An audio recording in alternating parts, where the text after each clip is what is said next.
Well, well, well.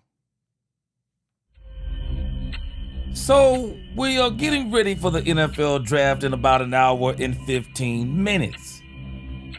And just before we getting ready for the draft, it is being reported everywhere that George Pickens has signed the franchise tag.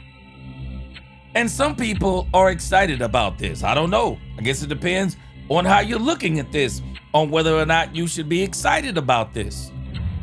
But understand what I'm telling you. Stephen Jones said something very significant yesterday. He said that George Pickens was not under contract.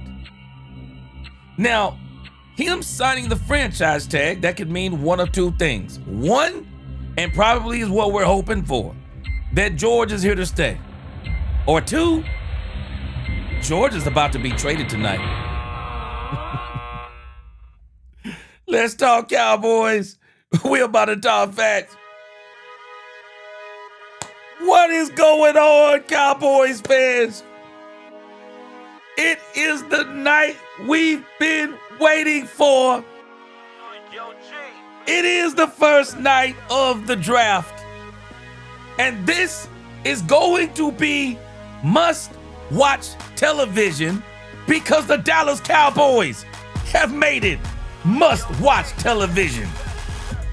Welcome, Cowboy fans and Cowboy haters alike. I'm the G, and I'm the host of Let's Talk Cowboys, where we talk facts.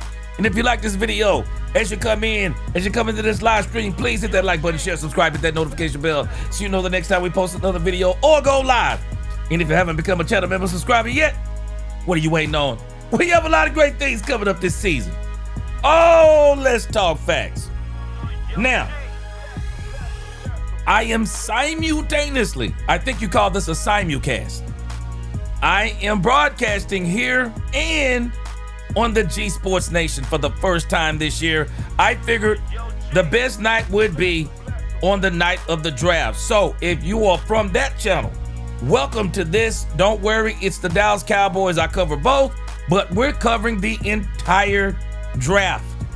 And so tonight it is going to be exciting. Stay tuned. So this is what we're going to be talking about leading up to the draft. We're going to talk about this thing about Pickens signing the tag. This could mean one or two things, and we're going to go a lot more in depth on what this could mean. Also, we're going to look at the latest trade news. And this thing about George Pickens, the plot is going to thicken, because I'm going to tell you that there is a trade partner out there for the Dallas Cowboys that just came out of nowhere. And everybody's been talking about this particular trade. And when you look at this trade that they're talking about, this is probably the trade that the Cowboys need to do. This is probably the trade the Cowboys need to do. And then, by that time, the draft should be going, and we are going to be on the clock. So it is going to be absolutely exciting tonight. It's going to be exciting. It may be sad, different emotions, but it is going to be absolutely crazy tonight. So that's going to be the show. The Pickens signed the tag. The latest trade news is Pickens getting traded, and the NFL draft. Let's go. Let's get it. Hey, man. It is about time. No more mock drafts. No more guessing. It is what it is today. What's going on, True Texan? Howdy, partner. What's going on? Yeah, True Texan, we about to talk about that tag. John Henry, what's going on? Dominique, the neighborhood skeptic, what is going on? He said this is going to be Pickens' last year for Dallas because if he balls out again, like we all expect, that number's just going to get higher. I still say trading because GP won't get an extension. We're about to talk about it. Tatiana, she says she feels like he getting traded. What up, Tatiana? Queen, she says she glad Pickens signed, just ball out again. Queen, we about to look at both sides of that coin. Let's see what it do. What's going on? Megan said, what's going on? Megan Sedone, what up? It is the big Rombowski. He said, it's looking like tonight is right for a little GP trade. Time will tell. Yeah, we about to find out, man. We about to find out. David Duval, will George get traded? Lynn from the 903. Yeah, he signed his contract. We about to see what it means. Sir Knows. What up, Sir Knows? Good to see you. What's going on, Robert Dudley? It's time. Lord Nova, what up with you? It's time to lock in. Dak owns Superman Net. What up, Superman? Bump from the 903. What up? 72 Chevelle, what's going on? Lock and D, it's time to lock in. It's time to lock in. Mark Davis, what's going on, Mark Davis? Dak on said, welcome to Let's Talk Cowboys, where we talk facts. Come in, hit that like button, let your opinion be heard. Also, please keep the chat clean. Let's go. G Sports Nation, y'all welcome too. What's going on? Bass, what's going on with you? Good to see you tonight. We'll be talking other draft stories too, I guess. Enoch Taylor, what's going on? Levi, Jack Edmonds, what's going on? What's going on, Teeman? What's going on? The real estate vet. Frank Lodge, what's going on, Frank Lodge? Kippy! It's time to go, Kippy. What's going on? It's time to go. What's going on, Jaden Justin? What is going on? What's going on, JS? JS said Pickens ain't going nowhere. Doomsday, what's going on? What's going on? I hope you're right. I hope you're right. I hope you're right. Enoch Taylor, that Herschel Walker deal might come tonight. Hey, I don't know if it's going to be the Herschel Walker trade, but what's going on, Carl Williams? Good to see you. Let's go, JS. Let's go. All right, it's time to lock in, guys. Cedric Hamilton, what's going on? What's going on? Mo 3 Ski, what's up? What's going on with you? Good to see you. What's going on, Delta Roots? Kevin Lee, what's going on, man? Good to see everybody tonight. What's going on, Roosevelt, Louise, Ortiz, Blake? Yeah, I'm hoping he signs so he can join the team. But I'll tell you right now, Blake, I'm struggling. I'm struggling. I'll tell you now, I'm struggling. What's going on, Brandy? I'm struggling. I think I told y'all yesterday, I believe there was a purpose in that Dallas Cowboys press conference.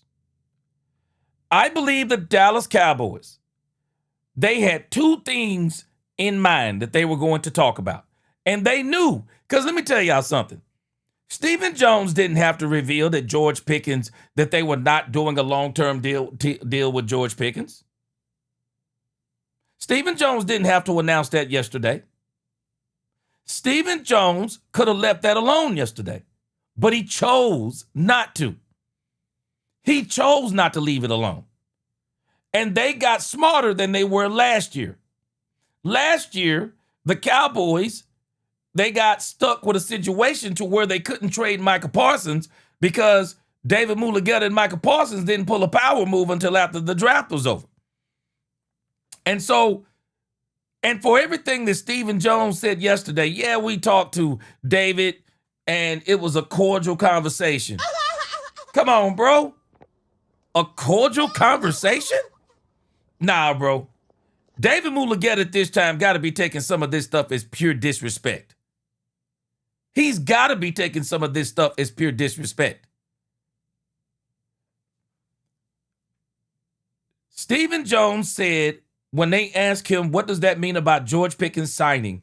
And I knew it was war when Stephen Jones said, well, it's up to George and David Mulugeta what they do next. Do what? That sound like war to me. That sound like war to me.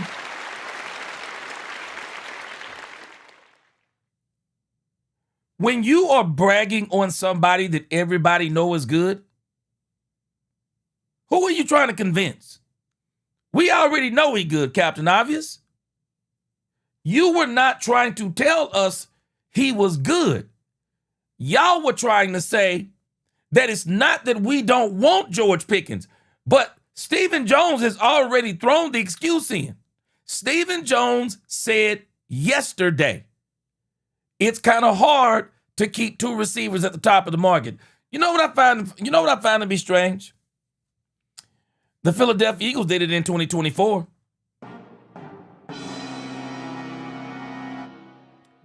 Not only did they have a top of the a top tier wide receiver duo getting paid, Devontae Smith and AJ Brown, Jalen Hurts was already under that big contract.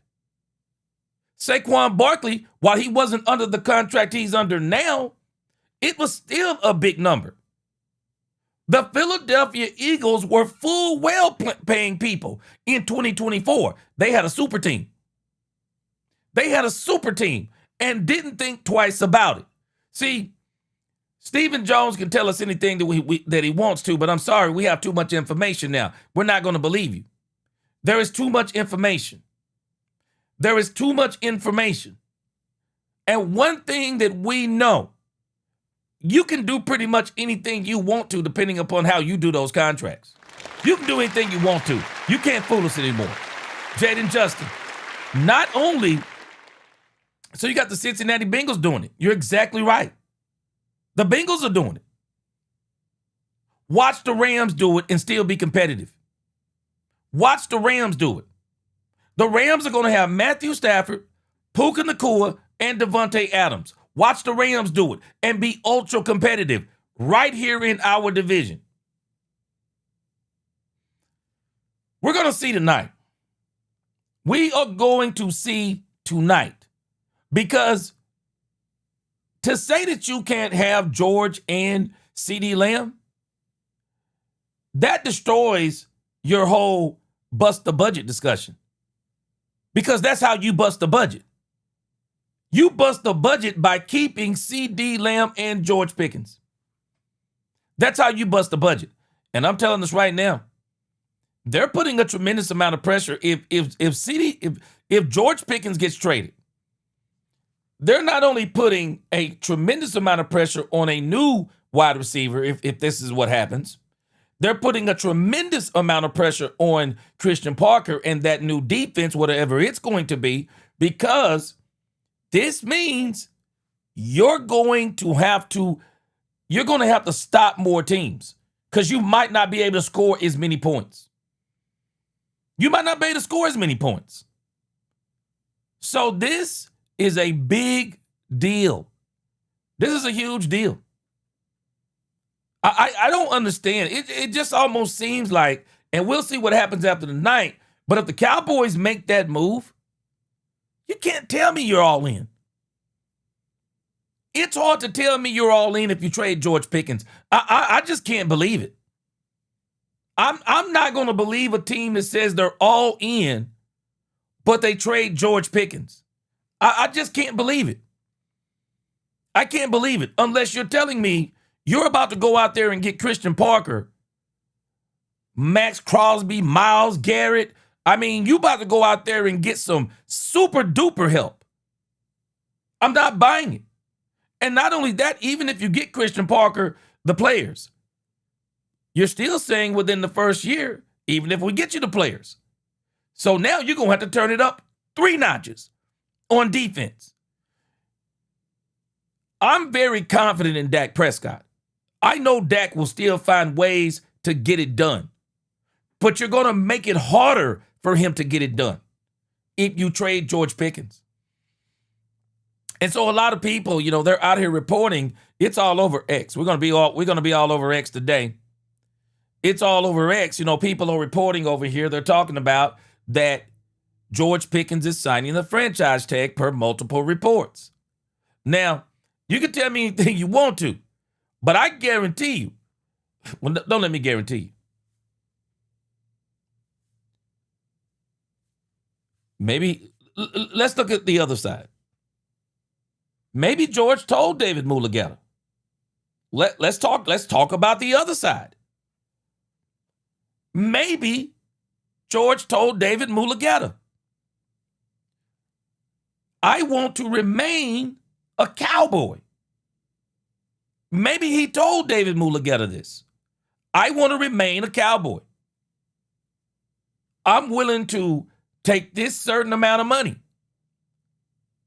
Maybe that's what he told David Mulugeta.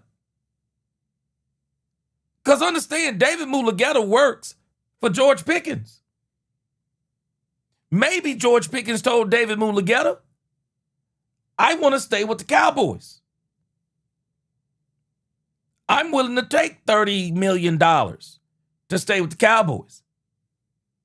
I want to stay with the Cowboys. So I'm going to sign the franchise tag, and then I'm going to come to training camp, and maybe before the start of the season, we're going to work out a deal to where George Pickens is still here.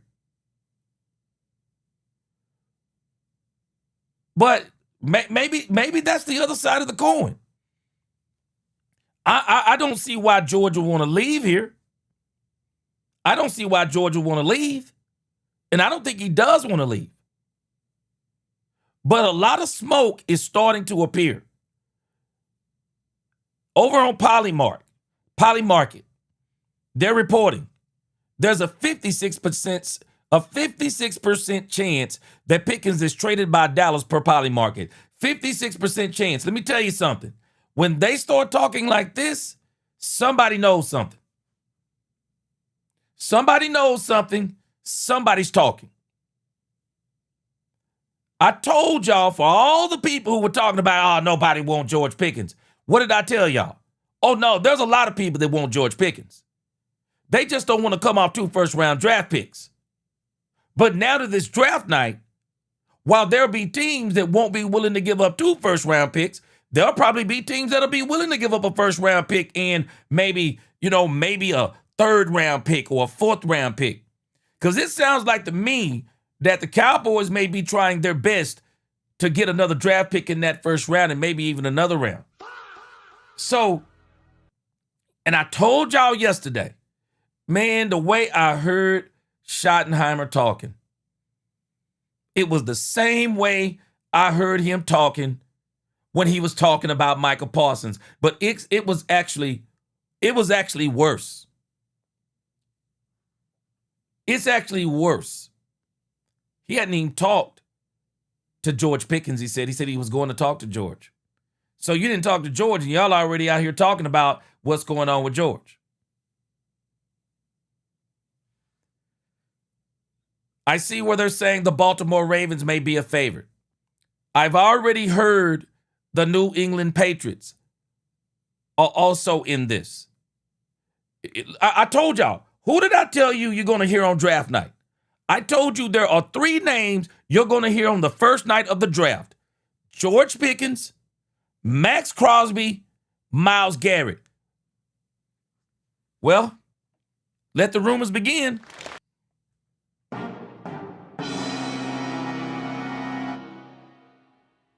Max Crosby, I'm telling you, all of this right now, I'm telling you, all of this is in play.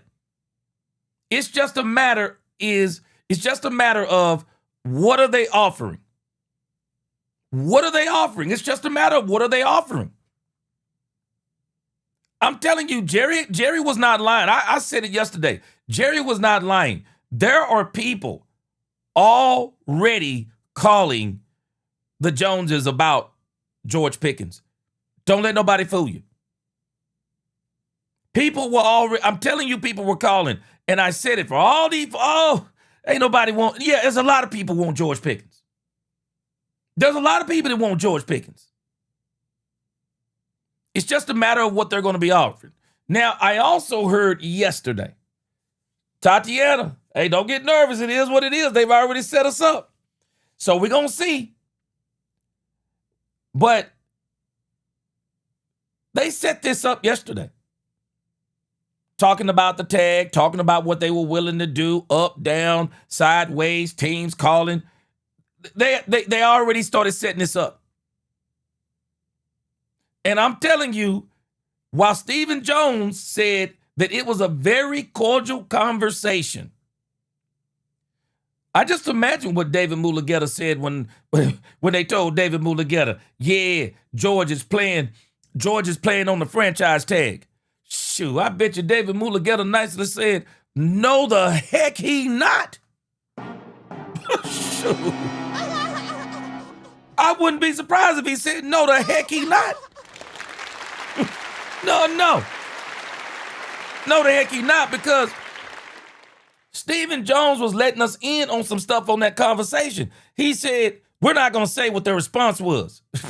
I wonder why you're not going to say what their response was.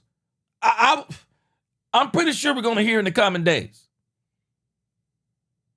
But I wouldn't be surprised because, again, man, David Mulugeta, as I keep telling my wife, I told my wife, I said, David Mulugeta only has one favorite team.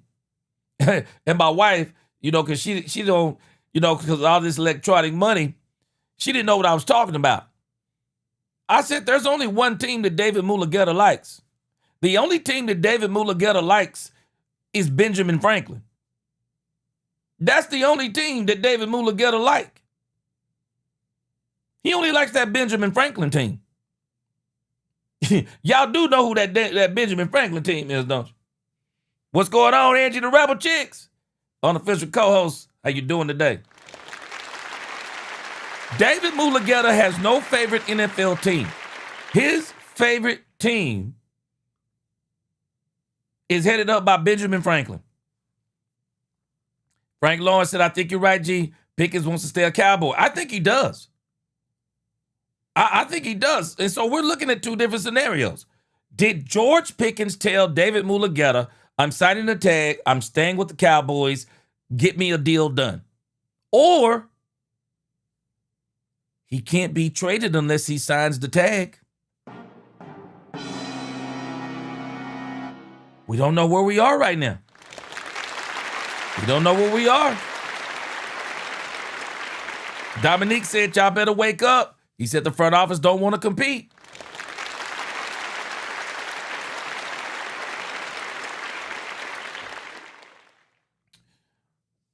Miss Felony Strutter, what's going on?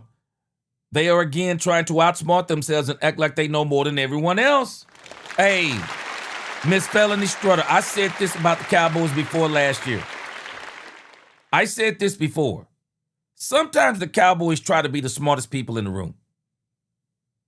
Just like when they picked Taco Charlton, they were trying to be the smartest people in the room.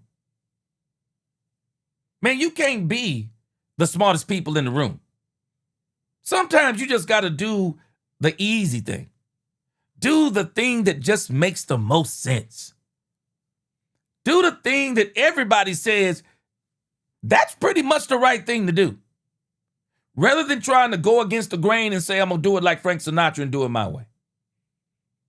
Because it's hard sometimes. Man, it's hard. Man, as Blade said, man, some people are always trying to ice skate uphill. What's going? Yeah, Angie, I'm doing a simulcast. I think that's what they call it. Miss Felony, this is the bottom line. And maybe he doesn't have to fire his agent. Maybe he just needs to do what Brandon Aubrey did. If you read the Brandon Aubrey story, the Brandon Aubrey story to me is exactly how you should deal with your own agent. Don't let your agent take your business over and act like it's his business. You need to make sure your agent knows, nah, this is my business. I'm actually the business. You work for me. The priority is staying with the team. That's the priority. That's what the player actually needs to tell the agent. And then the agent will operate from a position of not power, not full autonomy, not get all the money I can. Now my agent is working in a different mode. He's working in a mode of, okay, what keeps George on the team?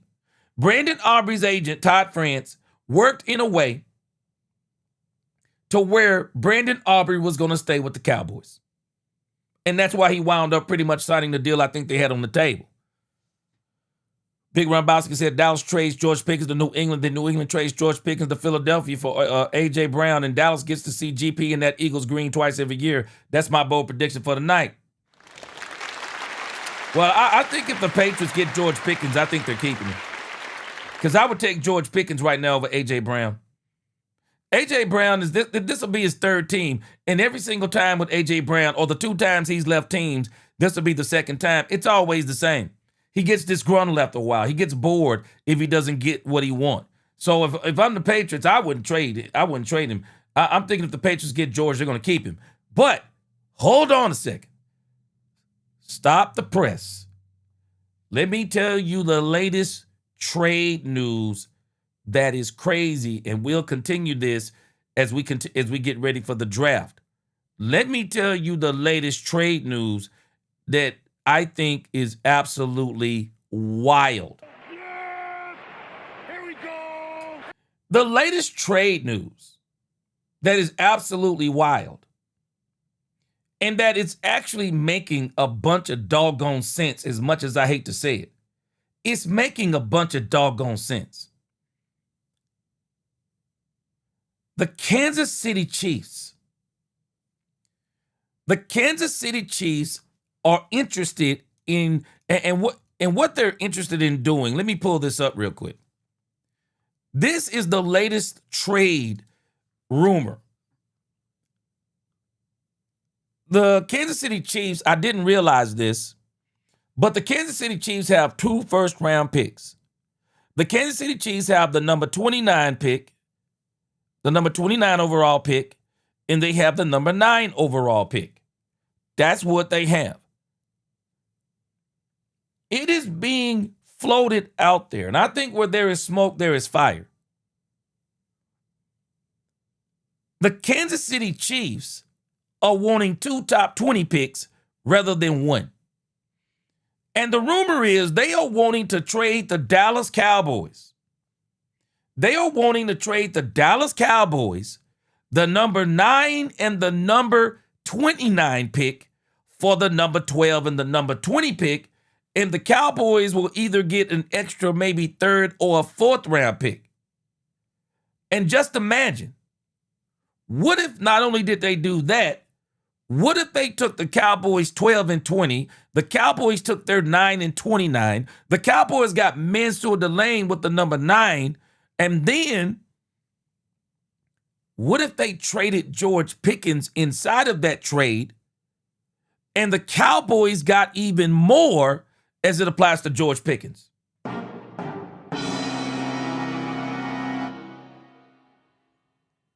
I'm going to tell you right now, if George Pickens is going to be traded, I would much rather see him go to the AFC.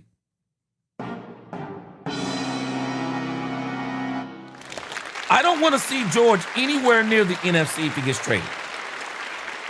I don't want to see him anywhere near the NFC if he gets traded. But I'm telling you right now, that Kansas City Chiefs trade, that Kansas City Chiefs trade makes a lot of sense if you're the Dallas Cowboys. It probably makes a lot of sense because if you trade up with the Chiefs, even if Pickens isn't in the equation, you're actually gaining something from the Chiefs. You're going to probably get an extra pick in the 3rd or the 4th. And the Cowboys, they would probably want that because if the Cowboys can trade up the number 9, my prediction tonight, if the Cowboys trade up, it's Mansour Delane. That is my prediction. I don't think they're going to trade into 6 and get Sonny Styles. I don't think they're going to trade in there and try to get Styles, Bain. I think they're going to try to get to 9. Because if they can get to 9, I think they want Mansour Delane. I'm not even sure if they want Caleb Downs as bad as they want Mansour Delane. Because if you look at the number 1 position the Cowboys interviewed in their 30 visits, it was cornerback, cornerback, cornerback. The Cowboys want a cornerback, and I think the Cowboys want a cornerback for a reason because they don't really know if DaRon Bland, as much as they want to say it, they don't know if DaRon Bland is going to turn out. They don't know what he's going to be after the injury. They don't know what Savon Revel Jr. is going to be this year. Now they got Kobe Durant. They went and got I forgot the other guy. They went and got a couple of, they went and got another cornerback, but I think they want to try to lock that room down. And I think they want to lock that room down with a healthy cornerback, as in Mansour Delane. If they are going up, I think that's who they're going to get. I think they'll try to go up, get Mansour Delane, and then they'll come back here somewhere on the back, and they'll get whatever probably edge rusher who is back there, because I've been hearing about Another kid that the Cowboys are looking for that they're saying is one of these sleeper edge rushers. The Cowboys, once again, being the smartest people in the room. So we're going to see. But I'm hearing that the Kansas City Chiefs and the Cowboys and Jay Glazer does this every single time. Jay Glazer already know what's going to happen tonight for the most part. Jay Glazer already knows what is about to happen tonight. He's always on the inside of things. Jay Glazer is already hinting out there that there's something big about to happen in the draft that he can't even hint around at. Yeah, something big is going on. And the Cowboys, in the grand scheme of things, there is no team that has been playing their hands in the court of public opinion like the Dallas Cowboys. The Dallas Cowboys are either got a bad poker face or they're actually out there or they're actually out there fishing around, making calls saying, okay, or people are calling the Cowboys saying they want to trade and people know who wants to trade with them. But again, this Kansas City Chiefs deal, and understand why this deal makes sense. If none of the players you want are there at number 12, don't reach and say best player on the board, number 12. See if you can get yourself some more draft capital. See if you can go backwards. And in this case, the Cowboys would go backwards. They would go backwards at 20, but they would go forward at number 9. And from what I'm understanding, they're going to get an extra pick from the Kansas City Chiefs. And if they were to throw George Pickens in there, who knows what they would get for George Pickens? Who knows? Who knows what they would get? Yeah, Glenn Harris said you're at the same scenario. This is just now kind of coming up kind of late, but I wouldn't be surprised if something like that happens because why reach at 12? Why reach at 12? Because if you trade with the Chiefs, you're not giving up anything. You trade in the number 2, you're giving up a lot. You trade in the number 3, you're probably giving up a lot because now we're hearing there's 4 teams now that we're hearing that definitely wants to trade out of this position. Man, I'm telling you what's even crazy to me.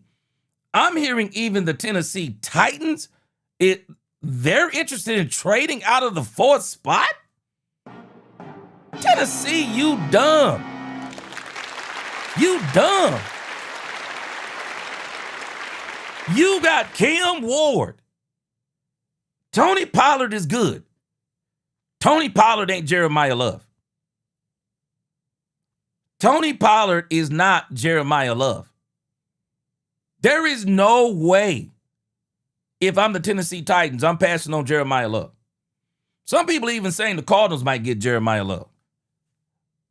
But Jeremiah Love, pound for pound, is probably the best player in this draft that is really not as talented as people would like. And this is one of the other reasons why people are trying to trade out. They're saying that the Commanders are interested in trading out. But I can tell you now, I don't think the Cowboys would trade with the NFC East. And now we know that the Kansas City Chiefs, they have interest in getting 2 top 20 picks.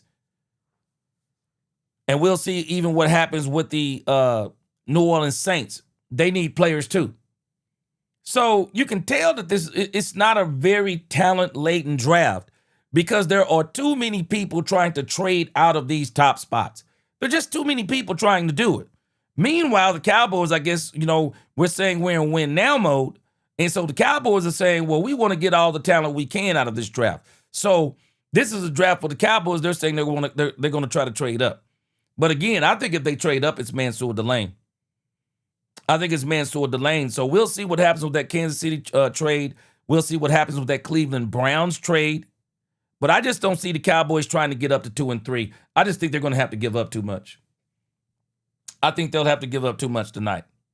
But again, man, Jerry Jones and Stephen Jones, and really Stephen Jones has really came and stole the draft headlines. I mean, everybody was already had all eyes on the Cowboys, but now all eyes are really on the Cowboys. Megan, this 12 and 20 gap looking scary in a bad way. Well, I'll tell you what happened, Megan. What wound up happening is now that people have really evaluated the talent isn't what people thought it was. I think that's a part of it. Carlos Rivera, he said, I don't think Jerry would trade Pickens to New England. He wouldn't want to give them another. Well, I'll tell you this, as long as they're in the AFC, they can get all Super Bowls they want to. But I do not want them to trade this George if they trade him to anybody in the NFC. Miss Felony said another sleeper like a waste of time, Sam Williams. Yep, Sam Williams is not turned out. P Money, he said he think they only trading up for Bailey, David Bailey. Yeah, I think that'll be too high. Yeah, I think David Bailey will be too high. Miss Felony said Glazer is close with Steven. Demetrius said, I've been saying this ever since the season ended, that Stephen Jones doesn't see GP as a long-term solution. He sees GP as draft capital, and it would be shocking if GP is with the Cowboys when the season begins. Yeah, I agree with you. Let me read this super chat, and then I'll tell you why I agree with you. Frank Lawrence said, G-Man, if Dallas trade Pickens for draft capital and have 3 first-round picks, there's no way they don't go after Jeremiah Love. He's the home run. Let me tell you something, Frank Lawrence. I've heard some people saying the same thing about Jeremiah Love and talking about how great he is. I really think Jeremiah Love is the best player in the draft. The issue is the Cowboys aren't desperate for a running back. They're desperate for defense. I don't even understand if what we're hearing or what the tea leaves may be showing about George Pickens. Why put yourself back in the same situation you were last year when you came into last year's draft where you were before you got George Pickens? Why in the world would you put yourself back in that same situation? I saw Tedder McMillan, and maybe he would have been better with Dak Prescott. But even watching Tedder McMillan, I don't think he would have been GP. I don't think he would have been GP. Mike T said, what's going on, G? He said GP is going to be traded. That's why they said it in the press conference. Steven said it on the fan. Yeah, it seems like that's what it's pointing towards. It really does. Yeah, 40 minutes away, Chevelle. 40 minutes away. Patrick says, news is George Pickens is signing his non-exclusive. He's signing it. But understand why he's signing it, Patrick. He can't be traded unless he signs it. And I'm telling you, if George is going to sign a non-exclusive tag, I guarantee y'all, the George Pickens deal, if he gets traded, it's already worked out. I guarantee you, it's going to be a sign and trade. I think it'll be a sign and trade. Whoever signs for George Pickens, if somebody trades for George Pickens, we're going to hear next, right around when the season starts, or maybe even before, George Pickens is going to bust the bank. You watch what I tell you. If George Pickens gets traded, he's going to sign a monster contract, contrary to what a lot of people thought. I told y'all before, the non-exclusive tag is not designed to see what the market is for you. The non-exclusive tag is actually designed to scare away the market and to see if there is somebody out there who is actually crazy enough to wreck their draft and their salary cap. Are they willing to pay this player $40 million, for example, and give up 2 first-round picks? Well, nobody's doing that. I'm not wrecking my salary cap and my draft. It's going to be one or the other. So we're going to hold on because we know you're going to get a little bit more desperate around the draft. So then when draft night comes, or a couple of nights before the draft, we're going to come back and we're going to say, heck no, man, take that non-exclusive tag off. Just trade him to us. Just trade him to us, or let him sign that tag and then just trade him to us. Again, this is the part that nobody realizes. You don't have to get 2 first-round picks. You don't have to get 2 first-round picks. You can get the equivalent of 2 first-round picks. And they don't have to be, as far as I know, they don't have to be in the same draft. So you can work all kinds of magic with this non-exclusive tag. It's just a matter of what do you want to do? What do you want to do and how do you want to do it? But again, I'm just not going to be surprised tonight in anything that transpires. I'm just not going to be surprised, man. I'm not going to be surprised. But again, we could be looking at two situations. We could be looking at a situation to where he's signing the tag to be traded. But there's another side. Maybe George told his agent, I want to stay in Dallas. Find out what it's going to take for me to stay in Dallas. Maybe he did that because it just makes me wonder what actually transpired with the Joneses talking to George Pickens. What actually transpired? I'm gonna read something to you.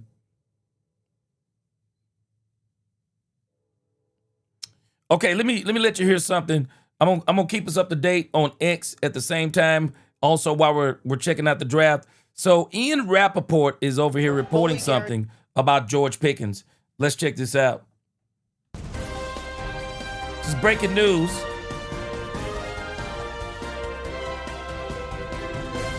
Maybe this will ease some of our minds. At least let's check out what Ian Rappaport is saying.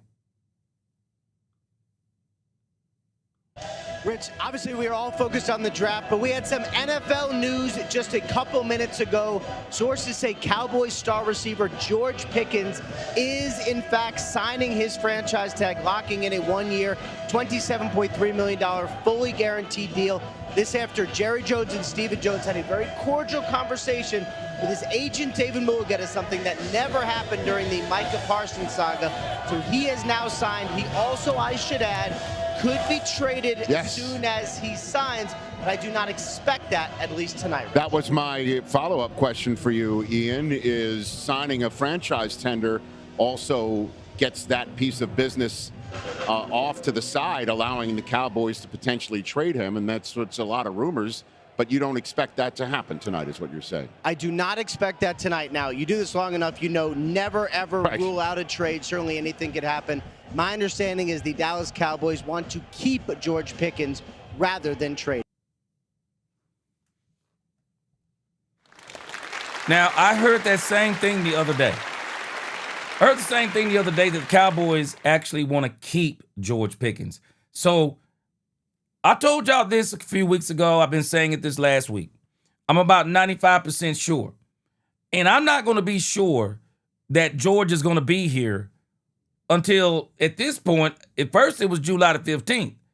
But now at this point, now that he's signed that tag, I'm not going to be sure until the season starts. I'm not going to be sure until the season starts. I'm just not. Brandy said Mulligetta clients have never played on a franchise tag. I don't think GP will, and that sucks. Hey, let me tell you something, Brandy. I'm just going to look at the other side of this. Maybe George Pickens did what Brandon Aubrey clearly said he did. Brandon Aubrey made it clear his priority was staying in Dallas. That was his priority. So maybe George has talked to David Mulligetta and made it his priority to stay in Dallas. And maybe that's why he's signing the tag. Because, you know, it's funny that after Stephen Jones made that announcement, I find it to be funny that Angie the Rebel Chicks, she sent me something yesterday on YouTube. And I don't know if y'all have seen this or not. But Angie sent me something from CeeDee Lamb's YouTube page. And guess who was on the YouTube page with CeeDee Lamb? And I don't find this, it doesn't seem like this was accidental. This came on, this video, it seems like it literally was released right after Stephen Jones made his comment that George Pickens was playing on the tag. And then all of a sudden, this came on. Thank you, Angie, for sending me this. And then this came on. Interlock. So I interlock because it locks up your wrist so you don't break. Because if you break, that's when you get in trouble. You know who he is? He like a for sure a batter. Like, you know, the batter. Now I don't know if y'all saw this, Practice swing. It's a practice swing. That's another thing. I'm out of here. but look who it is. What? You can't put the tee down? No, I don't have the tees. Nah, you can't. You got to hit these bitches off the ground. I need the tee every time. You got the go? I'll take a trip with me, dog. It's George Pickens out here living life, Yeah. Look, hanging out with I see CD. you on the other course, right? But I always start on one course and go to another one. But I always end where I need to end at. Tiger Hoods, man. You should have played this course first. George out here living his best life, man. George, I just find it funny. The timing of the releasing of this video, Stephen Jones out here talking about he played on the franchising.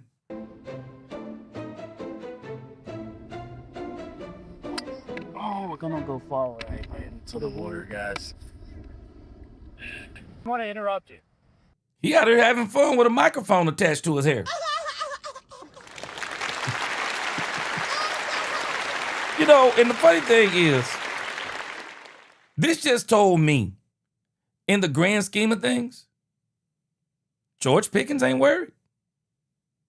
That's what this told me. It just told me he's not worried. And I really appreciate that for him and about him. He's not worried. He know he's about to break the bank, whether it be with the Cowboys or someone else. And for as close as CeeDee Lamb and George Pickens are, let me tell you something that CeeDee Lamb understands. CeeDee Lamb understands this is a business. He understands this is a business.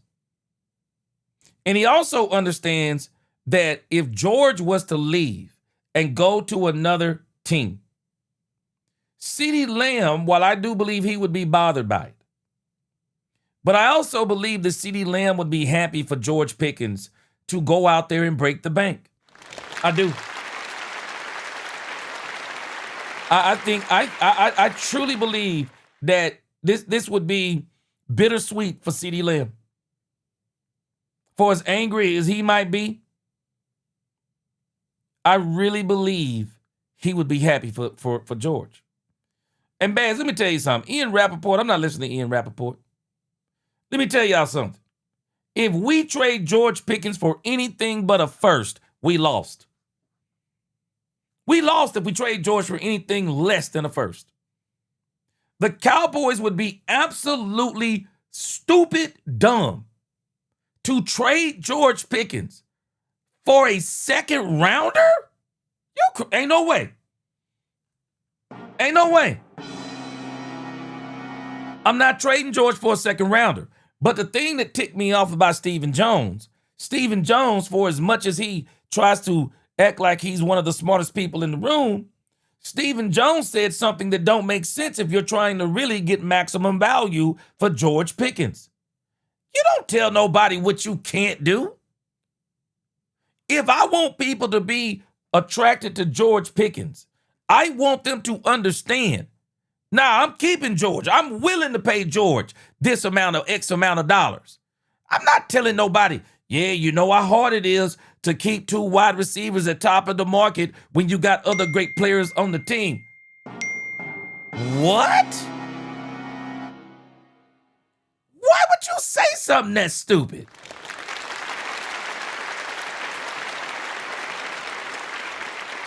You lose leverage like that, man.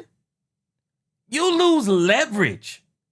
The one thing you don't want to do is give up leverage.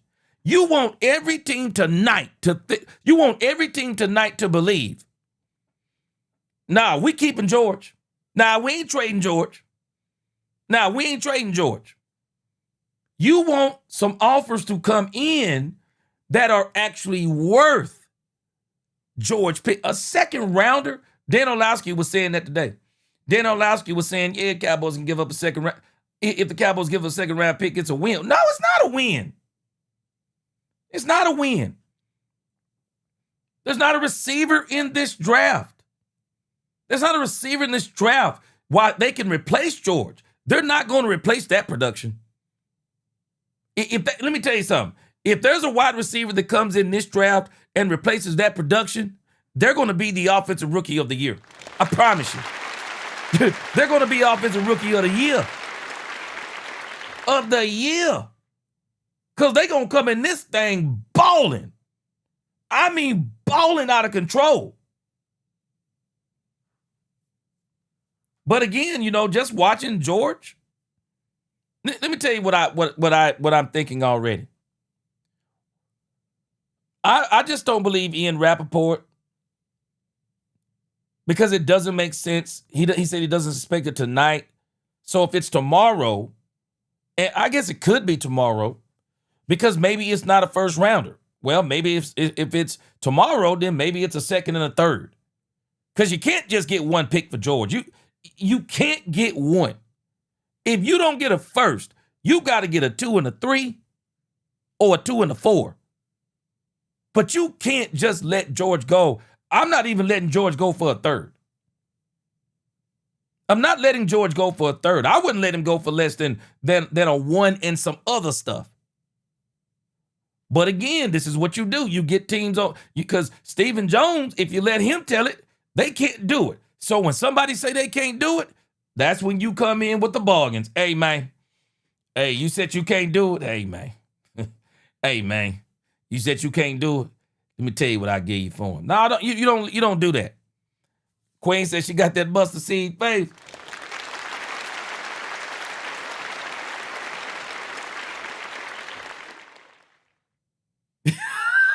Barbowski. He said Tiger flipped his 6th SUV into a background. Boy, you crazy. Tatiana said, gee, what if this has been filmed? Tatiana, it was crazy when you look at the timing of the release of that video. Angie sent that to me right after we got off. JCT Slice said, gee, we can go after the Philadelphia Eagles in the NFL too with this draft if we do it right. Well, I think one of the things, JCT, is that we got to stay very potent on offense because we don't know what the defense going to do. Unfortunately, guys, for as much as we want Christian Parker to be successful, we just don't know what he's going to be. We don't know what he's going to be. I'm going to tell you who I got more confidence in right now than Christian Parker because he's got a proven track record. It's Brandon Jordan. Brandon Jordan is the guy that I got all the confidence in because this guy, man, what he did with the Denver Broncos. What? Man, what this man did with the Denver Broncos. Historical sack record last year. And they were killing it in sacks the year before. You look at every draft pick that came out this year, almost every defensive draft pick who's coming out tonight and tomorrow and Saturday, they've worked with Brandon Jordan. He's worked with all of the best. I got more confidence in him right now than I do Christian Parker because I don't really know what Christian Parker is going to do. I mean, I got high hopes based on how he talks, you know, and his vision. I got high hopes. I just don't have a track record. I don't have a track record of him calling defenses. I don't have a track record of him having influence in a draft. I don't have that track record. But Brandon Jordan, proven commodity. Yeah, got a lot of confidence in him. So whoever we get to play on the defensive line, I'm good. I'm good. What's going on, you dig? I'm good. But it's a lot of pressure that we're putting on Christian Parker if we let go of a player like GP. I mean, when you look at this video, man, I even think CeeDee Lamb.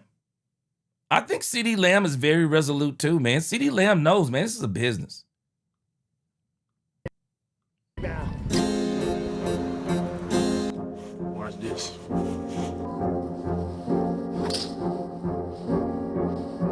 That bitch ain't in the water. Yes, Lord. You see that shit, man? George, I'm telling you, man, George, he ain't worried. He is not worried in the least. And I like that, man. Don't let nobody have power over you, man. Don't let nobody have power over you. And till next time.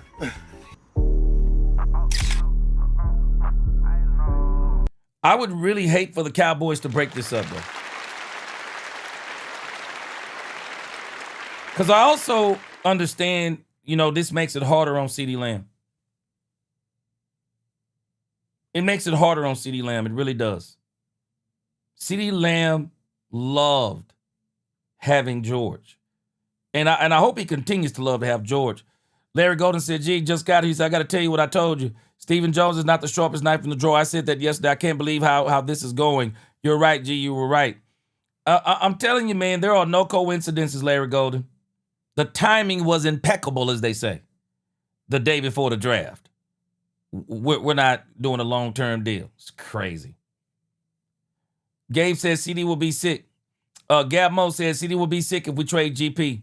GP3, America's team business, or not F the drama, but yeah, I know what you're saying. But again, I think there's another side. I think there is another side of CeeDee Lamb in this too. I think CeeDee Lamb will be very happy for George. And I would imagine that David Mulugeta is probably out. I guarantee you, if there is a trade tonight, the deal is already worked. George Pickens is only 24 years old, I believe. Couldn't be more than 25. So there's teams out there that would be glad to get George. They would be glad to get George because you get him for 4 or 5 years. They would be glad to get George Pickens. Chanel said, what up? He said, what's up, best chat on social? What's going on? Yeah, it's time to get it, man. 18 minutes and counting. Todd Evans said you shouldn't trade George. Too much continuity between Dak and he. I want Mike Washington Jr. from Arkansas running back at pick 92. I'm not going to be surprised if the Cowboys get another running back either. Ron Bosky said after the production GP showed in 25 out on the field, he said you're not going to get a first-round pick out of the trade. Stupidity, pure and simple. Yeah, I agree. That's why I'm not buying what Ian Rappaport is saying. The Cowboys would be dumb to not get a first-round pick for George. They'd be dumb. I mean, it would just be dumb not to get at least a first round. What up, Reggie? It'd be dumb not to get a first round. But I tell you, if it's not tonight, I guess we'll see. But I just think if it's going to happen tonight. That's kind of where I am. I think it'll happen tonight. I just can't see it happening tomorrow. Maybe I'm crazy, but I just can't. If it's happening tonight. I can't see it happening tomorrow.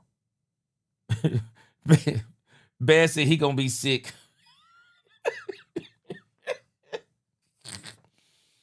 Hey, 17 said, I know how it looks, but I don't think he's going anywhere. Man, I'm telling you, I'm about 95%. I said, I'm 95% sure he's staying, but the other 5% of me is saying they're setting this up for him to go. I think they're setting it up for him to go. The real estate vet said it makes it hard on CD as well as Dak. Do we not see how happy Dak is with CD and George? It also makes it harder on your run game. And I'll be honest with you, man. If you're going to go out there, and get a wide receiver, now it comes down to who is the wide receiver that you would draft. I heard Steve Smith Sr. say that Cornell Tate he thought was better than Jordan Tyson. He said because Cornell Tate is ready now. But I say that when I look at Jordan Tyson, I see someone that in about a half a maybe by the mid-season if he can stay healthy. That's going to be the other part. I think you could have somebody playing at a very high level. I'm not going to say elite level, but I think you could have somebody playing on a very high level. Not saying the Cornell Tank cannot, but I hope what Angie said don't come true, because Angie was talking about Mingo incoming in 5, 4, 3, 2, 1. I hope that ain't true. I hope it ain't true. Oh, man, Douglas Jackson, man, I'm very excited about the draft. I'm very excited about the draft. And I can tell you, man, it definitely sounds like that if anything, it definitely, Schottenheimer wants to keep George Pickens. I really do. Brombowski said Tyson already has a restructured ACL, so that tracks well. Boy, you crazy. Boy, you crazy, man. All right, now, of course, y'all know we can't play the draft. But we'll be watching it together and we'll be reacting at the same time.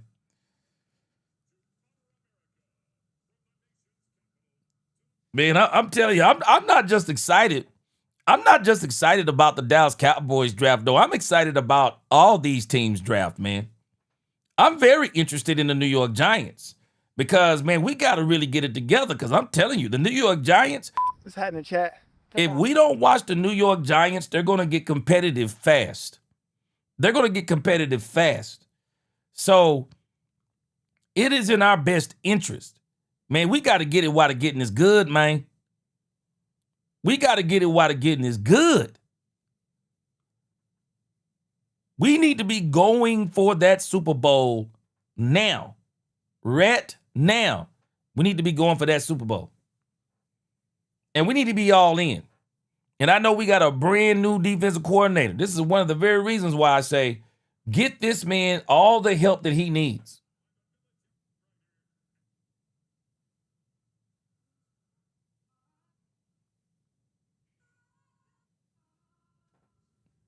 Hey, JP the Goog.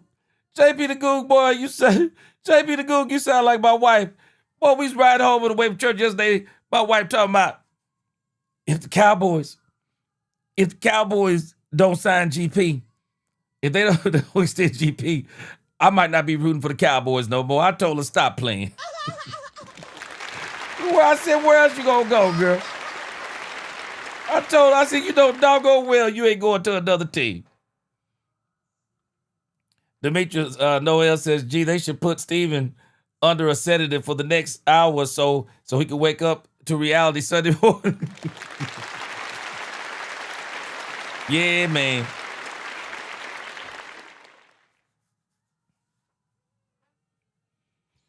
"12 minutes to go.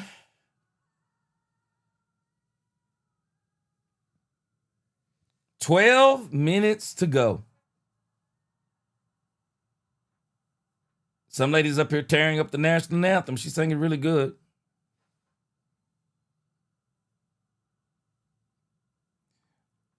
Larry Golden, this is one of the very reasons why we need to keep George Pickens. Has anybody thought what happens if CD gets hurt? Man, that was hey, man. That was great to have last year. Galmo 1, he said, love your show from DC. Tell him DC stands for Dallas Cowboys. Let's go. Now, from what my understanding is, tonight, this thing is supposed to go really fast. I don't know if y'all heard that or not. But they're saying tonight is supposed to go really fast. They're going to speed up the picks. They're going to speed up the time in between the picks.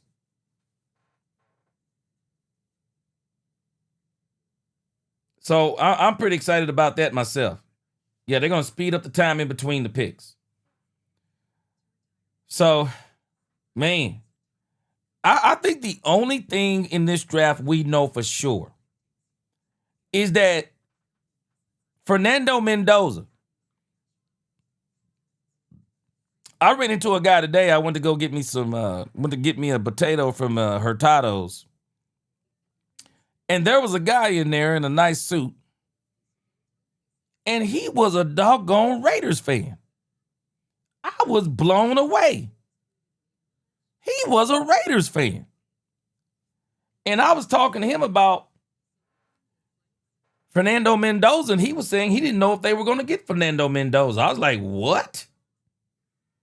It's starting at 7 o'clock.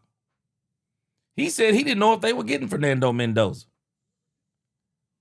And I was blown away when he said that. I was shocked. Yeah, I'm right here, Douglas Jackson. I'm right here looking at it right now. So, yeah, it starts at 7 o'clock sharp.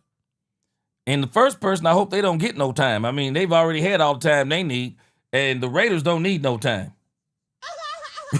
Raiders don't need no time. They really don't. The Raiders don't need no time. Chanel said, Jordan Tyson reminds me of Cole Beasley, a big-time possession receiver. Yeah, man. Yeah, if he can stay healthy, he's going to be great for somebody. But I would still rather keep Pickens. What's up, Marcus Moncherio? He said, whatever happens, you got to trust the process for better or worse. I ain't switching teams, me neither, man. That's why I was laughing at my wife. That's a girl, that's a girl, stop it. Your blood is blue. You ain't going nowhere. She don't doggone well. She ain't going nowhere. What's going on, Marvel Jesus?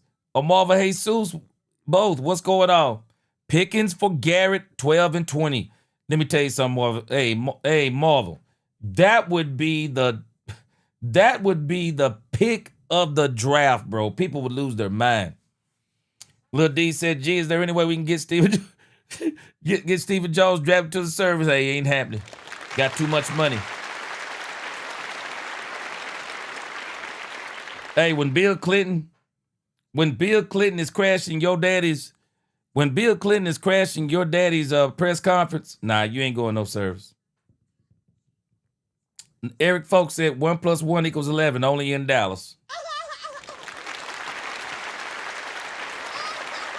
Yeah, Chanel, that's the thing about Pickens, and I think it's hard to replace. He's a big yards after the catch guy, man. He's always been there. He's hard. That's hard to replace. What up, Rodney Evans? Is I told you GP should get that extension. Nobody didn't want to give him $25 million. The Cowboys are doing dumb stuff. That's why they can't get to the Super Bowl. We're about to see. We're definitely about to see. But I would be dumbfounded if the Cowboys would actually allow George Pickens. I would be dumbfounded if they allowed George Pickens to go for anything less than the first.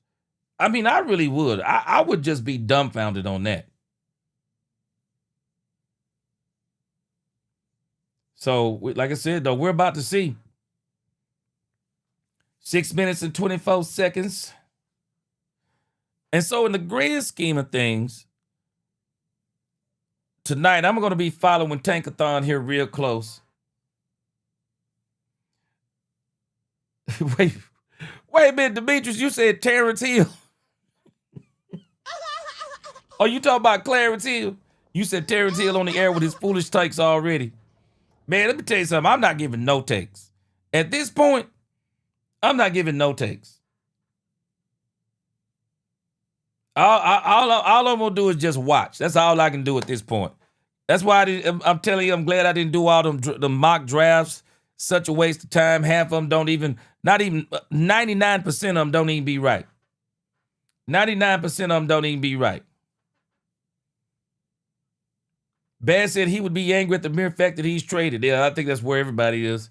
Gab Mo, he said, man, he said, I pray GP thing is D for drama than D for dumb. Oh, I like that. Yeah, I'm with you on that, man. Frank Lawrence said the plan was always keep zero the same, keep offense the same, sign Pickens, Javonte Aubrey, fire Eberflus, improve the defense and free agency, and trade and trade draft best player available Jeremiah Love. You know,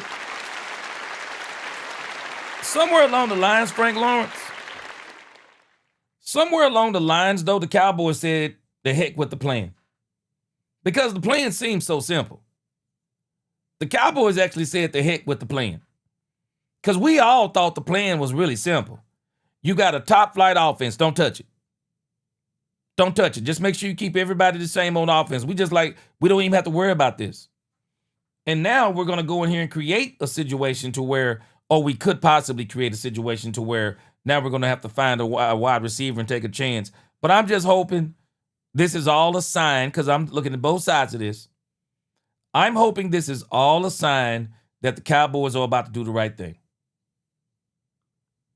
B. Berg said trade GP for Myles Garrett. Well, I already said I expect to hear Myles Garrett name tonight. Even if it don't happen, I still expect to hear his name. Yeah, I definitely expect to hear his name. Okay, they said, let's see what they're saying about the Cowboys.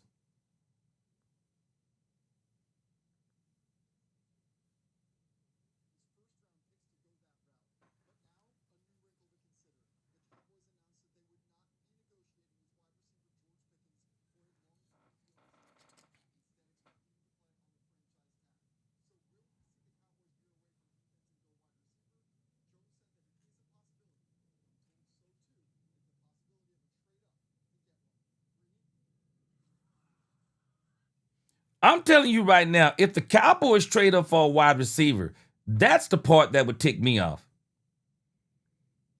I would be furious if the Cowboys traded up to get a wide receiver. I absolutely would.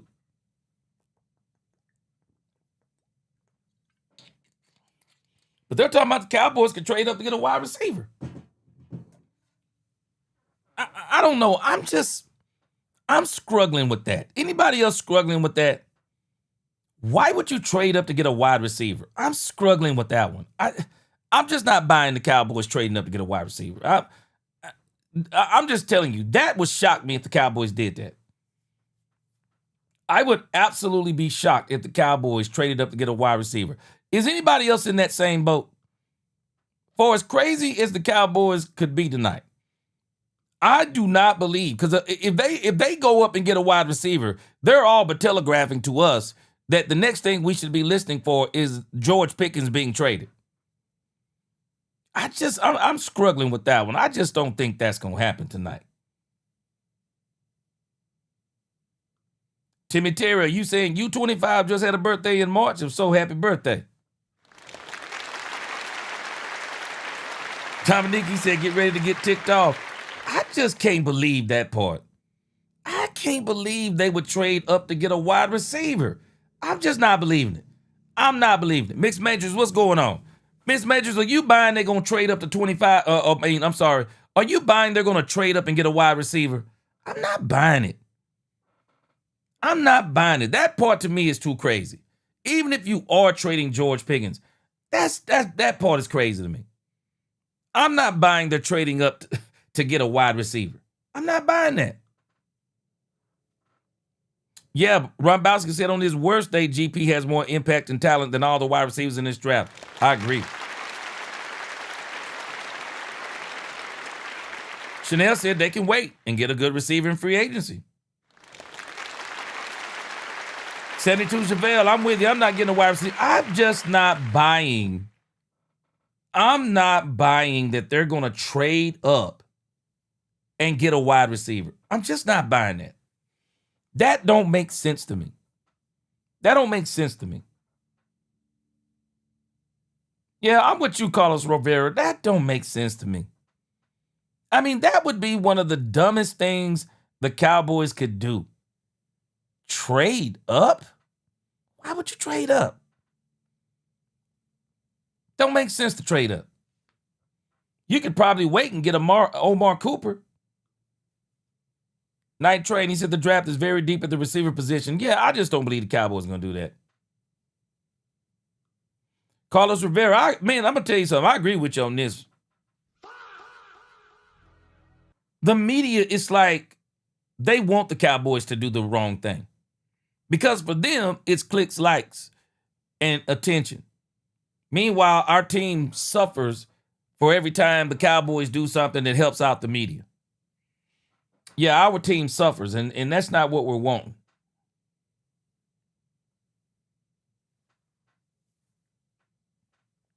All right. Now, this is going to be pretty boring because we already know it's Fernando Mendoza, so we ain't tripping on that. We already know this pick is Fernando Mendoza. Now the Raiders could absolutely shock us, boy. If the Raiders didn't go Fernando Mendoza, oh, this whole draft is messed up. Do y'all know if the Raiders didn't get Fernando Mendoza, this whole draft would be messed up? Because I guarantee you, immediately the Jets would probably get Fernando Mendoza. And if they didn't get him, I'm sure the Arizona Cardinals would get him. I'm sure they would get him.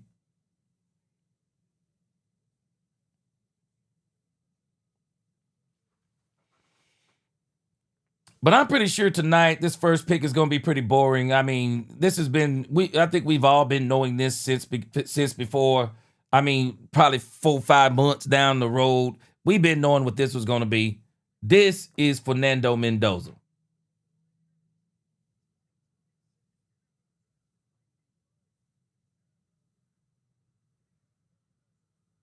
Roger Goodell going to get his customary booze. When are they going to understand that people don't like Roger Goodell? That joker gets booed every time he come out there on the stage, boy. People do not like this man, boy.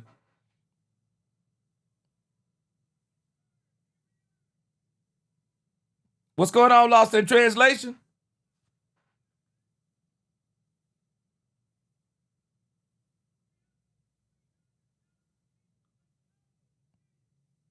Well, they are ready to go. They just want you off the stage.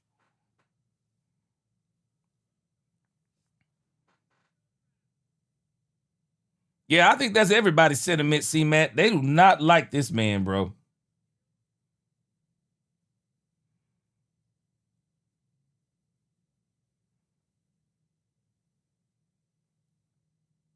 Come on, Goodell. We need to get this first one over with, man.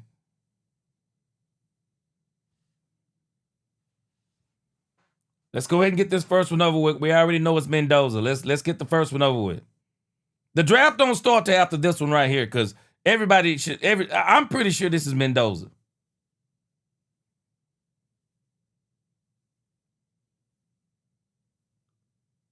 Yeah, don't nobody like Goodell, man. Don't nobody like Goodell. They like, get off the field. Get off the stage, bro. Hurry up.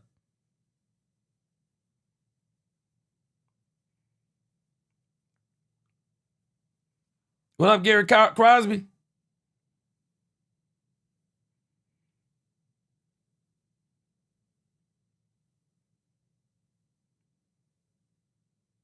Come on, man. Let's get this going. We already know who you picking. Go on, get this out of the way, man.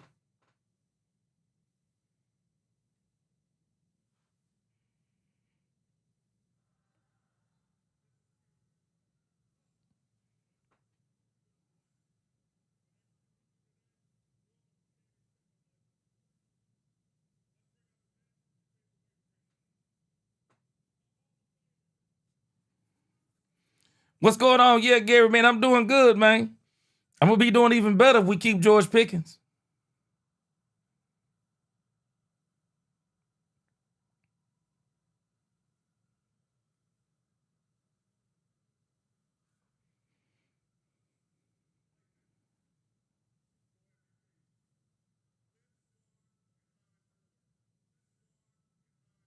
Oh, so they finna sit up here and introduce all their old players. Come on, man.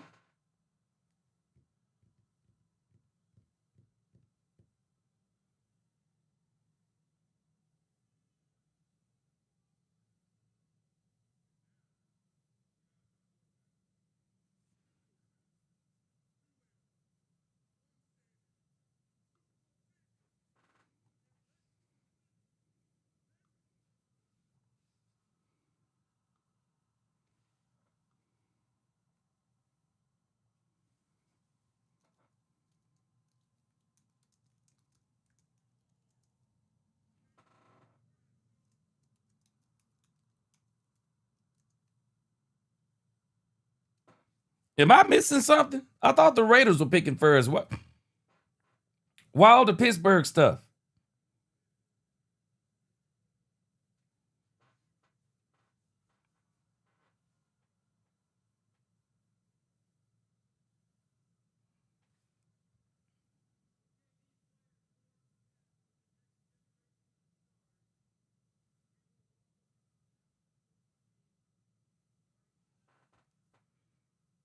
Where are the Raiders people, Mike? Let's go.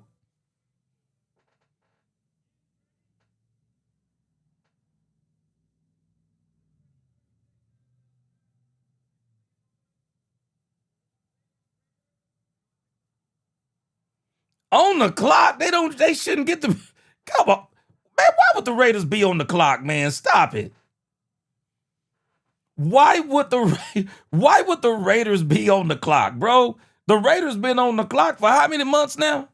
You got the first pick in the draft. You should open up ready. Okay. All right. I'm sorry, Run Basket. I didn't even pay attention to that part. That's why they bringing out all the Steelers. They in Pittsburgh. I was about to say, because something's wrong here. They could have saved that, though.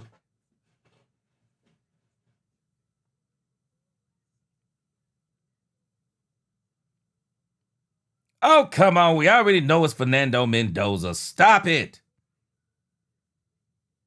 What is the holdup? We know it's Fernando Mendoza, man.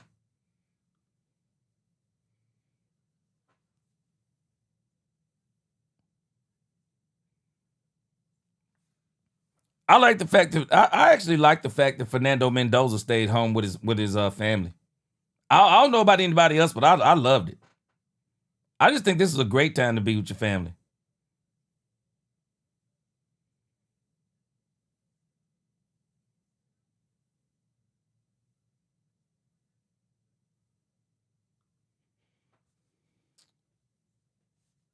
Yeah, that tag, Charles Bloodsaw, it's a non-exclusive tag.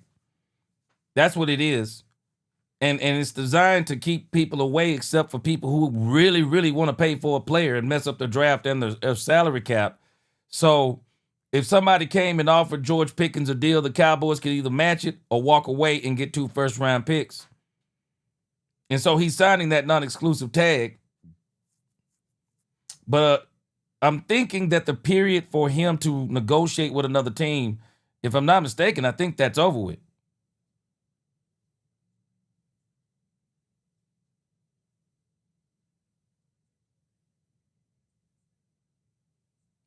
I think the Cowboys and George have until July the 15th to get an extension done, even though the Cowboys are saying they're not going to do that.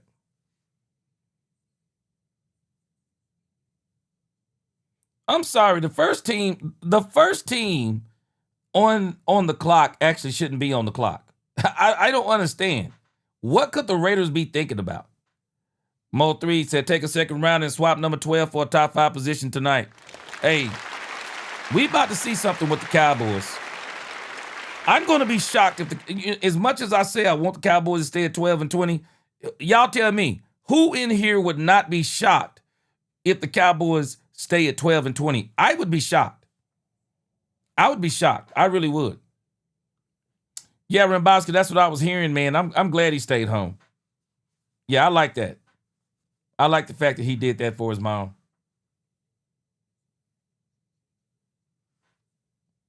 What up, Mikey Fresh?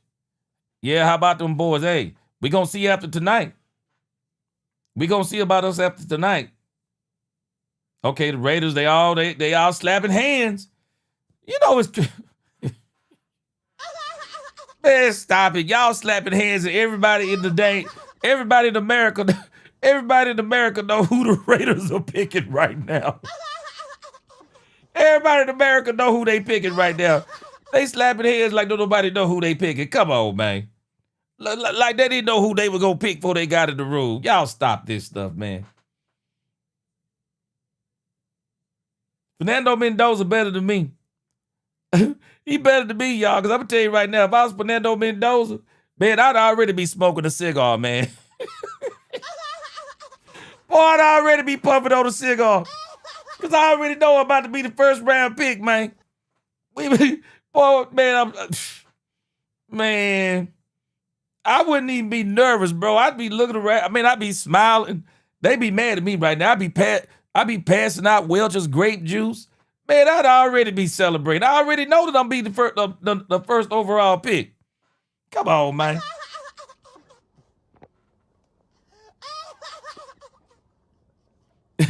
Derrick Rose. Yeah, we can expect unexpected from the Cowboys, but not pretty much everybody else. A lot of people are gonna go with the status quo.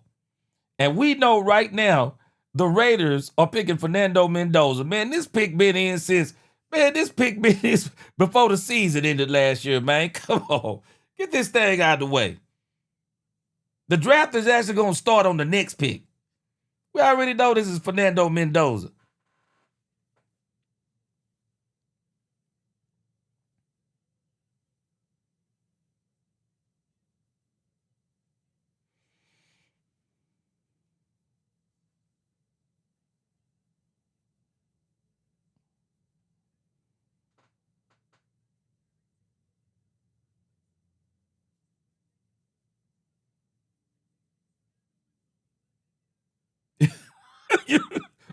You laughing at Welch's grape juice.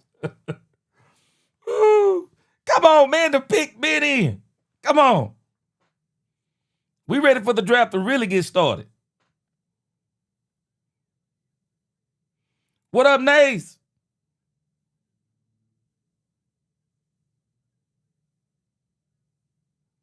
What up, Bruce Wayne? He getting his customary booze.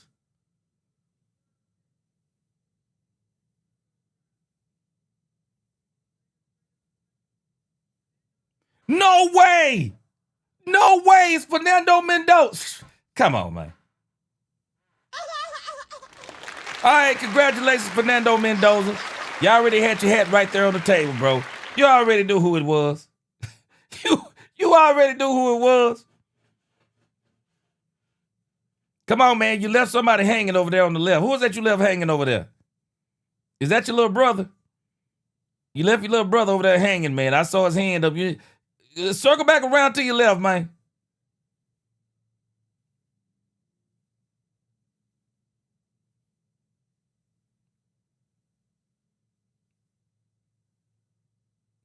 Yeah, we already know. All right, guys. So far, Tankathon is 1 for 1. Tankathon is 1 for 1. I think everybody pretty much knew. Tankathon is 1 for 1. I think everybody knew Fernando Mendoza was going to be the first overall pick. Boy, I'm telling you, boy, they different. Boy, I'd have to control myself in this theater. I'd have to control myself because if I was Fernando Mendoza, I wouldn't even, shoot, they'd have to tell me, don't be, hey, man, don't be celebrating. I'd already been celebrating. I already know the first round pick. I would already been celebrating.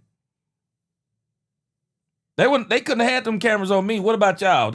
They could have had them cameras on me.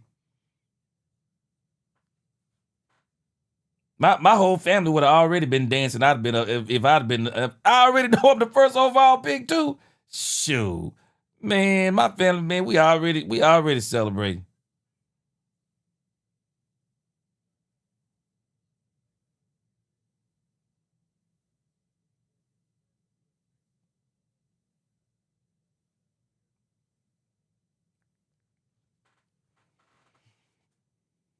Yeah, I'm pretty sure the family is pretty ecstatic though. I mean, I could just imagine, being the number 1 overall draft pick. Bad thing is, man, though, you go to a bad team. A lot of that celebrating is short-lived. Very short-lived. Because now the question becomes is how long is it going to take for the Raiders to win? Because if I'm not mistaken, they're saying that they are not putting Fernando Mendoza. They are not putting Fernando Mendoza on the field in his rookie season. They are saying that it is going to be Kirk Cousins all the way. Yeah, they say it's going to be Kirk Cousins all the way. All right. So who is going to be the second pick in the draft. Now, this is where the draft is about to get interesting. Will it be David Bailey or will it be Orville Reese? What do y'all think? David Bailey or Orville Reese? I think it's going to be David Bailey. I'm predicting David Bailey to be number 2. The pick is in. And I think these first probably 4 picks are going to be easy. I think David Bailey is the overall favorite. David Bailey will be number 2. What do y'all think? Yeah, I'm thinking it's David Bailey.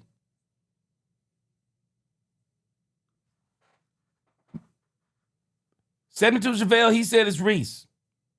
I think it's Bailey. Lost in translation, he said it's Reese.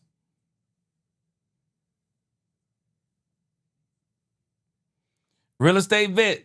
Maybe this is why they're saying he ain't gonna play the first year. They gonna let Kirk Cousins get killed back there. They gonna let Kirk Cousins get murdered back there, boy. Shoot, they might be taking Kirk Cousins off the field on a stretcher this year with that line, boy. They said they ain't letting Fernando Mendoza get behind that, man.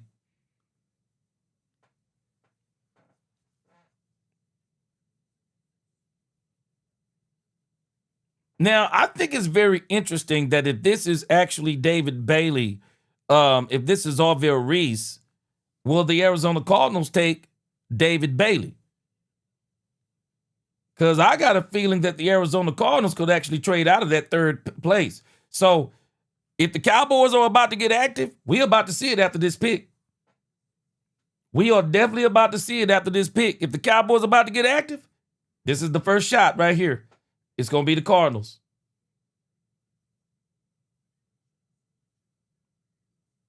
Man, I didn't know Roger. Y'all going to keep letting Roger Goodell do these picks, man, and people keep booing. Orville Reese.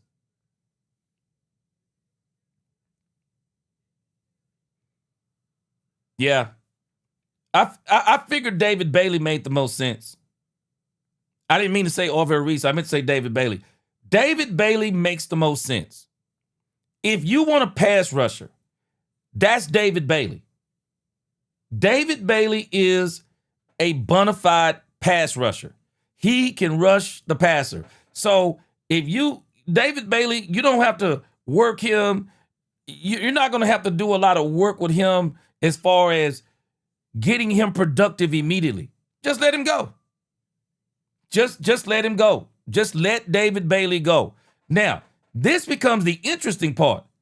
Will Orville Reese be number 3? Because this is where it's going to get interesting. Is Orville Reese number 3? Because if I were the Cardinals, and I know I want to get Ty Simpson on down the road, I'm actually going to try to I would rather get the running back first. I would get the running back first. Jeremiah Love is the best player in the draft. I would get Jeremiah Love first. But the problem is with the Arizona Cardinals, they only have 7 picks this year. They only have 7 picks. So if they're going to trade, if there's going to be a team that's going to try to trade back, well, let's see. They're on the clock. Will they trade back? Will they trade back right here? They have 7 picks in this draft. They want more picks. And it is obvious that they want Ty Simpson. I don't think they're going to. I wouldn't give a number 3 for Ty Simpson. I'm not paying him that kind of money. When everybody already knows that Ty Simpson ain't that kind of quarterback. Ty Simpson probably needs to be drafted somewhere around 15. He needs to be drafted around 15. But I'm not drafting Ty Simpson. As bad as I think they want Ty Simpson, I'm not drafting Ty Simpson at 3.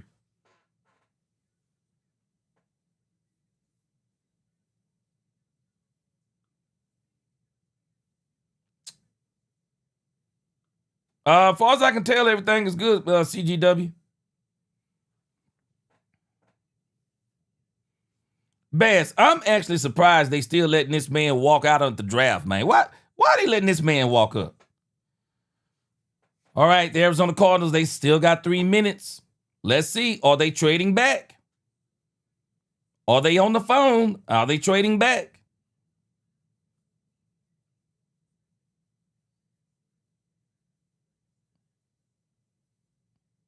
Yeah, I think David Bailey, I think he's going to be pretty good. Rombowski said Ty Simpson needs to be drafted tomorrow, not tonight. He need to be drafted tomorrow, Rombowski.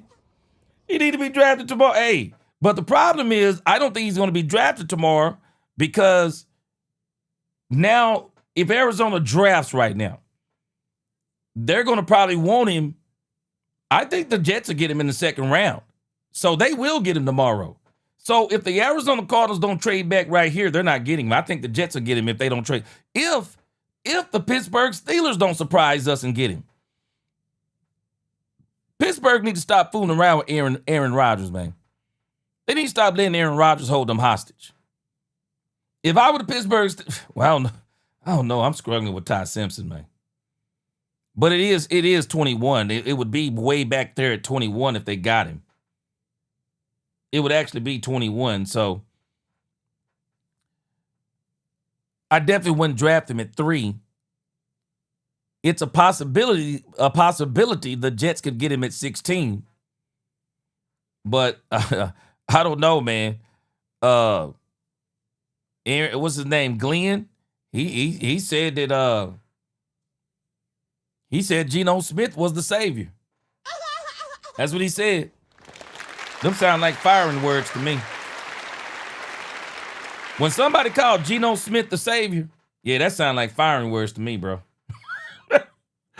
That sounds like a statement that a coach make the year he gets fired. I mean, you can just once he says that a quarterback like Geno Smith is the savior, you like, ah, man, the writing's on the wall. He ain't gonna last much longer. He is not gonna last much longer. All right, so hold on. Stop the press. It says that the Cardinals pick is in.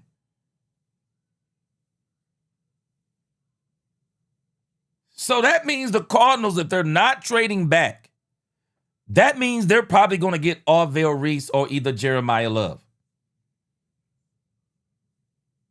Arvell Reese or Jeremiah Love. Who you got?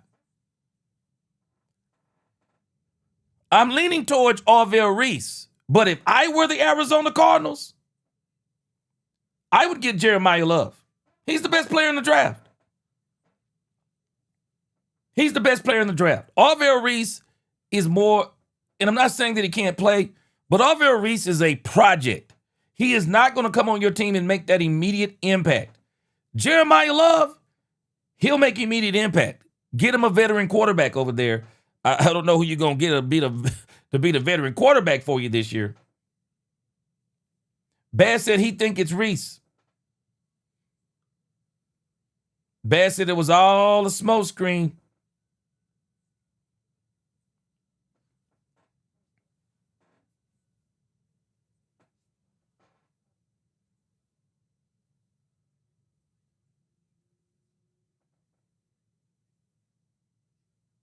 If I were the Cardinals, it would be Jeremiah Love for me.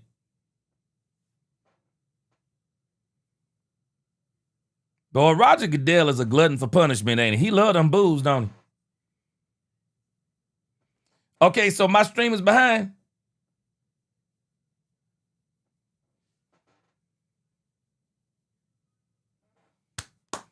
That's exactly what I would have did too, Rombowski. Appreciate you. Yep, it's exactly what I would have did, man. I'm sorry. Rombowski, I think you made the statement of the year a couple of weeks ago. I guess the only way that the Jets, the only way I'm keeping that running back that they have on the franchise tag, I would have never put him on the tag because if I'm number 2 in the draft, I'm getting Jeremiah Love. You want to help your quarterback out, get him a running game. I would have got Jeremiah Love at number 2. Chanel said, told you the fans would not put up with drafting a defensive player. Yeah, Jeremiah Love is a great pick. It's a great pick. What up, Moose? You at the draft? Yes, sir. Hey, you out there with You out there with Mark Holmes? I know Mark Holmes at the draft too.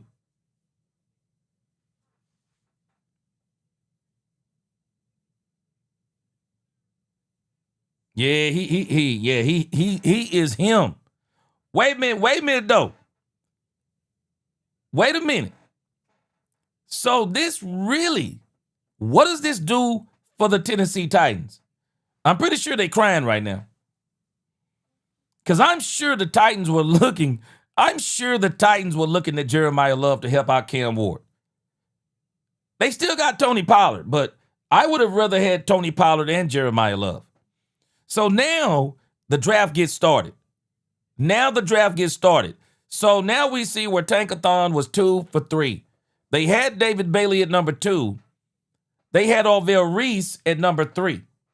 So now we got Jeremiah Love at number 3. So if we got Jeremiah Love at number 3, then what does that mean? What does that mean coming up next? What does the Tennessee Titans do at number 4? Whoa. What are they going to do at number 4? What up, Niecy?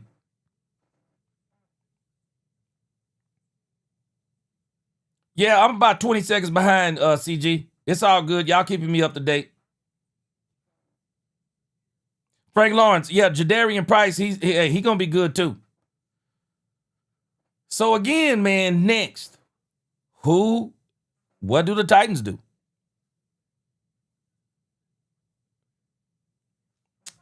Man, I'm telling you. Now, somebody has got to pick somebody that we don't, that's not in the top 11 in order for somebody to fall to the Cowboys. What are y'all thoughts right now? I'm going to see where this thing is by number 6. I'm not going to be surprised. We'll see, but I wouldn't be surprised the Cowboys, if they're going to trade up the Cowboys, it's going to be 6 or 9. So we're about to see.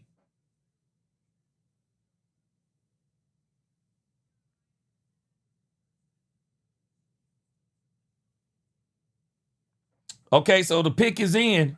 So it looks like Larry Golden said the pick is in and Bailey is the pick. So Bailey is the pick at number 4. Is that what it is?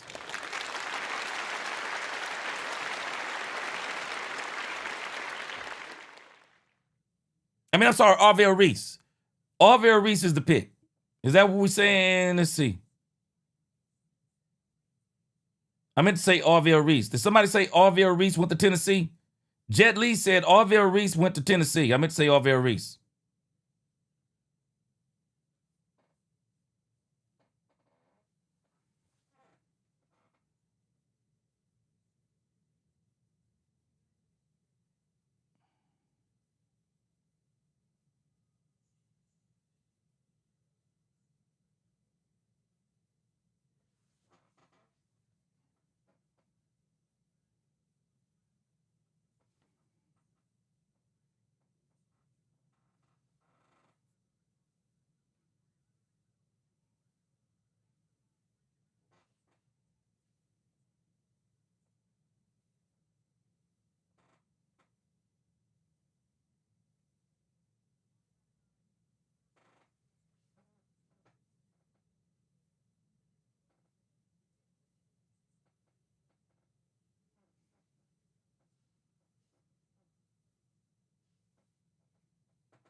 Yeah, I don't see the pick yet, too. I don't see the pick yet either.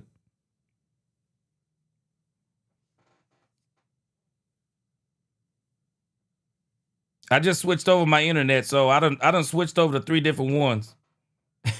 I done switched over to 3 different drafts to see if I could get a little bit more up to date.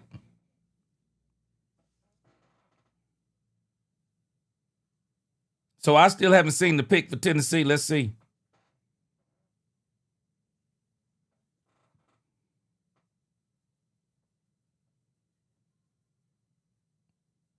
Miss Matrix, I guess they got so many people watching that everybody's on a different time. Oh, okay, Jet Lee said he believes it's going to be Reese. I got you. Okay. All right, pick number 4 is in. Is it Orville Reese? If I was Robert Saleh, If I were Robert Saleh, I would go defense.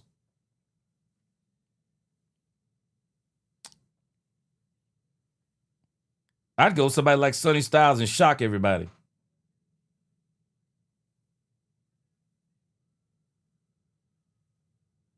What? What? Get out of town. What? Tennessee with Cornell Tate? What?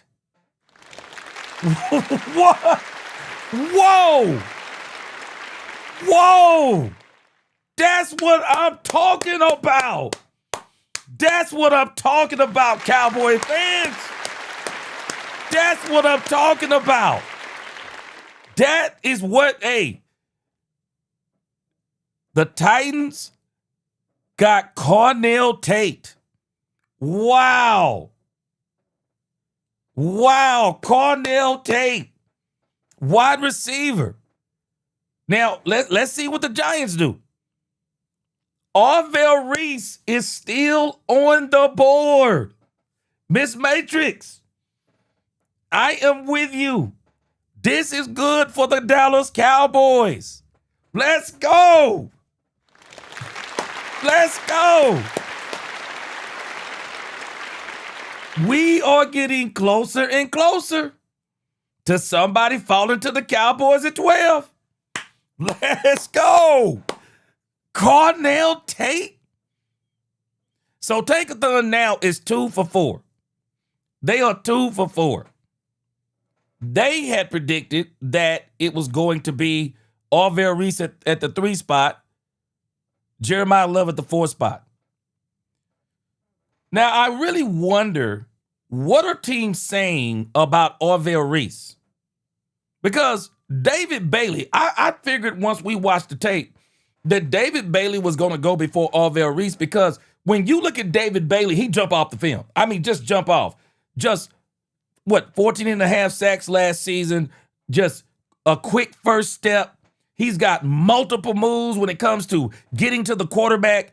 David Bailey, you knew all of those things, but Arvell Reese, it seems like Arvell Reese is still trying to find himself as far as what he is on defense. So he needs to be more with a team that is willing to do some molding of him, some coaching of him. And so I'm not surprised that David Bailey went before Arvell Reese. But now the question becomes, where does Arvell Reese go?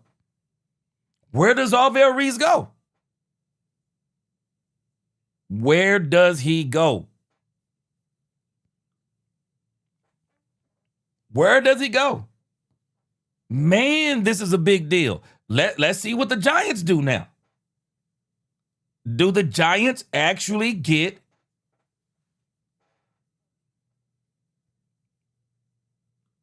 Rombowski said New York Giants take Reese at number 5. So you're telling us that's for sure because you're ahead or what?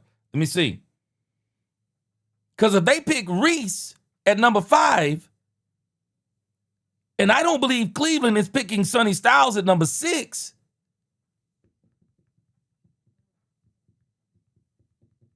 that would leave Sonny Styles to be at number 7 with the Washington Commanders. Let me see.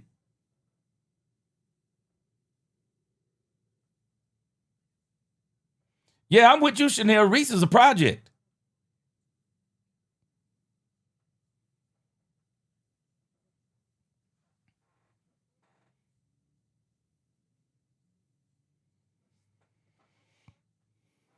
All right, so here's the Giants.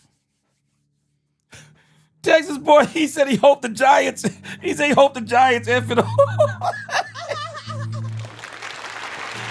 he hoped the Giants F it up, boy. Let's go.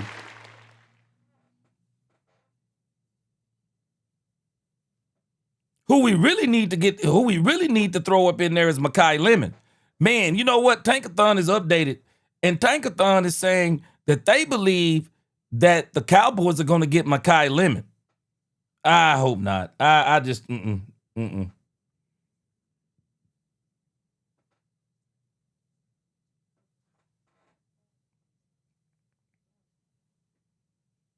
Yeah, I hope they don't get Mekhi Lemon. But it's showing the Cowboys getting Mekhi Lemon on Tankathon, which they've already been wrong on the last 2 picks. Jeremiah Love, number 3 to the Cardinals. Cornell Tate, number 4. That's just wow right there, man. That was a wow moment for me because I did not expect that. All right, it's a commercial over here on my end. Is the Giants in already?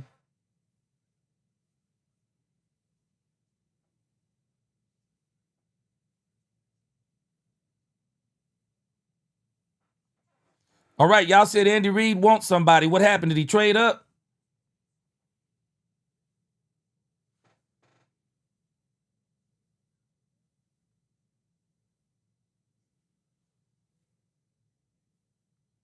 Man, I was thinking the same thing. When you start talking about you have Jackson Dart back there, you need to protect Jackson Dart, and especially from himself. Okay, Crosby said it looks like a trade. All right. Wow, Bass said he thinks the Chiefs wants Delane. Rombowski said Delane is off the board.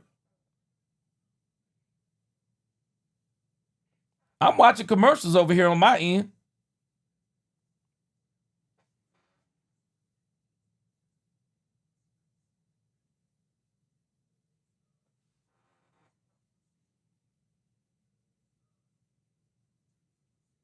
Yeah, I'm watching commercials over here, man. I don't know what's going on, man. Commercials over here on my end.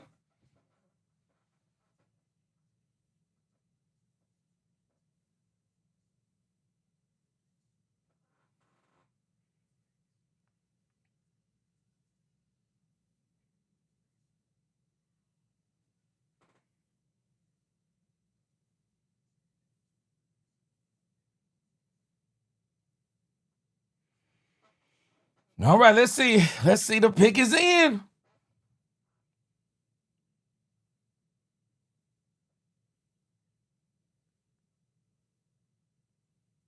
I'm thinking Roger Goodell does what? The top 10?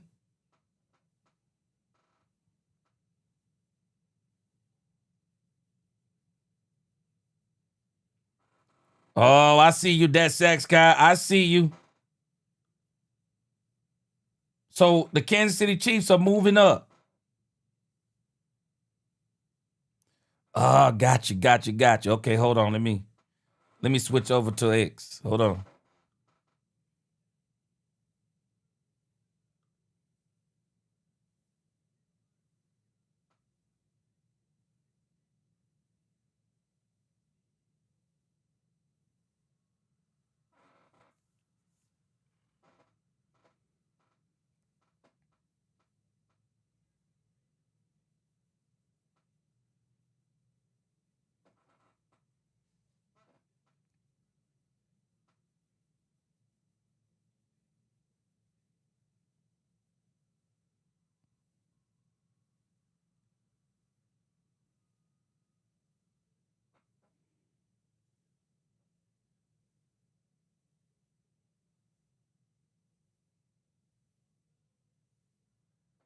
Giants selected Arvell Reese. Wow. The Giants selected Arvell Reese? What? What? The Giants selected Arvell Reese over Sonny Styles? What? Get out of town. There is no way. The Giants took Arvell Reese over Sonny Styles. Somebody is falling to the Cowboys, man. Somebody is falling to the Cowboys. There is no doubt about it. Somebody has got to be falling to the Cowboys. Now, Chanel, let's think about this. I can clearly see why the Giants would take Arvell Reese. It makes sense. We've been saying that Orville Reese is a project. The Giants aren't going this year. The Giants aren't going next year. They are building a team to be ready within year 3. That's what the Giants already know they're not going to come out this year like gangbusters and win 13, 14 games. They're not doing it. So it makes sense. It makes sense if you're trying to build something. So somebody is falling to the Cowboys, man. Orville Reese? What? I'm blown away. I'm blown away they chose Orville Reese. Wow. I'm blown away right now, man. Orville Reese? Real estate vet, you know they can't stand Roger Goodell, man. They can't stand Roger Goodell, man. Man, I'm blown away. The Giants got Orville Reese. Now the Cleveland Browns right here, they're either going to take an offensive tackle or they're going to take a wide receiver. Cornell Tate is off the board. I wouldn't be surprised if the Cleveland Browns took Francis Mauigoa, Cornell Tate is off. Francis Mauigoa or Jordan Tyson or Mekhi Lemon if they don't trade back. Wow, this is crazy.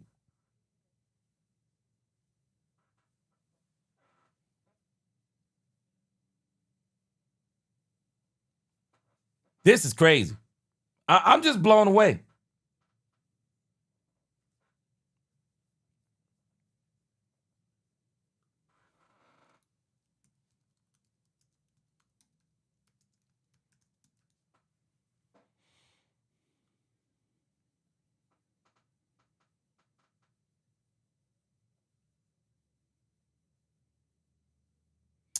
All right, I got 2 things pulled up over here. Okay, so I want to make sure I keep up. David Bailey is number 2, Jeremiah Love number 3, Cornell Tate went 4, Orville Reese went 5. Kansas City Chiefs traded with the Cleveland Browns. The Chiefs traded with the Cleveland Browns into the number 6 spot. I'm guessing that if they traded into the number 6 spot, they are either about to get Jordan Tyson or they're about to get Mansour Delane, I believe. It'll be Tyson or Delane. All right, Kansas City pick is in.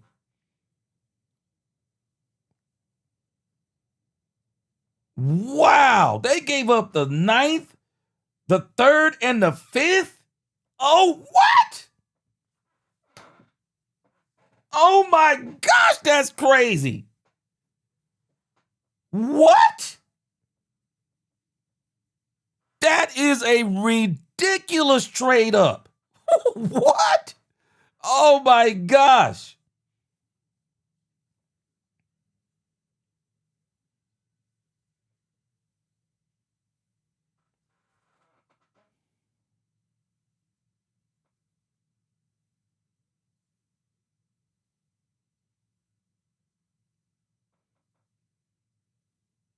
Rombowski, man, what you watching? Boy, you way ahead. I done switched to 3 channels. Rombowski, you already on the 7th pick, man. We all still back here at the 7th. We all back here still at the 6th pick.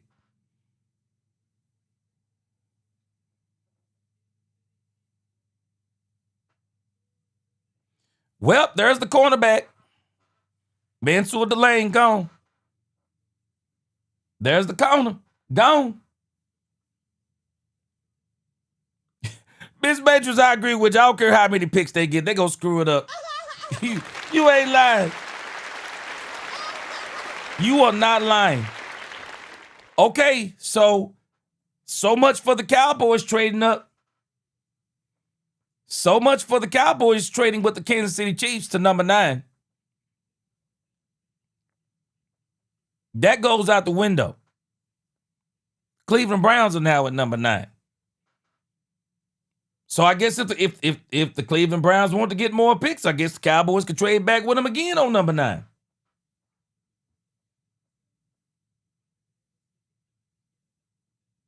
I guess you could always trade back again.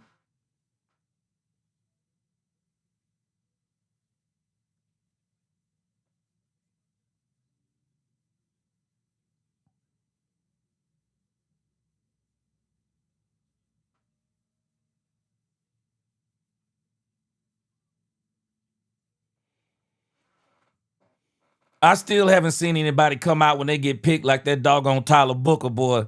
Tyler Booker, boy, he came out last year. Boy, the way Tyler Booker came out when the Cowboys selected Booker, boy, that was the cover, boy. That dude right there showed you what excited looked like. This is crazy. Mansour Delane is gone. Wow. I would have loved for the Cowboys to get him.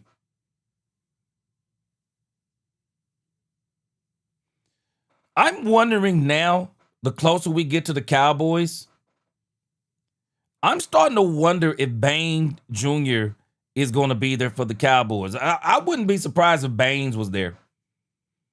I would not be surprised if Bain Jr. is there at number 12 for the Cowboys. Would not be surprised at all. Washington Commanders, so you're saying the pick is in? Hadn't updated on ESPN. Real estate vet. You know what, man? I think I may have to agree with you. I don't know if I would have gave up that number 6 spot. They need offensive linemen bad. Maybe they think they can get Francis. Maybe they think they can get Maui Goa at 9. Maybe that's what they're thinking. Maybe that's their thinking. Real estate vet Maui Goa at 9. Maybe that's what they're thinking. The Washington Commanders probably get Styles.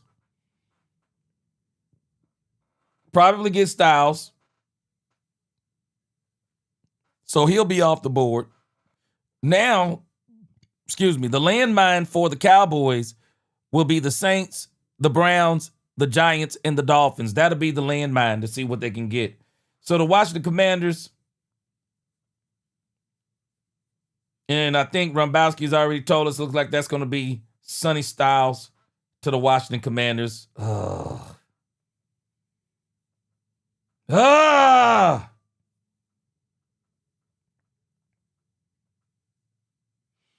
I think Bain. If I had to guess, I think Bain gonna fall to the Cowboys at 12 if I was just guessing. I just think it's Bain.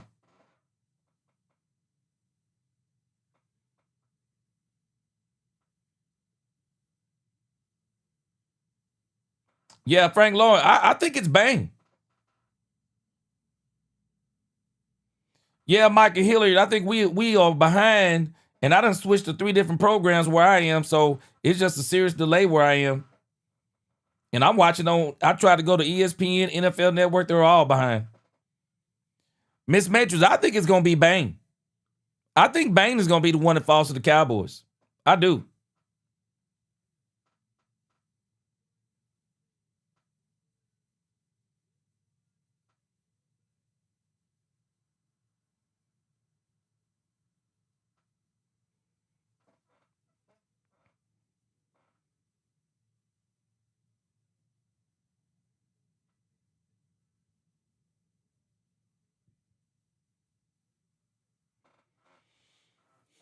All right, so no surprise at 7. I'm watching it over here. They're taking way too long to announce it. No surprise at 7. Sonny Styles, he fits. He's the kind of player that Dan Quinn likes. It's no surprise that Sonny Styles is going to the Washington Commanders. It also sounds like the Saints have already got Jordan Tyson. We'll wait for it over here on this end. But it seems like to me that Ruben Bain Jr. is about to be on the board for the Cowboys.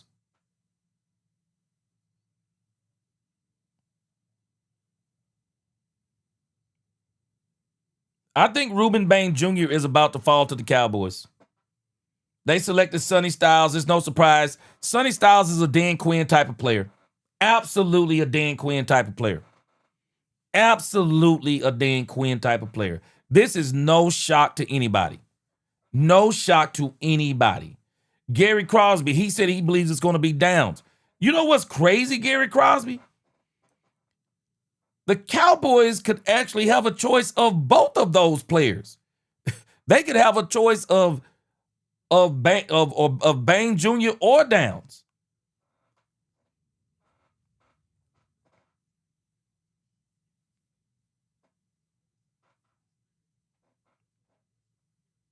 Man, I am telling you, boy.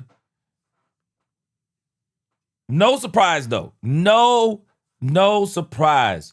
Sonny Styles to the Washington Commanders. It just fits what Dan Quinn likes to do. It just fits what he likes to do. Booby D, he said the Cowboys gonna draft a holder. He said he gonna draft a holder. All right. Sonny Styles to the Washington Commanders. He'd have been smiling a lot bigger had he went to the Cowboys. That boy dressed to the nines too, boy. He dressed to the nines. Got that tuxedo on. Dressed to the nines, boy.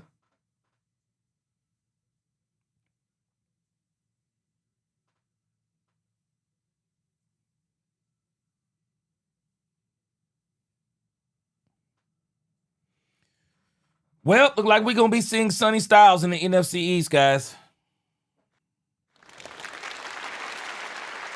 Yep.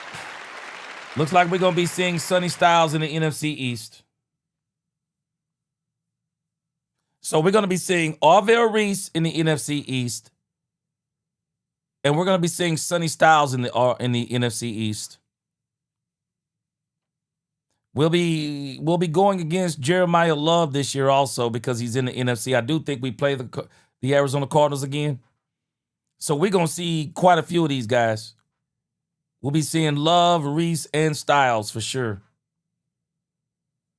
Man. Marvel Jesus, he says Downs going to fall to 12. I think it's going to be Bain or Styles.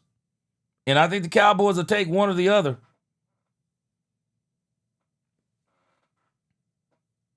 Yeah, I think it's going to be Bain or Downs, 70s Fan Show. Jaden Justin said, if I'm Dallas, I move back if Downs go. Mike Smooth said he going with Downs if he there. Patrick said Downs or trade down. Gary said Downs or Bain. I think Bain going to be there. Ron Bowski said Dak going to see Styles 2 times a year now, boy. And Reese too. Whoa. Man. Carlos Rivera, he said 3 wide receivers in the top 9. We're going to see because it ain't going to happen at the rate they're going. I think the Cleveland Browns may get Mekhi Lemon.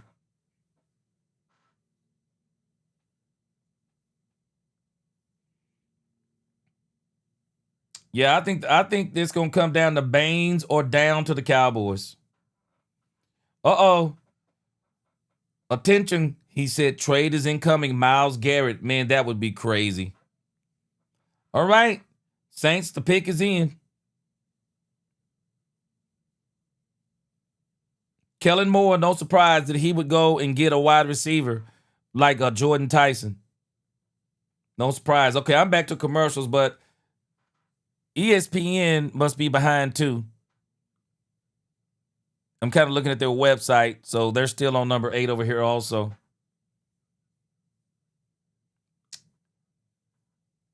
$80 L's Rich.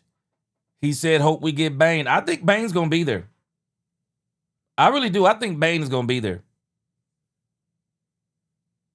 If the Giants have to pick between Styles and Bain, I think they'll pick Styles. I'm predicting the Giants would pick Styles over Bain. John Harbaugh is one of those guys. He's kind of weird, and I don't mean that in a negative way per se, but I just wonder if he would want with everything that's transpired with Bain. If there was a person to me that would turn down Bain, it would be John Harbaugh. John Harbaugh strikes me as the kind of person that would turn down a Bain and go for Caleb Downs. Go for Caleb Downs just based on what he would view as character alone. So if those two are there, because I think that the Cleveland Browns traded back because they want Francis Mauigoa at 9. I think they want to get Francis Mauigoa at 9. They have to go offensive line. Cleveland has to go offensive line. I mean, these guys were out there quitting on Shedeur Sanders last year. They were out there quitting on Shedeur Sanders.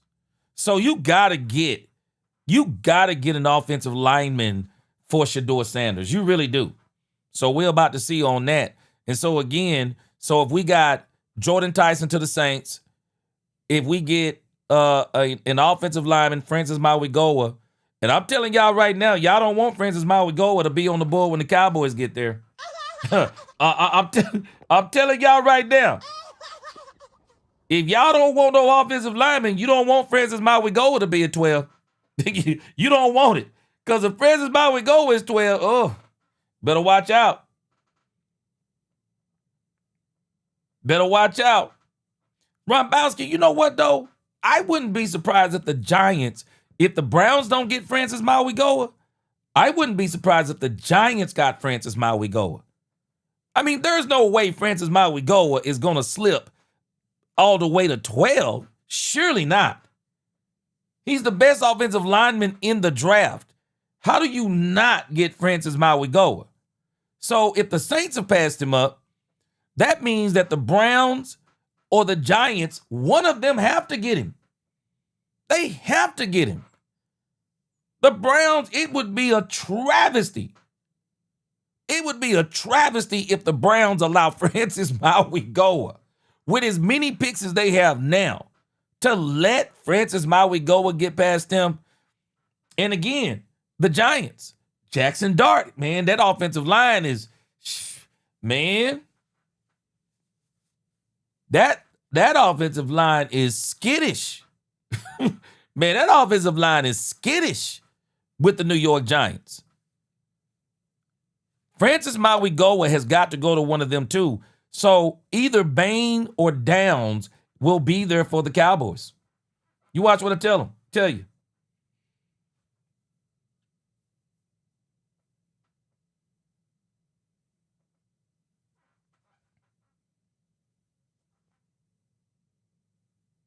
Okay, so we already know this is Jordan Thompson.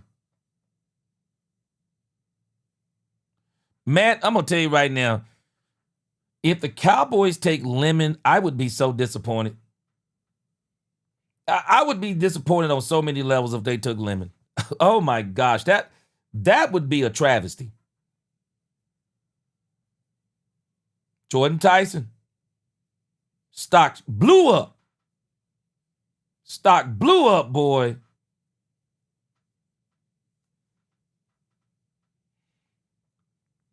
All right, Rombowski.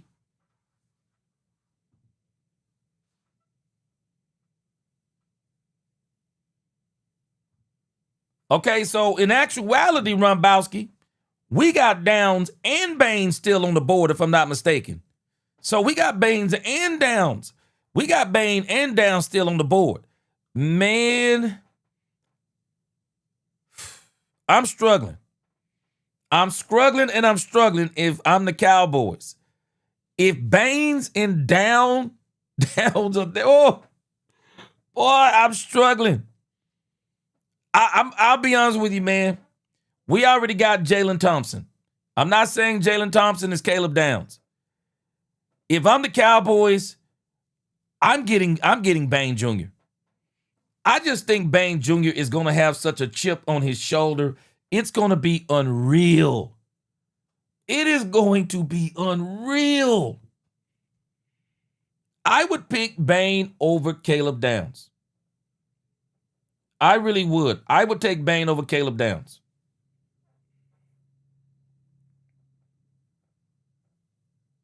The Cowboys may have a choice between the two of them. I'm taking Bain, man.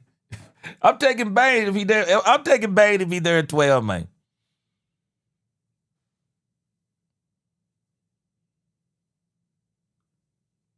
Douglas Harrison, that was smart by the Giants. Because I was about to say, There's no way they let Francis Maui go past them. There's no way. There was no way the Giants could do that. There was no way they could do it.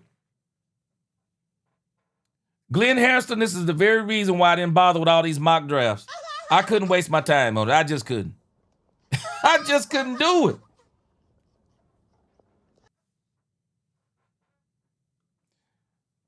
He said, you don't want to win, G. We haven't had great safety play in 10 years. I think Jalen Thompson's going to be there. I think he's going to be good. I think P.J. Locke has a chance to be good too. But I also think if they could get a pass rush, Dominique, it would help them on the back end. It would absolutely help them on the back end. So for me, I would be looking for more of a little bit more pressure up front because I would like to have Bain and Rashawn Gary. I really would.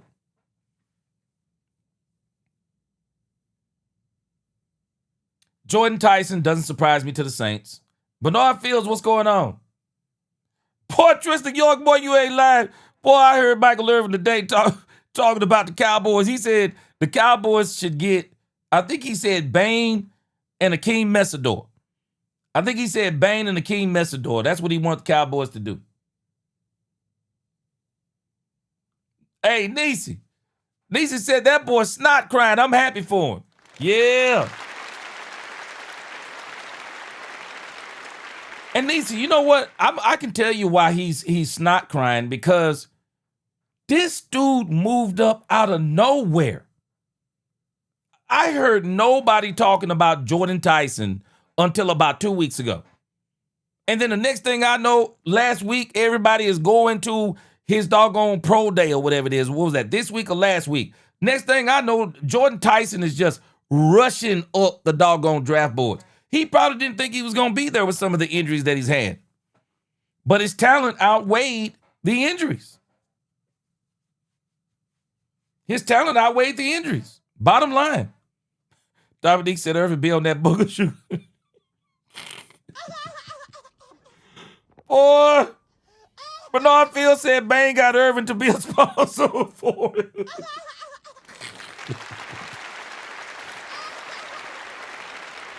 Hey, attention, let me tell you something.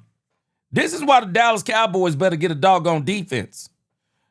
The Cowboys better get a defense, man, because these teams are not playing. These teams are building defenses and offenses, man.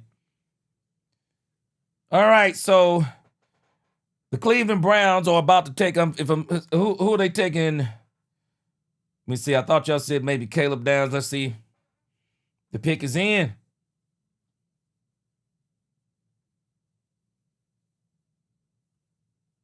The pick is in. Jet Li, I'd like to have Bain, man. Matt said, rest in peace to the young man about to go to the... Hey, man, I think they about to start winning. They got my man Shador Sanders over there. I think they about to start winning.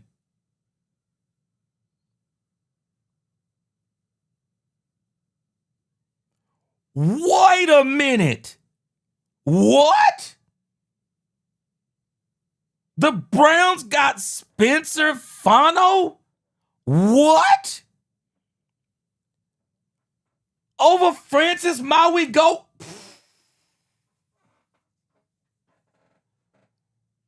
Whoa. What? What? Man. Hey, where's Angie at? Hold on. Hey, man. Hold on a second. You telling... Okay, hold on. So wait. So Spencer Fano went to the Cleveland Browns. If I'm not mistaken, I remember that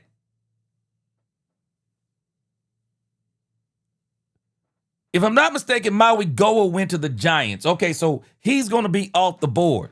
So it's coming down to the Cowboys on Bain Jr. or Caleb Downs. Will the Cowboys get Bain Jr. or Caleb Downs? All right. So for you people who are ahead, do not announce the Cowboys pick until I get there. Don't announce it until I get there, man. Don't announce it. Don't announce the Cowboys pick until I get there. I think it's going to be Bain Jr. Let's see. This was a smart pick by the New York Giants, though. Very smart pick.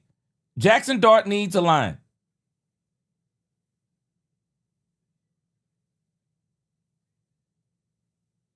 Yeah, it's a great pick. It's a great pick for the Giants. It's a great pick for the Giants. Maui Goa. All right, looks like the Cowboys are about to get Caleb Downs or Bain Jr. Oh, Douglas Harrison, don't spoil it. Did you just say the Cowboys traded up to 11? Don't spoil it. The Cowboys traded up to 11. If they traded up to 11, they must want Caleb Downs. That's the only thing I can figure, because I think Bain would be there at 12. They must want Caleb Downs.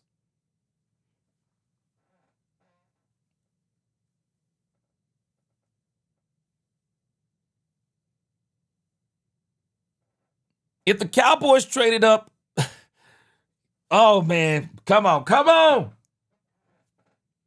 Bain Jr., come on. Miami traded with Dallas. Hold on, don't tell me, hold on.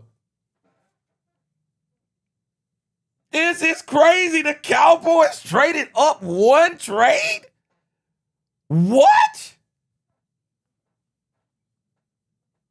Why would they trade up with one pick unless there's somebody very specific that they wanted that they must have been afraid that Miami was going to get? Okay.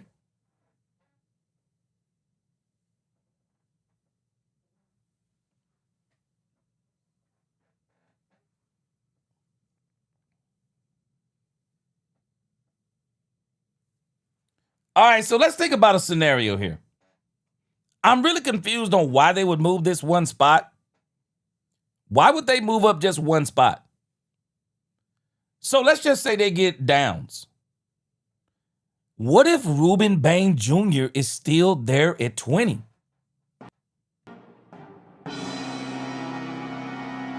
What if Bain Jr. is still there at 20? I'm starting to think that this car accident thing must have really affected the draft stock of Bain Jr. It's all I can figure. Oh, I see you, Mike said this. So if the Cowboys didn't trade up, somebody was going to get him. I see you. I see what you're saying.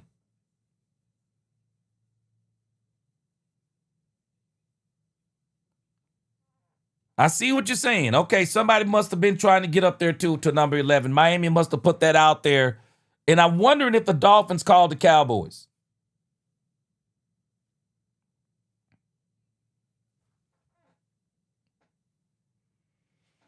Man. The Cowboys traded up. So I now want to know, what pick did they give up to go to number 11? What did they give up?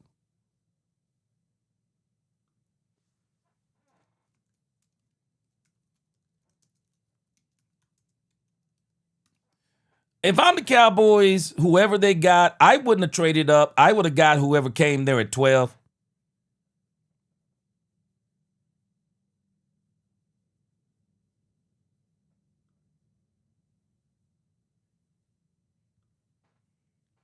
All right, so the Cowboys, wait, hold on. Here it is right here. The Cowboys got the 11th pick. Oh, wow. The Cowboys gave up 2 fifth-round picks? Oh, my gosh.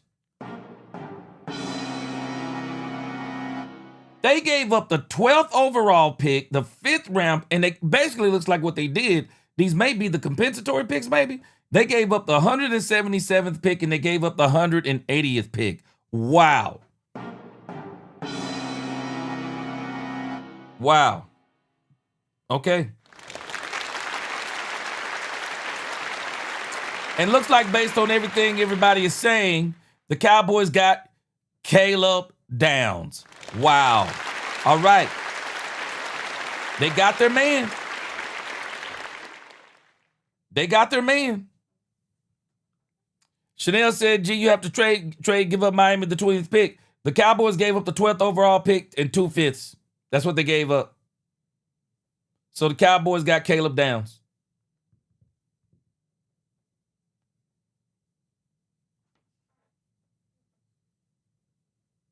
They excited in that room. Oh, man, this thing is showing commercials again.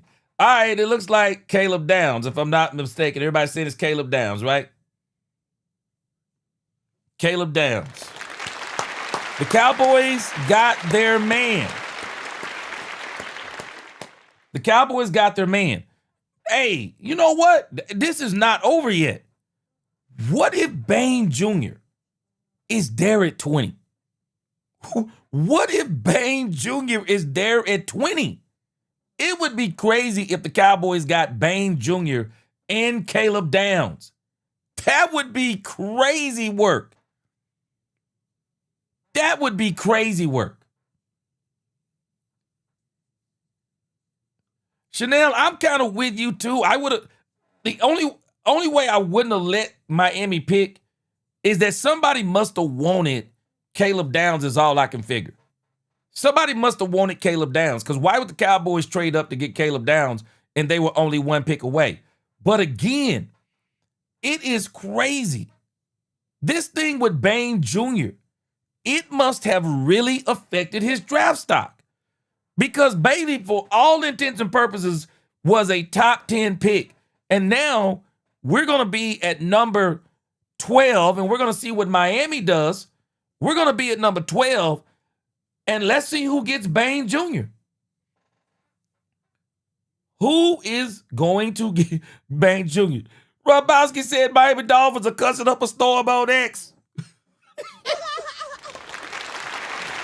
Man, hey. Robowski. I mean, I know Troy Aikman said he wasn't going to have nothing to do with the draft, but isn't he in the room? How much draft work do you have to do to pick to not trade and you get Caleb Downs? Wow. Cowboys got Caleb Downs. That was great. I ain't mad at it. So now you got Jalen Thompson. You got Jalen Thompson. You got P.J. Locke. You got Caleb Downs. If I was the Cowboys, I'd probably be trying to trade Malik Hooker on day 2 or 3.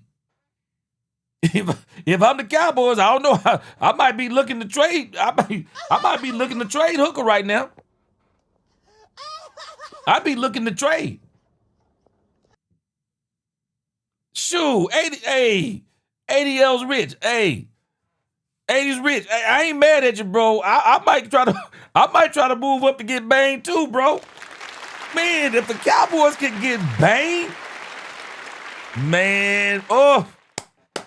Let's go. Bain, please fall to 20. Bain, fall to 20. Caleb Downs. Yes, sir. Oh, yeah.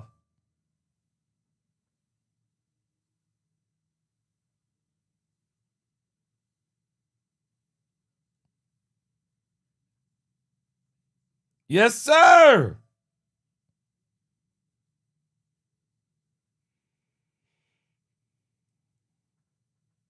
Who was the dude with the bald head he leaving hanging over there? The dude with the bald head, man. You left him hanging, Caleb Downs, but that's all right. Welcome to Dallas. Let's go. I'm not mad at it. I am not mad at it. Patrick M88 said whoever wanted Downs would have been further back, so the offer would have been more than 2 5s. Hey, man. I like that pick. Dominique. Wait a minute, the neighborhood skeptic, he likes it. He said, thank you, Christian Parker. Let's go. Hey, man, I'm not mad at the pick. I'm not mad at the pick. The Cowboys got their man. Man, Robowski, you said you never thought again. Hey, maybe he did Jerry a favor. Hey, Robowski, maybe he did Jerry a favor, man. Maybe he did Jerry a favor, because who in the right mind go not get Caleb Downs, man? Who not gonna get Caleb Downs if he's right there? Man, they're talking about this dude is a generational player. Eric Folks, I appreciate you. Hey, man, they said this dude is a generational player, Eric Folks. How in the world did Miami let Caleb? Hey, I'm not mad at him. Hey, let's go. Gary Crosby, you got your wish. The only player I wanted other than Downs was Sonny Styles. Man, let me tell you something. Yahusuf. Yahusuf. Bain might be there at 20. Bain may absolutely be there at 20, man. He may absolutely be there at 20. He may be there at 20. That car accident, and we have been hearing this. Chanel, we may still get Bain. We had already been hearing this.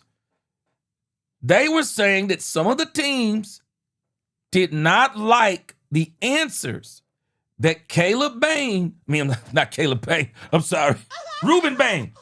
People didn't like the answers Ruben Bain Jr. was giving about that accident. Frank Lawrence, appreciate that super chat. Frank Lawrence. Oh, Frank Lawrence. Man, I don't want to get too excited. But Bain Jr. may be there at 12. Let's go. Niecy said Downs walking with a pimp sweat. Niecy. Now, Niecy, you remember last year the way Tyler Booker came down that hallway? Hey, ain't nobody top Tyler Booker yet. Tyler Booker came down that hallway with that man was, Tyler Booker was doing it. Whoa. Hey, man. I'm liking this. RT Holman, what's going on, my bro? Hey, man, I'm liking this. I'm liking this, man. They got their man. It seemed like the Cowboys wanted Downs all along. I think they wanted Styles, but I also think they wanted Downs. Dominique Pittman, hey, man. We finally got safety play, bro. We got P.J. Locke, Jalen Thompson, and we got Caleb Downs. Let's go. Boy. Man, if the Cowboys get Ruben Bain at number 20. Oh, hey, come on, let's go. Boy, I bet you Jared and I already called this man. If you're there at 20, we coming to get you. I bet Jared and I already told him. Boy, we coming to get you at 20 if you there. Let's go. Patrick Gibb, he said, glory be to God. Let's go.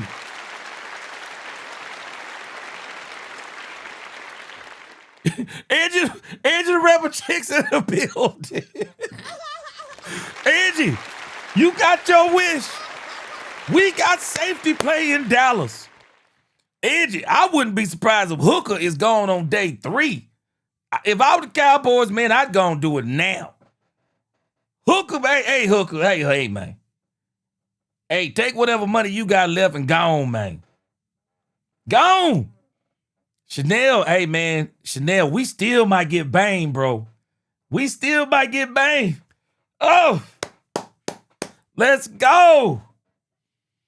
Let's see who the Miami Dolphins wanted. Maybe the Miami Dolphins wanted Bain. But some of y'all are ahead, so it seems like Bain must be still on the board. Let me see. Let me move up in the chat.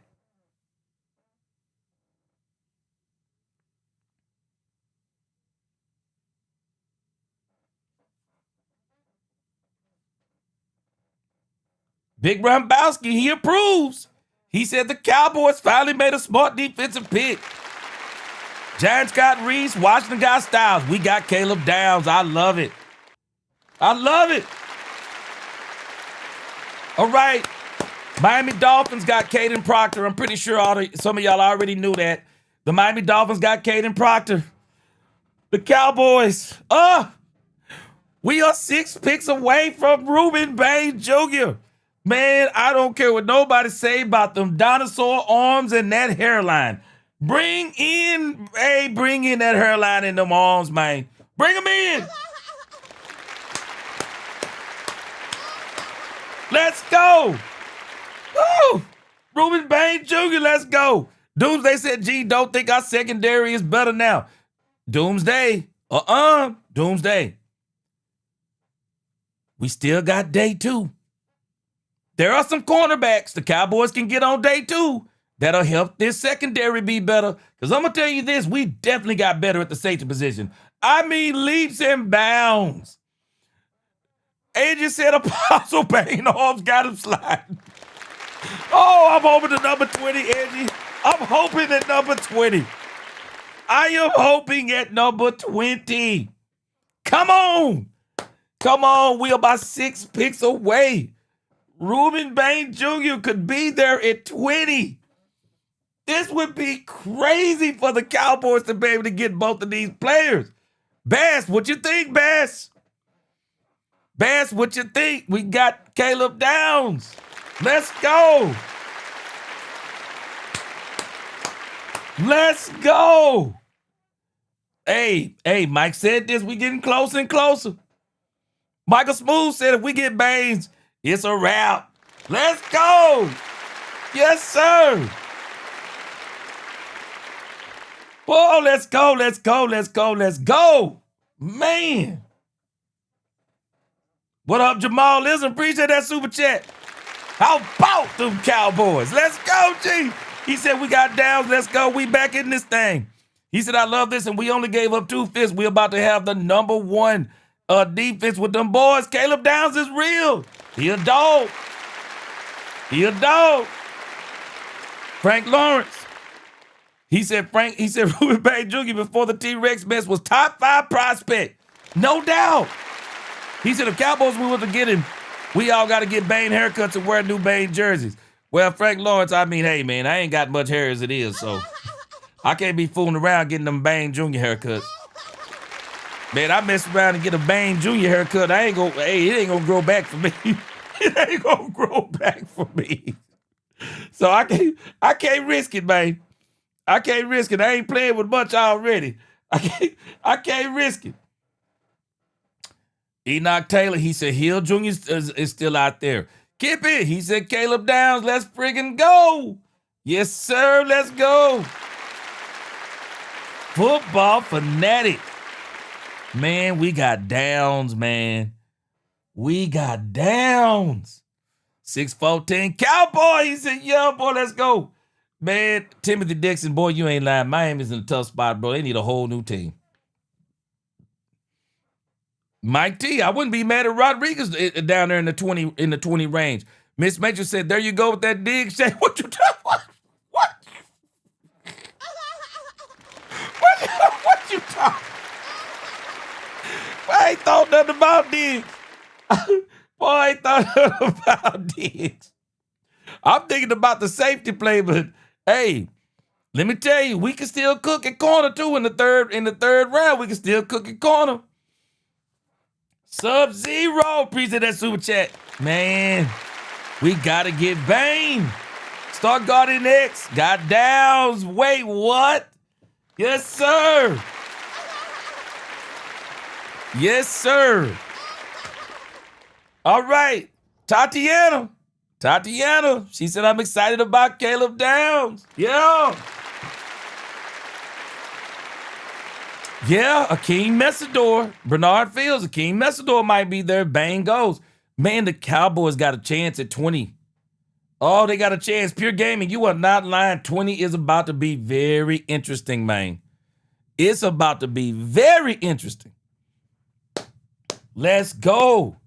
Pure Gaming, he said he don't think Bain gonna be there at 20. Well, we about to see. Because if the Rams don't get him, it's 1, 2, 3, 4, 5, 6 picks in between. Let's go. All right, let me see what Tankathon was predicting. Tankathon been off since the first 2 picks, man. That's why these mock drafts, man, I don't buy these mock drafts. I don't. So, looking at the board and looking at the Rams, I wouldn't be surprised if the Rams went with Mekhi Lemon, Amar Cooper Jr. I wouldn't be surprised if they went offense. Let me see who else is in there that's supposed to be in that top 20. There's another offensive lineman, Vega Lone. Akeem Messador, he's top 15. I wouldn't be surprised if it's Omar Cooper. Some of y'all are ahead already. Oh, yeah, I'm not going to be mad at Jacob Rodriguez. Oh, no. I am not going to be mad.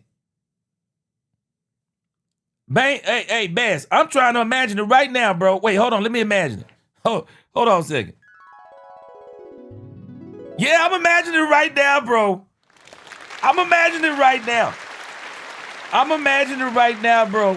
For sure. Let's see.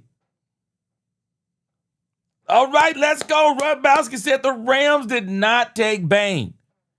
I wouldn't be surprised if the Rams took a wide receiver. I just wouldn't. Mekhi Lemon. I wouldn't be surprised if they took Mekhi Lemon. You got Mekhi Lemon, Spence, who Vega Lone is still out there.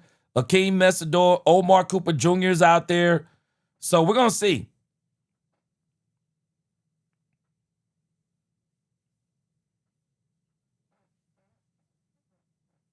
Let's see. Come on, come on, come on.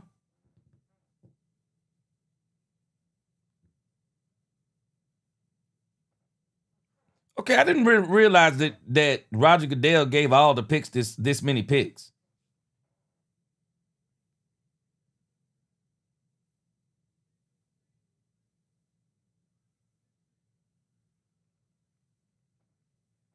What? What? Get out of town! What? Get out of here! Somebody shut the front door. Ty Simpson snuck into the top 15?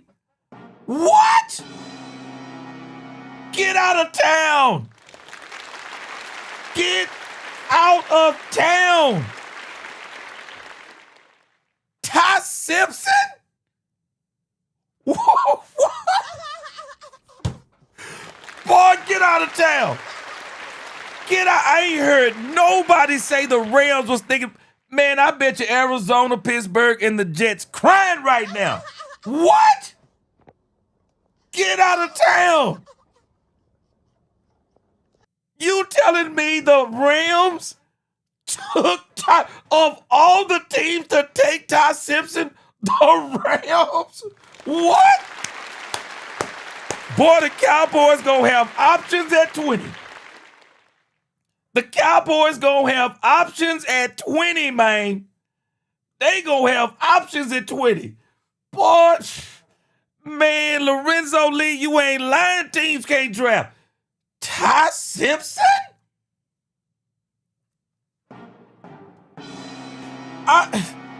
I'm blown away. What? Rob Bowser said, well, if Simpson was going to go in the first, he said that I can't argue with an offensive coach like McVay to be looking ahead. I'm blown away. And you already know. Sean McVay is one of these coaches. He doesn't have to act like he's the smartest guy in the room. Sean McVay a lot of times is the smartest guy in the room. And so Sean McVay, he's going to put him behind Matthew Stafford for a year or two, and he'll be ready to go. If there's anything that can be got out of Ty Simpson, there is no better coach than Sean McVay that you want coaching him. Yeah. Sean McVay is basically saying, and this is what people don't understand about the quarterback market. It is hard to get quarterbacks out there. And I'm pretty sure Sean McVay is looking down the road saying, who in the world am I going to get to replace Matthew Stafford? Who? Who am I going to get? And he can't wait to next year's draft. He's not getting Arch Manning or whoever's going to be in the top 5 quarterbacks. There's going to be a quarterback draft next year. So what does he do? He goes in the draft and gets what's believed to be the second best quarterback in the draft, I guess. I mean, I guess that's his reasoning. He got himself a quarterback. Meanwhile, Arizona Cardinals, They gonna have to call somebody to be the quarterback. I don't know who they could even call to be the quarterback at this point. Wow, I'm telling you, if there is a pick that has shocked me tonight, it's Ty Simpson. That is the shock of the night to me. That is the shock of the night. I can even remember a discussion on ESPN this week. They were saying that if he didn't go at 2, 3, or 6 to the Jets, the Cardinals, or the Browns, they said he was going to drop out of the first round. And maybe Pittsburgh. They said he's going to drop out of the first round. What? This man went top 15. I ain't mad at you, bro. I ain't mad at you, bro. If Sean McVay like it, I love it. If Sean McVay, if he like it, I love it. I am not mad at it. I am just blown absolutely away. I am blown away. All right, let me see what Tankathon said. The who's up next? Vega Lone is who the Baltimore Ravens were projected to take. That's who they were projected to take. The Ravens are on the board. Looks like somebody said the Ravens have already picked. And they took Ola Vega from Penn State. Let me see what he is over here on Tankathon. Ola Vega. Where is he at? Oh, okay. This is exactly who they had them taking then. From Penn State, this is exactly who Tankathon had them take.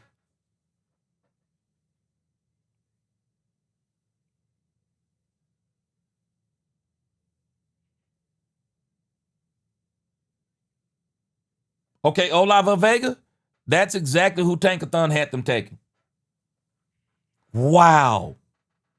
1, 2, 3, 4.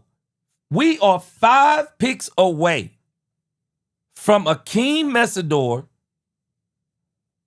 We are 5 picks away from Akeem Mesidor or Ruben Bain Jr.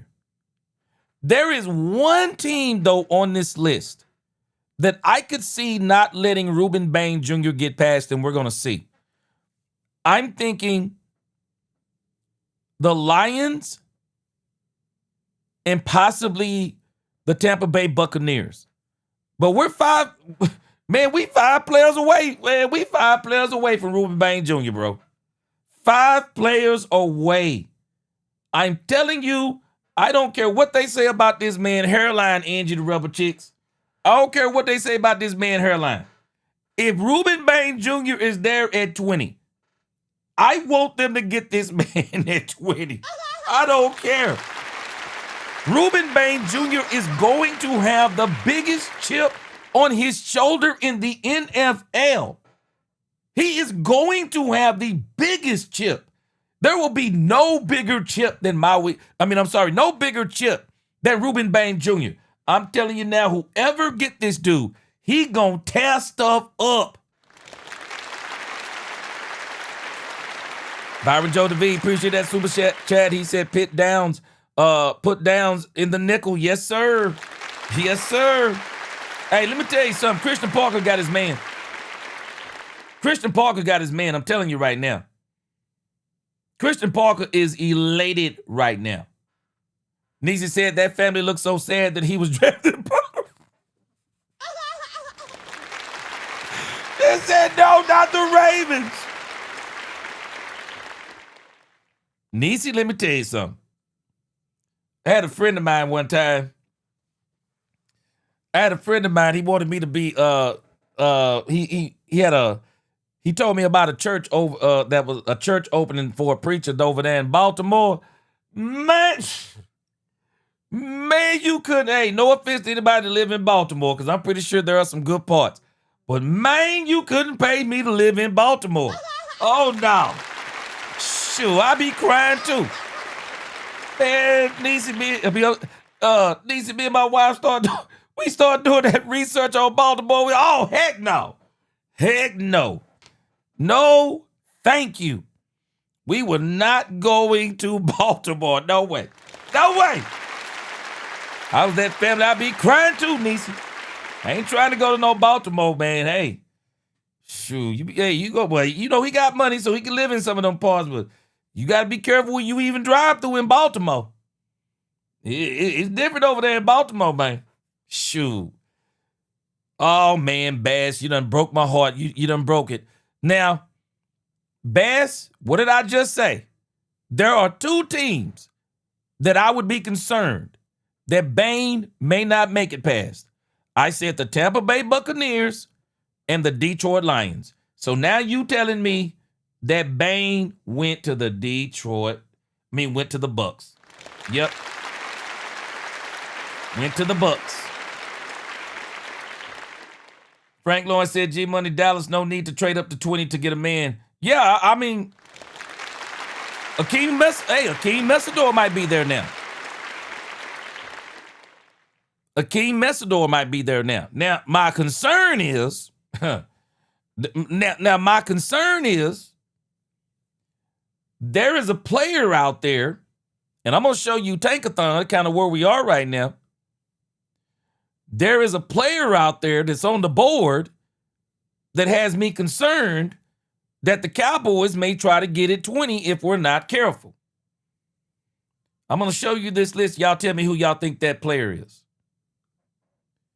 There's a player on this list that Tankathon has listed between 16 and 20. There's a player on this board that has me a little bit concerned that the Cowboys may not go past. Who do y'all think that player is? Looking at what Tankathon has from 16 to 19, there's a player on there that the Cowboys may shock us and get tonight. And I hope they don't do it. There's a player on that board. Y'all tell me who y'all think it is. Chanel, I'll be honest with you. If I'm the Cowboys, I'm getting Akeem Messador. I would probably get Akeem Messador at that number 20 spot now that Ruben Bain Jr. is off there. I'm not surprised that I'm not surprised that Tampa Bay got him because I figured it would be Tampa Bay or Detroit, and if he got past them, he was going to Dallas. Nisa said, gee, my grandmother-in-law lived in Baltimore. She told me don't stand by the window. Shoot. Man. Nisa, me and my wife, boy, we got to looking up the crime rate and stuff. Boy, my wife, she was like, boy, my wife told me, Nisa, she said, you go to Baltimore, you going by yourself. She said, you going by yourself, boy.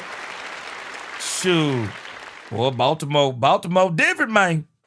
Baltimore different. Big Brother Biden said, I traveled twice to Baltimore for tax conferences, both times, long after I already watched The Wire. He said, I was happy once the jet was taken off from the one-way both times.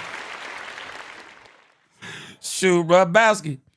If what The Wire showed us on television, boy, what do you think it's like in real life? Yeah, Chanel. There are a couple of players. Man, let me tell you something about Ruben Bain Jr., man. Looking at this man on this picture. Ruben Bain Jr. don't care nothing about his appearance, man. Ruben Bain Jr. know darn well he can make his hair look better than that. I'm just telling you, I think that's his signature look now. I think this is Ruben Bain Jr.'s signature look. He likes that look. Man, I'd have my hair all cut off. My hairline was like that. Just cut it all off, man. Yeah, this boy gonna be a beast. I believe Ruben Bain Jr. gonna be a beast. There are a couple of players on this list, and Chanel mentioned one of them. Mekhi Lemon is still out there. Omar Cooper Jr. is still out there. I am so hoping the Cowboys don't take Mekhi Lemon or Omar Cooper. I believe the Cowboys need to keep working on defense. If Akeem Messador is there at number 20, please get Akeem Messador. Don't be playing around with no doggone Omar Cooper. We already got the anxiety of the fan base. Anxiety of the fan base at an all-time high right now. So let's not take a wide receiver tonight. Please don't. Please don't. Rombowski said Jets went with Oregon tight end King and Sadiq, so Rodriguez is still on the board. Okay, the Jets at 16. All right. I believe the Cowboys could take Akeem Messidor over Jacob Rodriguez. I heard something yesterday. I was listening to Brian Broaddus and some of these guys talking about what scouts have been saying about Jacob Rodriguez. And there are people out there that are saying that they don't see Jacob Rodriguez as a first-round pick. The problem is Jacob Rodriguez is a second-round pick, and the Cowboys don't have a second-round pick. But there are people that are saying that he's a second-round linebacker, not a first-round linebacker. So Jacob Rodriguez, we'll see how far he goes tonight. We'll see how far he goes down. But again, I'm concerned about Mekhi Lemon and Omar Cooper Jr. still being on that board. But also, we got Akeem Messidor out there. I also believe the Cowboys like Keldrick Falk. Yeah, Chanel said he doesn't think Rodriguez is better than Messidor. It all depends on where Messidor is on that list. But again, Gary Crosby, I'm hearing that a lot of scouts don't see Rodriguez as a top 20 pick. And he was also saying that the Cowboys don't see Rodriguez. They're not in love with Rodriguez. They said that Rodriguez is not even.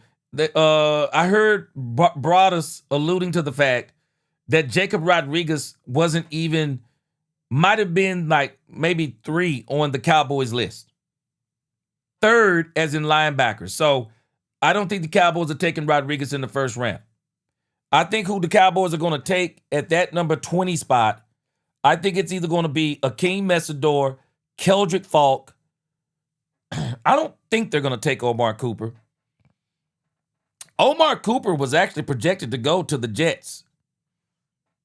As y'all can see there, he was projected to go to the Jets, and he didn't go there. At least by Tankathon, he didn't go. Because I've already seen somebody said he didn't go there, right? He didn't go to the Jets. Okay, Megan Sedone said, yeah, I think we could get Pons in the 3rd round. Yeah, we'll talk about that tomorrow because there is a player that they're saying the Cowboys are absolutely in love with that they're probably going to try to get on day 2, I believe. Ruffin, you know what? Ruffin, what's going on? Good to see you. Ruffin, I think it may be Falk too.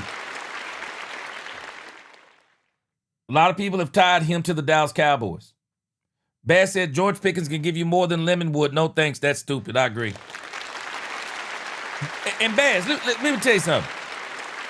I could have justified Jordan Tyson. I would have had to really wrap my head around it, but I could have justified it in my brain. But I can't justify Mekhi Lemon. Omar Cooper, I could justify Omar Cooper in the 4th round. He ain't going to be there in the 4th round.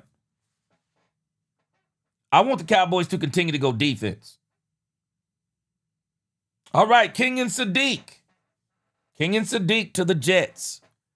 Let me see where he was actually projected to go on Tankathon. King and Sadiq was actually projected to go to the Carolina Panthers.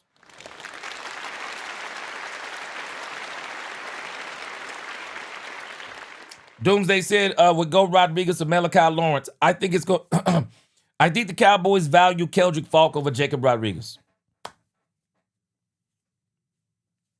Again, listen to Broaddus. He said the Cowboys, because Woolchuck is in love with Jacob Rodriguez. In love with Jacob Rodriguez. And Brian Broaddus cold crushed on him the other day. He said, well, the Cowboys are not in love with him. He said the Cowboys are not in love with Jacob Rodriguez. So the Cowboys are not going to take Jacob Rodriguez at number 20 more than likely.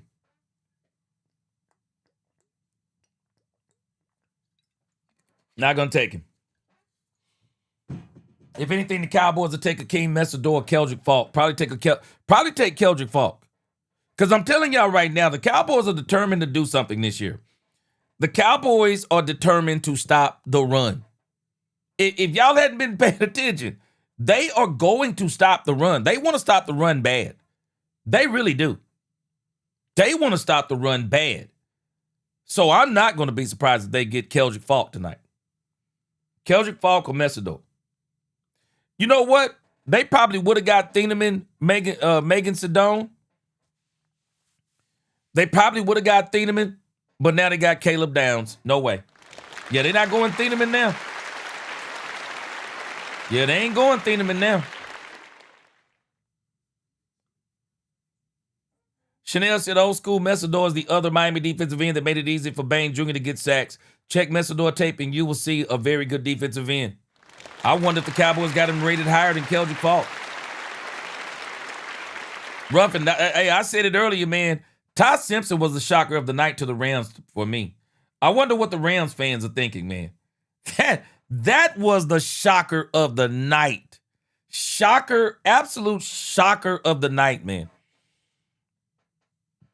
I'm blown away. I bet you the Arizona Cardinals are blown away right now. Man, I bet you the Arizona Cardinals are blown away right now. I bet they going, huh?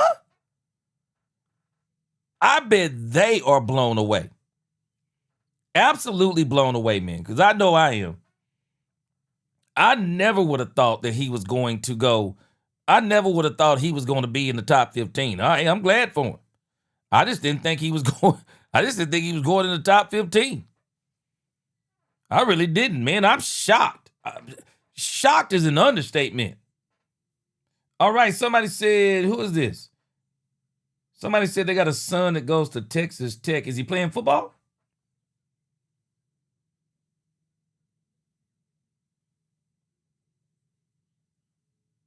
Okay, is that Patrick M? He said he had a 30 visit with the boys. Okay.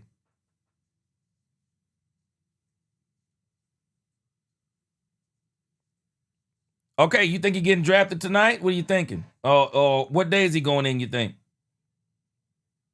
Okay, that's Gary Crosby. He said, my son goes to Texas Tech. Gotcha. Okay, that's you saying that. All right. Is he coming out this year?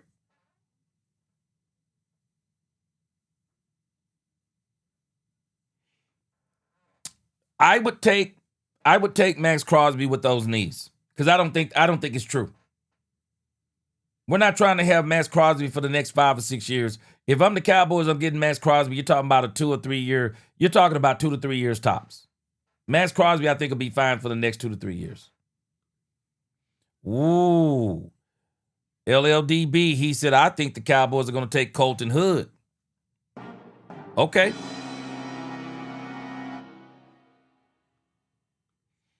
Well, we about to see.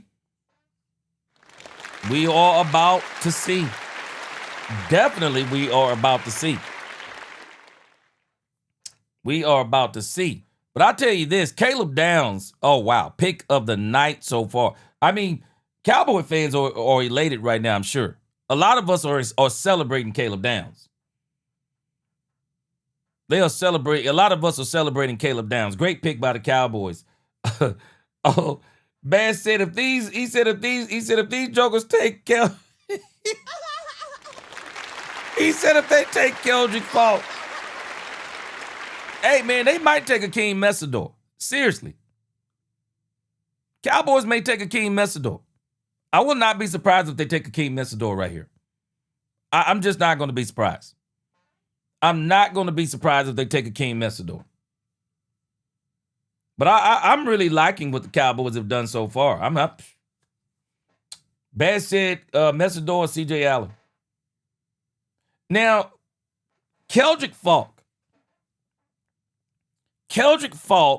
If the Cowboys get him, that's going to be some work. If they go get Akeem Messidor, I think Akeem Messidor comes in and does better early. That's what I think about Messidor.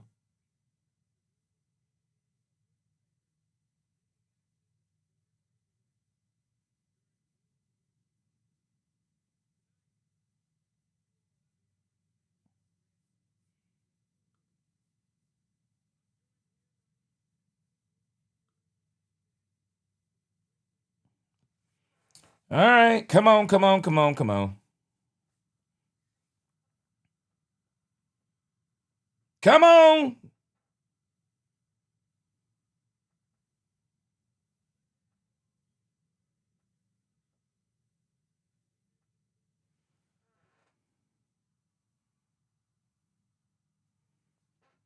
It's amazing. They cheering them because they were booing whatever.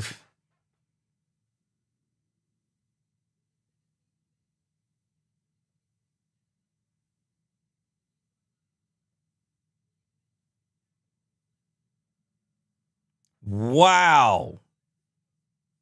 The Lions went offensive line, which was probably good for them. Wow, the Lions went offensive line. Let me look.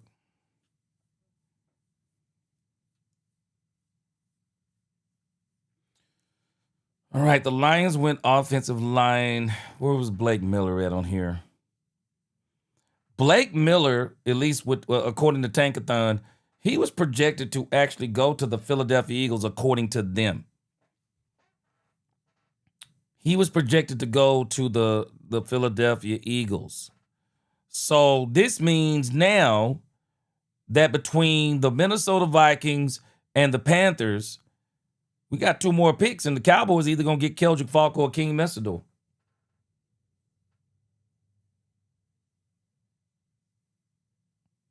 Uh-oh. So Rombowski is reporting Carolina went with Georgia offensive tackle Monroe Freeling. He was projected to go at number 17 to Detroit, but Detroit just chose somebody else. So offensive tackle Monroe Freeling is off the board. I got a feeling some of these wide receivers are going to start slipping to the second round. I got a feeling some of these wide receivers are about to slip to the second round.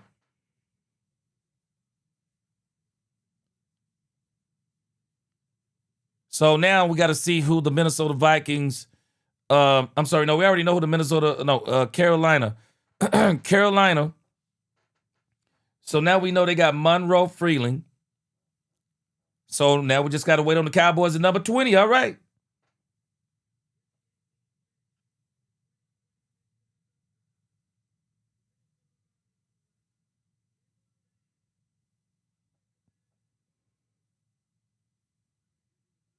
Wow. All right. Here we go. Cowboys, are they going defense again? Are they going defense again at number 20? I've been hearing so much about Keldrick Falk. I wouldn't be surprised if it was Falk. I wouldn't be surprised if it was Keldrick Falk. And then I'm going to throw a monkey wrench in. And I'm going to throw out a player that actually could surprise everybody that the Cowboys could take right here. The monkey wrench I'm going to throw in is the Cowboys could take Jamad McCoy at 20. I'm hoping not. But you're saying Minnesota.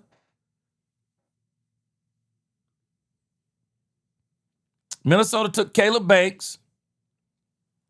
So now at number 19.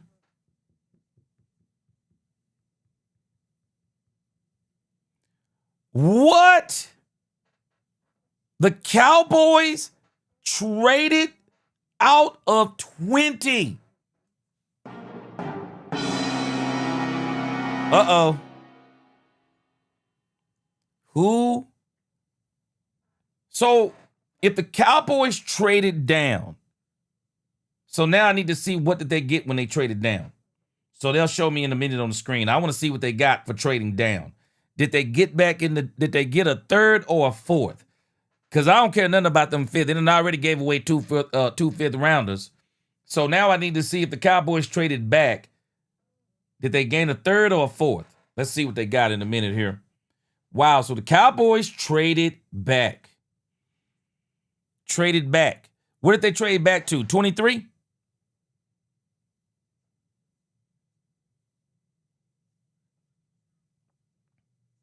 What's going on, Ryexa fan? Messidor is listed as an edge.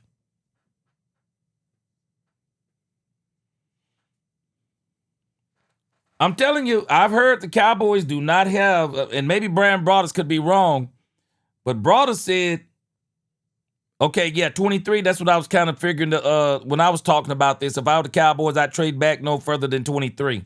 So if the Cowboys are trading back to 23, This is telling me that the Cowboys think that Keldrick Falk or Akeem Messidor is going to be back there. So what I need to know next is, what did the Cowboys gain in going back to number 23? What did they gain? Did they get a third round or a fourth round? Because they had to get one of the two. It'd be incredible if they got a second round. Okay, so they got a fourth and a fifth. Sub-Zero said you think they got a fourth and a fifth. Okay, I like the fourth. I wish it would have been the third. But if they got a fourth, that would be 2 fourths. All right, that'd be pretty good. That'd be pretty good. 2 fourths. That means you got 2 fourths and 2 fifths. Do some damage in there. I hope they keep going defense, though. I hope they keep going defense. I think the Cowboys are realizing that they may be able to get Keldrick Falk. I think the Cowboys are realizing they can probably get Keldrick Falk further back, or they can get Akeem Messidor further back. They're probably kind of checking and just kind of feeling out what other teams are doing in between them so far. And so they're probably thinking, we don't have to take Keldrick Falk at 20. We can take Keldrick Falk at 23, or we can take Akeem Messidor even at 23. So the Cowboys have traded back, so we already know what Carolina has. All right, so the Cowboys are keeping the draft interesting, so folks aren't going to turn it off after the Cowboys are done at 20. Folks aren't going to turn it off. So now we got 3 more picks to wait on the Cowboys. Now we're still in suspense. Still in suspense. But again, the shocker of the night is Ty Simpson. The pick of the night for me is Caleb Downs. The Cowboys stayed patient, and they got their man. The Cowboys wanted Caleb Downs all along. Hey, Brambowski, let me tell you something. The Eagles have been trying their best. They have been trying their best to replace, because we already know that A.J. Brown is going to the Patriots. So the Eagles are trying to replace A.J. Brown. So now the Eagles are up there at 20. I have a feeling the Eagles will get Mekhi Lemon they will get Mekhi Lemon or Omar Cooper. They will get Mekhi Lemon or Omar Cooper. I'm almost betting that Runbowski is going to come back saying they got Lemon or they got Omar Cooper. I knew it. I knew it. Yep, they wanted Mekhi Lemon. All right, Cowboy fans. Okay. The Cowboys didn't take Mekhi Lemon because they could have got him if they wanted him. So, again, maybe we're looking at 2 sides of a coin. Maybe we're looking at George Pickens telling his agent, I want to stay with the Cowboys. I'm signing that franchise tag, that non-exclusive tag. Not the franchise, but I'm signing that non-exclusive tag. I'm not missing any time. Let's continue to see and work with the Cowboys if maybe we can get a deal to where I can stay in Dallas for the next 3 to 4 years. So George signing that tag could actually be a sign of George saying, I want to be a Cowboy. We're about to see. Now, Omar Cooper, I think the Cowboys liked Omar Cooper. Omar Cooper, if I am not mistaken, he's the only wide receiver that the Cowboys brought in for a 30 visit. He's the only wide receiver the Cowboys brought in. So, we'll see. Will the Cowboys take Omar Cooper at number 23, or will Omar Cooper already be gone by the time they get to 23? Because I do know that the Pittsburgh Steelers also have a knack for drafting wide receivers.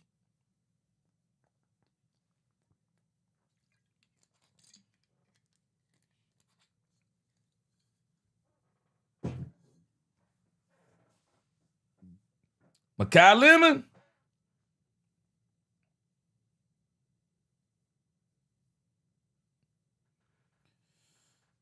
Sub-Zero, he said, okay, let me read Frank Lawrence again, too. Frank Lawrence said, G-Man, if the boys pass on wide receiver, they ain't trading Pickens. I agree. I agree. So we're going to see what happens at 23 because we still got a little bit of waiting to do. I agree. Sub-Zero said, gee, I'm not turning this off tonight until the entire round is over. Me neither. The Cowboys could sneak back in at the end. Or, hey, let me tell you something.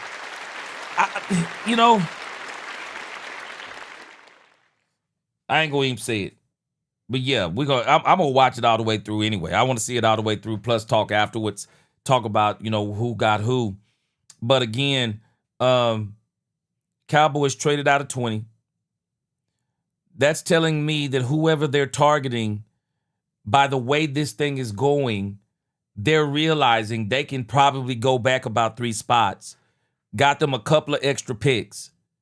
And now they can get them, they got a couple of more picks, and they feel like they're probably going to still be able to land who they want. And I'm thinking who they may want is Keldrick Falk. I think it's Keldrick Falk or King Messidor. Long shot, Omar Cooper. But I think it's Keldrick Falk or Akeem Messidor. Yeah, I really do.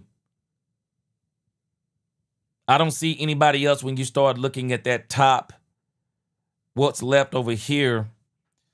I mean, Caden McDonald would be a shocker to me. Caden McDonald would be a shocker. Man, I tell you what, the Cleveland Browns are a very poorly ran franchise. You can do what you want to do, but they needed a wide receiver so bad. You didn't stay at the number 6 spot and take Jordan Tyson. Cleveland, you cannot go with Jerry Jeudy. You cannot go with Jerry Jeudy. It is a travesty that they are going, that they are willing to let Jerry Jeudy still be the number 1 receiver. Todd Monken, come on, bro. You got to talk to somebody. You have got to talk to somebody. The Cleveland Browns really need to be hoping that Omar Cooper don't get picked up between where we are now and number 24, because they need a wide receiver.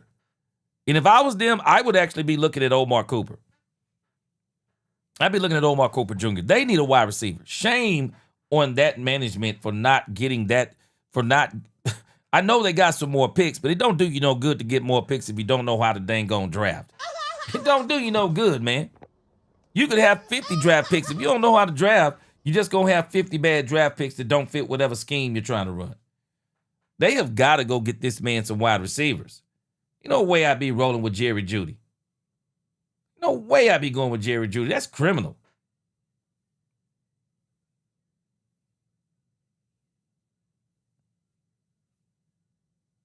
He moving like Stevie Wonder, ain't he?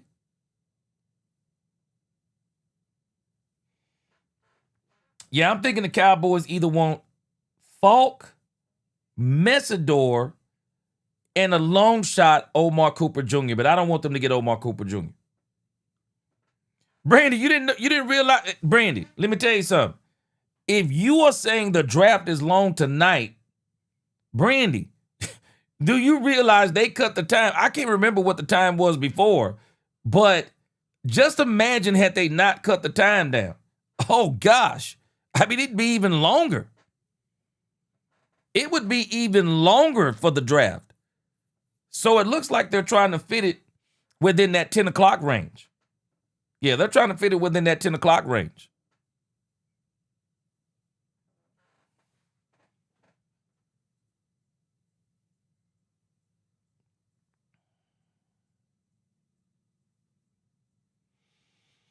All right, the Pittsburgh Steelers, the pick is in. I'm pretty sure we already know what that pick is, though. Let me see.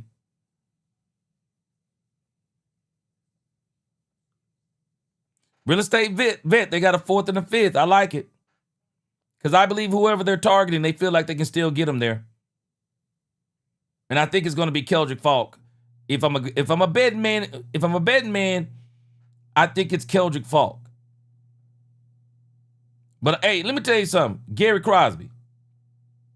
I am not going to be mad if it's Jacob Rodriguez. Because if it's Jacob Rodriguez, you just got your Mike linebacker. If it's Jacob Rodriguez, you got your Mike linebacker.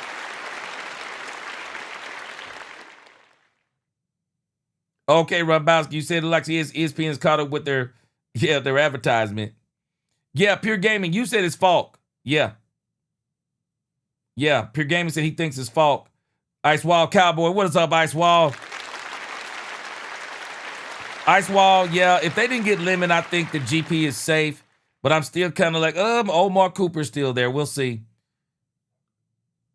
Chanel said, gee, the Cowboys 22nd pick in 2027 won't be top 15 pick at all. It won't be. I agree. It won't be.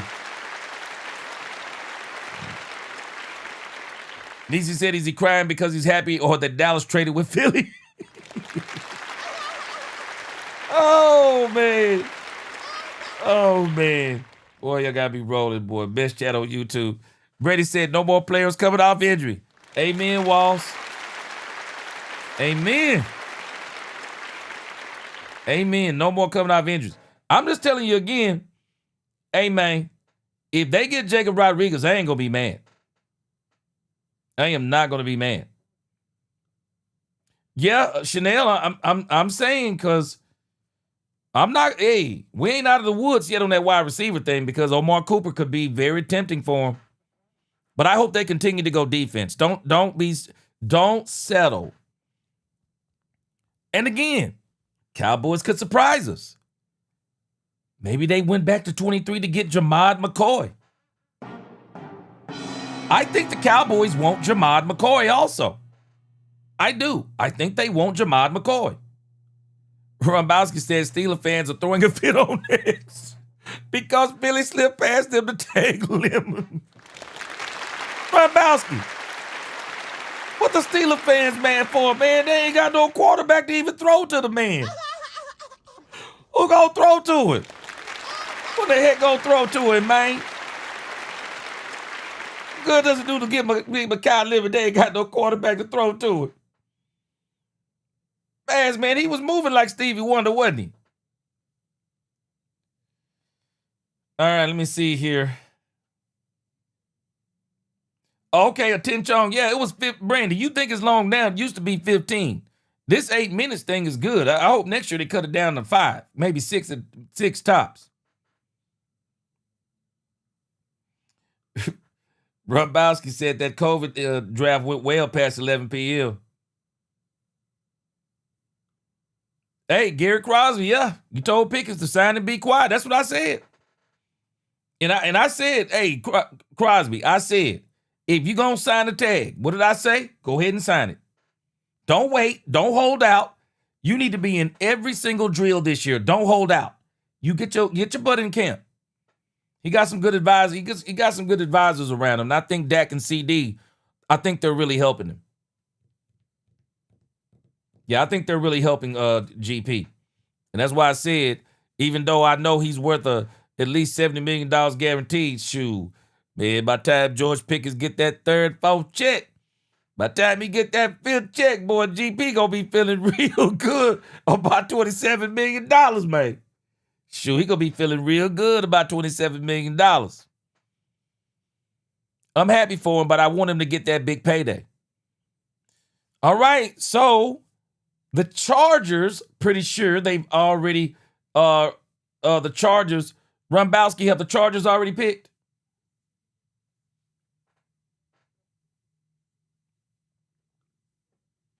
Yeah, Gary Crosby, man, I tell you, I need to be a chaplain over there for the Cowboys. Tony Evans not over there no more.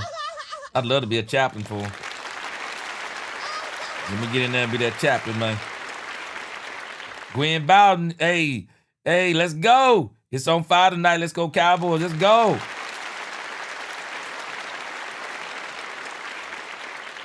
And this is why I don't mess around a lot with the mock drafts.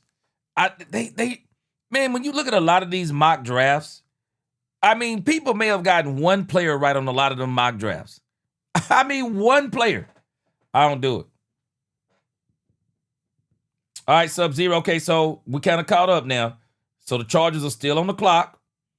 All right, let's see. They in here clapping. I'm watching them. They in here clapping in the draft room.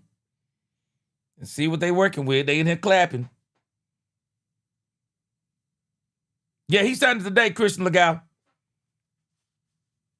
Yeah, GP signed it today. I'm happy for him.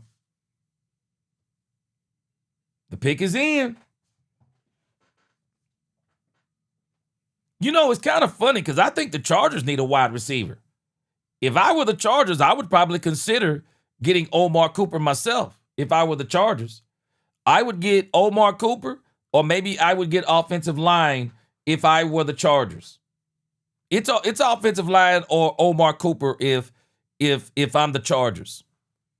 Says here they're projected to get Caden McDonald. Caden McDonald. But if I were them, I would seriously be thinking about Omar Cooper.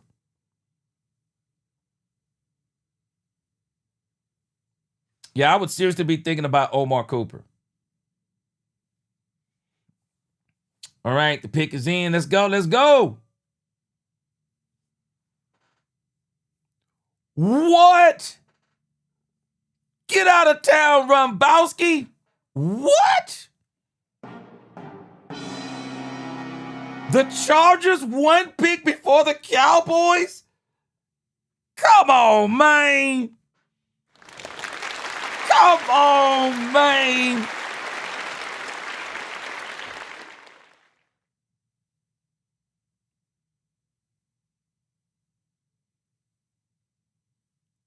Come on. Come on, man.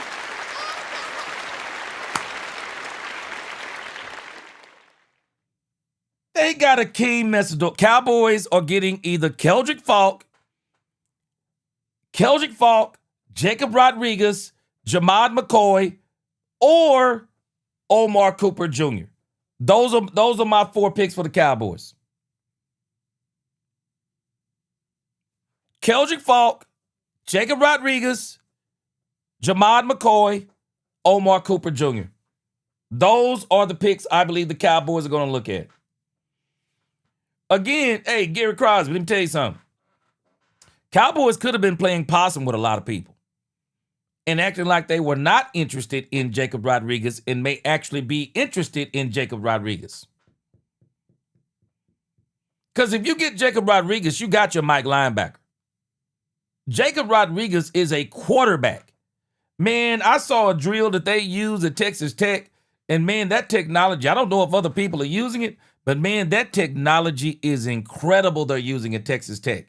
Texas Tech uses a humongous screen that actually has the defense facing the offense, and they have the linebackers and the defensive backs lined up as the defensive backs and the linebackers playing right behind the line of scrimmage, reacting to plays. Oh, it's crazy. It's crazy technology, man. Jacob Rodriguez, ex-quarterback. He gets a lot of turnovers. Very instinctive. He thinks he can kind of anticipate what quarterbacks are doing. I mean, he studies different because he's an ex-quarterback. I mean, I would love to have Jacob Rodriguez. I would love to have Jacob Rodriguez as the Mike linebacker. Hold on, let me see. Demetrius, what's up, Demetrius? He said, gee, this is a dumb pick by the Chargers saying that Herbert is running for his life. Boy, you ain't lying, boy. He does run for his life, boy. He be back there running for, man, Demetrius, he takes a beating. That man takes a beating. Rumbowski said maybe Jerry and Catboy played possum on GP. Mulugeta and all of us fans, they got GP to sign on the dotted line with no intention of ever trading him tonight to begin with. Hey, man, I'm glad they didn't. And now that they got them another 4th-round pick and a 5th-round pick, you know what? Maybe now, this is why I said tonight, Rumbowski. Didn't want to overreact. Maybe we are watching 2 sides of a coin. On one hand, we're thinking he's signing, they could trade him. On the other hand, they signed him. They signed him because they have an intention on keeping him. Maybe this is George Pickens saying to his agent, I want to be in Dallas. And I'm playing on the tag, and I want a deal done in Dallas. So I want to see what it's going to take for me to stay in Dallas. So maybe that's what it was. So we're going to see. Now, we're still not out of the woods yet because we've been hearing these people talking about this dumb stuff. Oh, the Cowboys could get a 2nd-round pick for George Pickens. Boy, if the Cowboys try to get a 2nd-round pick for George Pickens, I'm driving over to the Star, man. Better not try to get no 2nd-round pick for George Pickens. If you didn't get a first-round pick for George Pickens, don't you dare try to get a second round unless you telling us you finna get a 2 and a 3. I want a 2, 3. I'm like Freddie Morales. I want a 2, 3, and a 3 or a 2 next season in 2027. Shoot. Trading George away for no doggone second-round pick. Yeah, Lisa Worley said Pickens loves Dallas. He loves it here. I agree. I think he does. I think he does. I think he really likes it here. Genuinely loves it here. Patrick says who? Rodriguez not a first-round pick. The same people who do mocks all over. Yo, Patrick, Brian Broaddus was saying that he heard from some insiders that the Cowboys were not big on Rodriguez. And then I wouldn't be surprised if the Cowboys turn right around on this pick and get Rodriguez. I think it's going to be Keldrick Falk. We've heard a lot of talk about the Cowboys and Keldrick Falk. They really like Keldrick Falk, y'all. Keldrick Falk, Jacob Rodriguez, and don't be shocked if they get Jamad McCoy. I think the Cowboys really like Jamad McCoy. I really do. When Jamad McCoy ran that 4.37, I think he impressed a lot of people. I wouldn't be surprised to get Jamad McCoy. And again, Omar Cooper Jr. is the long shot. He's what I call the long shot. All right. Let me see something here. Daniel Jeremiah just posted. He's got up here on the screen. Daniel Jeremiah's best player available. So they got Emmanuel McNeil Warren, Dylan Thieneman. The Cowboys are not going to get another safety. At least I don't think they are. Omar Cooper Jr. at 17. Jamad McCoy at 19. There's another couple other wide receivers on here. Colton Hood is at number 21. Let me see if I can show y'all this on the screen. I don't want to get too behind. Let's see.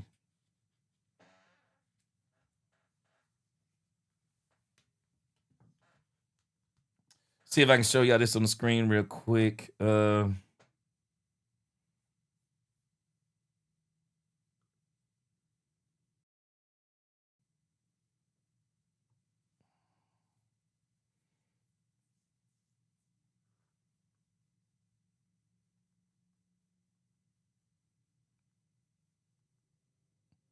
right. Well, I had it on the screen. It ain't gonna act right now. Let me see. Want to be careful because they kind of funny and finicky about this stuff. Okay, the Cowboys are up.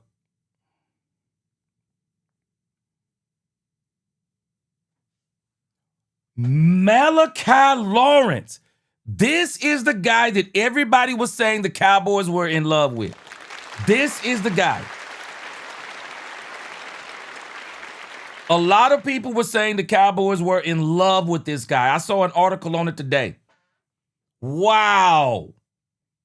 Wow.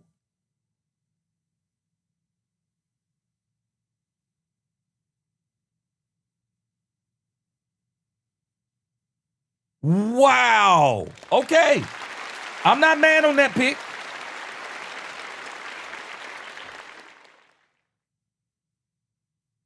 This is the guy everybody was talking about.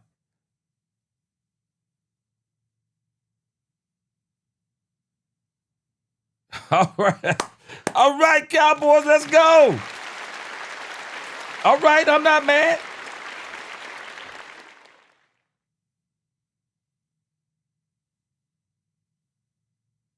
All right, is Christian Parker in the room? I don't see Christian Parker in the room. Anybody see Christian Parker? Wow.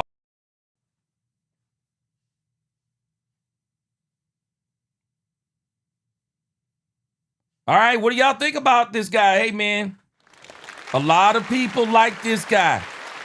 And the Cowboys, I saw an article earlier today. The Cowboys were in love with this guy, so I didn't even think about him. Wow. Let me see where this guy was supposed to be. This guy's got Malachi Lawrence. Let me see. There was an article today. I just saw it today, and I meant to talk about it, and I forgot.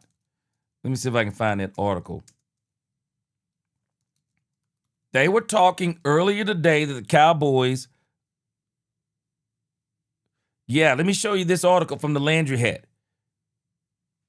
I saw this today. I didn't see it yesterday, but I saw it today. This is what they were saying over here on the Landry Hat. Check it out. This was April the 22nd. Cowboys' interest in Malachi Lawrence is starting to feel inevitable. This was yesterday. Says one of the hottest names ahead of the NFL draft is Malachi Lawrence, the dynamic pass rusher from Central Florida. First team All-Big selection, was one of the biggest risers since the NFL Combine, and it's not hard to see why Lawrence ran a 4.52 40 at 253 pounds and had the second best vertical jump among all defensive linemen at the NFL Combine. And over the last 2 weeks, he has been frequently mocked to the Cowboys at number 20 or in a trade down. I hadn't seen any of that. What do y'all think about this pick as I'm reading this? Y'all tell me in the chat what y'all think about it. It says here that was the case on Wednesday as Peter Schrager of ESPN mocked Lawrence to the Cowboys at the end of round 1. But is that smoke, or is he a legitimate first-round option for Dallas? And how would he fit Christian Parker's defense? Let's dive into Lawrence and his fit with the Cowboys. I saw this article the other day. I forgot to share it with you. It says if the Dallas Cowboys are set on adding an edge rusher at number 20, there are only a few options that make sense. The typical names that are usually available in that range are Cassius Howell, Akeem Mesidor, and Malachi Lawrence. But with Howell's historically short arms and Mesidor's advanced age, how old is he? 30? Man, come on, man. What do you? Wait a minute, man. These people got my spidey senses tingling right now. Wait a minute. They said with Mesidor's, man, what? Like this dude is 30. What is he, like 25? Man, come on, man. This dude 25 years old, man. Come on, man. We call an advanced age. We call an advanced age 25 now. It says with his advanced age, it says both might not be consideration in round 1. That doesn't mean they are off the board, but they could be valued a little lower. However, Lawrence checks every box you would want from a round 1 pass rusher. He recorded 19.5 sacks over the last 3 seasons at Central Florida, had 28 tackles for loss. Lawrence is highly athletic, and his 81 and 5/8 inch wingspan is among the longest of all edge rushers in the class. Well, it says Lawrence isn't the bendiest edge rusher, but his size, athleticism, and power are hard to ignore. He is currently the number 4. He's the number 40 on the expert consensus board, which would indicate that he would be a round 1 reach. However, he might be the perfect fit for Parker. Sound like a Will McClay pick to me. Sound like a Will McClay pick. Said the Cowboys. He said the Cowboys are expected to use wide 9 edge rushers in their 3-4 defense under Parker, and all that really means is that the edge rushers on this team will be lined up further away from the quarterback than in previous seasons. That will require edges to make up a lot of ground before they even get to the offensive tackle. This is one of the issues Dallas may have with Reuben Banks Jr. He is significantly more bendy than Lawrence, but he is nowhere near the athlete. The edge rushers in this scheme will need to cover a ton of ground as a pass rusher and be able to drop into coverage, and that's how someone like Lawrence can have a ton of value. Now, here it is. Now, remember what I told you. I say the biggest acquisition that is proven right now on the Dallas Cowboys defense as far as coaches go. I'm putting Christian Parker at number 2. Brandon Jordan is the number 1 acquisition because he has a proven track record of turning teams' pass rushers into elite pass rushers. And so with Brandon Jordan, they believe that Lawrence is going to be a great pass rusher. Yeah. Lawrence is the most unrefined edge rusher in the class, but he might have the highest ceiling after the top few names, Bailey Reese-Bain. If the Cowboys believe he fits the defense better than some of the other names at the end of the round 1, don't be surprised if this is where they end up going. There has been a ton of smoke over the last 48 hours regarding Lawrence, so it's possible there's fire there, and it was fire there. The Cowboys got him. The Cowboys got their man again. Got to trust the process. Bass, you said you didn't want Keldrick Falk. So here it is. I agree with you. Parker won the draft. He got his people. And I'm glad the Cleveland Browns got KC Concepcion. They got KC Concepcion. They got, thank you, they got Shador Sanders some help because Jerry Jeudy ain't it. Chanel said him and Messidor were neck and neck. Yeah. Hey, Rubowski, I already know. You said you're not big on these players from these mid-major schools in the NIL era having first-round pick used upon, but paired up with Downs coming out of Ohio State, it's not a bad first-round dude. Yeah, I agree. Great pickups by the Cowboys. Great pickup by the Cowboys. The Cowboys draft is over for the night, and I would give the Cowboys round one 100% an A. I give the first round for the Cowboys an A. I like it. I like it. Gwen Bowden said, gee, I told y'all Lawrence is a straight edge rusher. Beast, it's on tonight. Let's go, Cowboys. Them about it. They about it, G. I got you. Mike T said they were saying the sleeper of the draft. Yeah. Yeah, I saw this article the other day and I forgot to bring it to you. But there it is. Christian Parker does not want Bobby Wagner because of his age, and he cannot backpedal in coverage. Hey, man. They got him what he wanted. Chanel, I'm actually laughing when they talk about advanced age is 25. Come on, man. They better get ready. With NIL, I think you're going to have a lot of players coming out being 25 years old. Because I'm going to tell you about me. The money they paying in them NIL deals, unless you telling me I'm going top 10, I'm staying in college, bro. And I'm going to keep dominating and keep getting paid. What's going on, Jeanette Rogers? Yeah, they want somebody young, 21 to 22. I got you. Yeah. I like it. I give round one an A. Round one, I give the Cowboys an A, man. We got two more days. 2 more days. Cowboys have done great. Cowboys have done great. Buddy Johnson said, Caleb Downs, Philly better be ready, man. I love it. I love it. Cowboys have done right by Christian Parker. They have done right by Christian Parker. Now, I'll be honest with you. The next thing I would like to see the Cowboys do, now that you got 2 fourth-round picks, I really like for you now to start talking to Miami. Yeah, I really would like for you to now start talking to Miami about Jordan Brooks. I really would.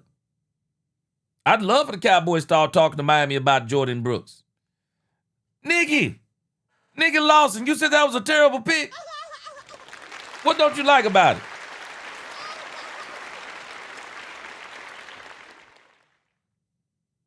Real estate vet said, Lawrence, I'm trying to find more on this guy, Lawrence. What do we grade him? Again, they were already talking about him. I'll make sure I'll find some, I'm going to find some film on him and stuff like that. Let me see. Matter of fact, right now, I remember them talking about this guy at the Combine because what they were really talking about with this guy at the Combine, they were talking about the way he was built. That's what they were talking about when I saw it. Let me see.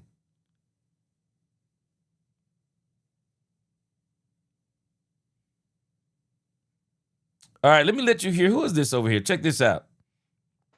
Before I look up something on like the very look at this. This is Malik Neighbors talking about Caleb Downs. Check this out. We'll blank this out later if we have to. Check this out. This is Malik Neighbors talking about Caleb Downs. This is his reaction when the Cowboys got Caleb Downs. I can't. Oh, bro. Carefully. He looked like me on draft day last year. He does. Hey, I'm glad I'm out that division, bro. I'd rather get him than play against him. Oh, my God. And the fact that it's like the very next pick. Like you guys were up on the clock. And I even told him, I said, I'm coming to get you. Hey, bro, you know how what? did Caleb Downs pick? How does this make you feel that he's going to be on the Cowboys? I got to play against this thing again. You call him a thing. He's so good, he's a thing. Bro, he's good, but he's very good. He's very good. Bro, he's very good. We So all now- got him number 1. He's very good. So, I Y'all saw that reaction. It's on and popping, and it's the Caleb. Hey, it's the Christian Parker system too. All right, let me find something real quick. Wow, the Bears got Dylan Thieneman. Yeah. All right. Again, the Browns got KC Concepcion. Thank you, because Jerry Jeudy needs to be worked out of Cleveland. Dylan Thieneman went to the Bears. Okay, I see you. All right, while we waiting, let's see. Yeah, I really think what sold Malachi Lawrence to a lot of people, guys, it was the combine. It was his combine and the pro day, I believe. I believe that's what got a lot of people. All right, so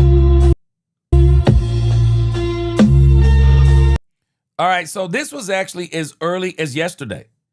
And David Jeremiah had the Cowboys picking Malachi Lawrence. All right, let me give y'all some tape on him. Y'all wanted it?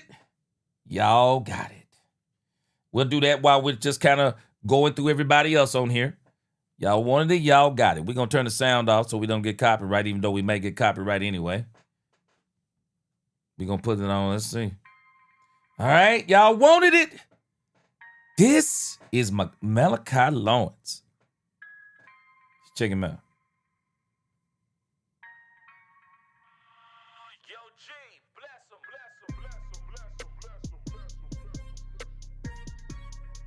Now, one thing I'll tell you, looking at his tape versus Keldrick Falk tape, he's a lot more violent at the point of attack than Keldrick Falk. Keldrick Falk was going to take some work because his first step, Keldrick Falk's first step is really, really slow. I think Keldrick Falk has some power, but he's a slower guy. But as you can see, this guy's first step is boom. I mean, just check it out.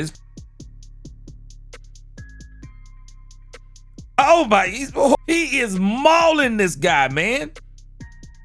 All right, we got another school now. Oh, wow. Yeah, he a lot more violent than Keldrick. That was the issue with Keldrick.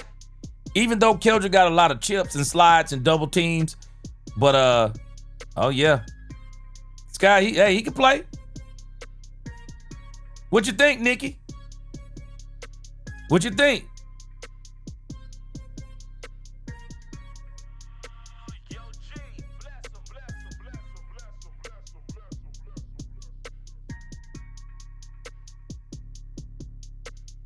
Yeah. He doing his thing.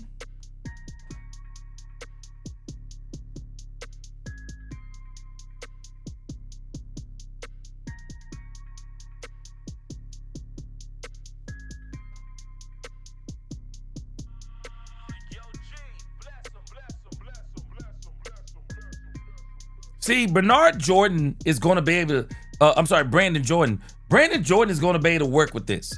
You watch what I tell you. Brandon Jordan's going to be able to work with this.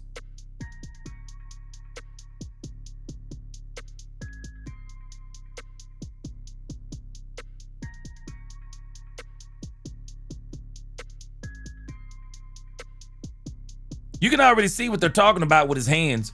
You see how he's just violent with his hands. He just throws guys' hands off of him. You can see what they're talking about.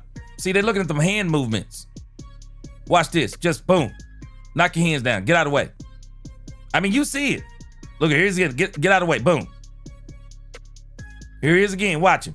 Hands. Get out of the way. Boom. This is what they like about him.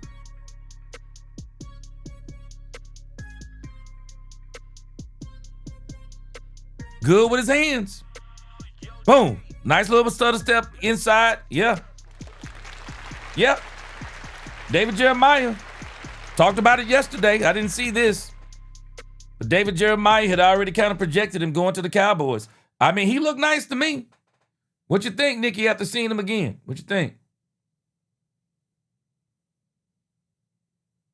Yeah, that's it, Chanel. You hitting it on the head. Lawrence has great hands, arm length reach. He has violent hands when it comes to the edge. That's exactly what we just saw. I'm gonna see if I can find another clip on him. See if I can find another clip. But when you watch him, that's what you're seeing. You're watching how violent he is with the hands. All right, let's see. All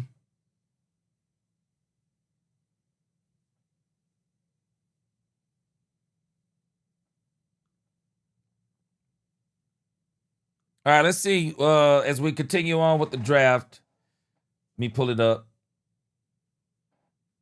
We still hanging in there. Looks like the Miami Dolphins are on the board. We'll catch up those picks in just a moment. It's number 27. The draft is almost over. All right. All right, Nikki, where you at? Give you some more tape on this guy, Malachi Lawrence. They were already projecting this guy to go to the Cowboys. And I meant to talk about it the other day. I didn't get a chance. All right. Gwen Bowden, all right, I'm about to show y'all again. All right. This is Malachi Lawrence.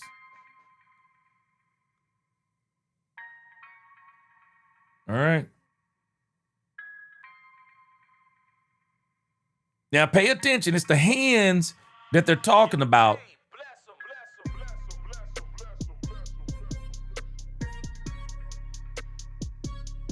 See, it's the hand movements. He can knock guys around. Get off blocks.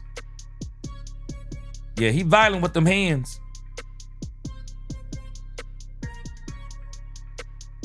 Three-point. Let's see him. Oh, man. Rombowski, can you identify these schools, man? Because I already know what you're talking about, man. He like he playing against high school dudes because he's schooling these dudes, man. He's schooling these dudes, whoever they are. He too advanced for them. Look at this dude. He ain't got a chance. He ain't got a chance. He ain't got a chance against this dude. Here it is again. I don't know who this school. Look at this. Oh! Dip right up under him. And watch the hands. That's what they're impressed with. It's the hands. It's the hands. It's the speed. It's the violence. Watch the hands again. Let's look at the play again. He got a holding call on that one. Look at him. I don't know who I don't know who look, he just schooling these cats, man. Here's that school in the green again. Look at his hands. Look at his hands. Playing chop suey with them boys, chopping them hands down.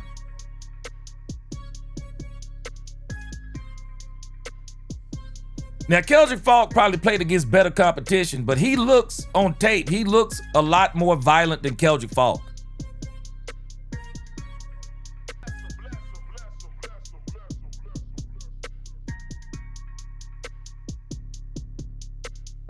Yeah, see, they like that hand work he doing. And that pursuit. They like that hand work, though. That's what they're really loving. It's the hand work. Look at that. Look, running back ain't got a chance. Look at that. He ain't got a chance. Got long arms, as you can clearly tell. Who is these dudes? Boy, he killing these left tackles. He killing these left tackles, man. Whoever these guys are, he is killing these left tackles, man. Oh my gosh, he whooping these left tackles. Look at this. They chipped him on that one, man. Look at him. Look at the hands.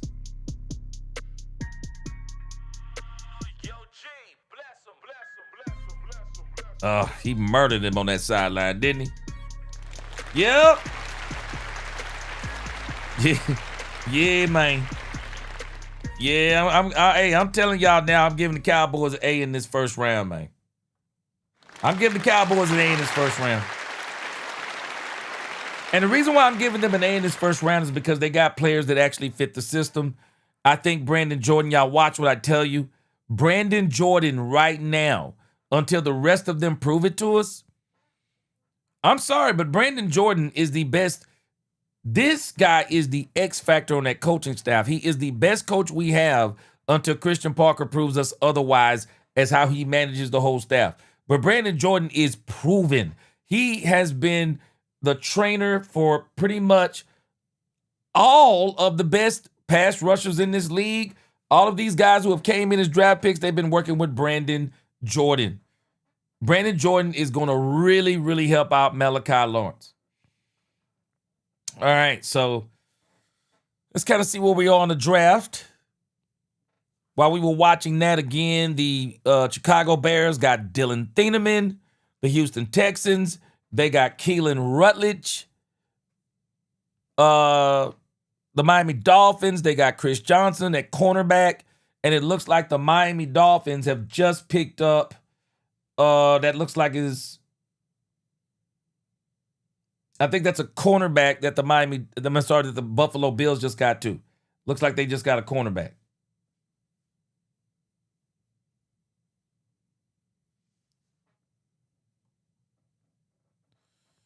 All right.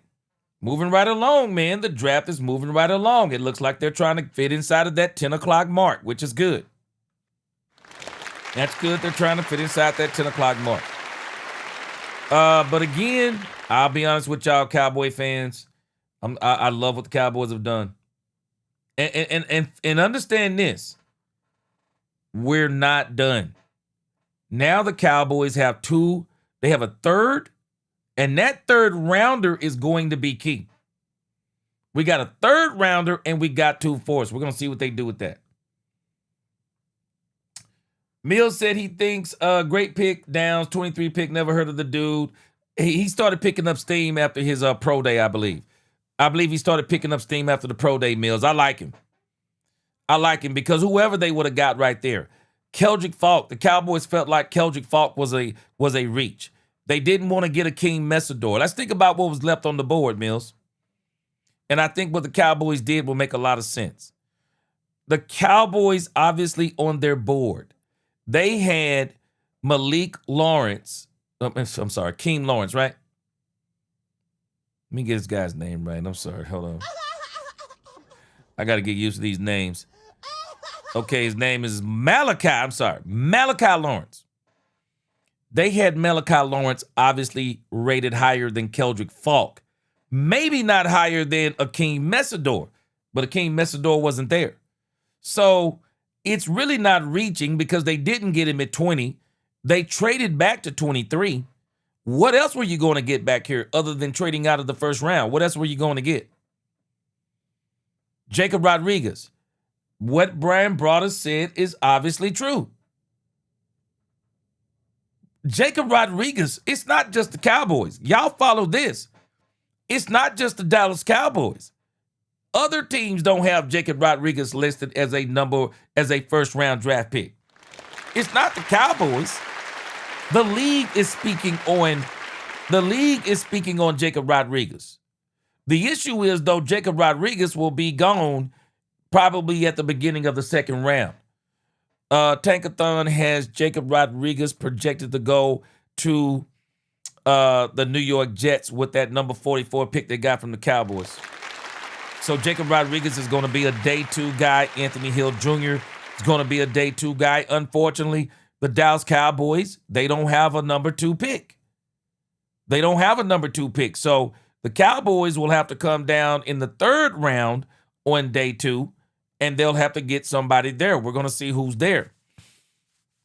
We'll see who's there when the Cowboys get there at number 3 in the third round. But at the Cowboys don't have a number 2 unless they would have traded one of those fourths and in the fifth. Ain't nobody going to trade no fourth and the fifth to give the Cowboys a number 2 and get a fourth and the fifth. They're not going to do that. So Jacob Rodriguez is a second round linebacker. And actually, if you look on this list, Mills, check this out. Malachi Lawrence was actually rated higher than Jacob Rodriguez. And again, Mills, you got to think like a lot of us. I've already talked about this. We got to think about why we haven't heard of some of these guys. we haven't heard of some of these guys because people have been talking so much about the top 9 picks or the top 11 picks. I've been saying this for the last couple of weeks. This is one of the first drafts that I can remember where people, even in their mock drafts, were barely going past the first 2 picks in that first round. Even Dak Prescott was saying, "Yeah, we're going to do some great things with those first 2 picks." Well, Dak, what about the 3rd, 4th, and 5th round? I mean, nobody talked about hardly any of these players that are on the back end of the first round. Nobody talked about the 2nd round or the 3rd round. So in actuality, we're going to be hearing about a whole lot of guys going forward that we really haven't heard of. A lot of them. Dominic Pittman said, "Thank you to Christian Parker." And I'm going to thank the Joneses for listening. Yeah, I'm going to thank everybody.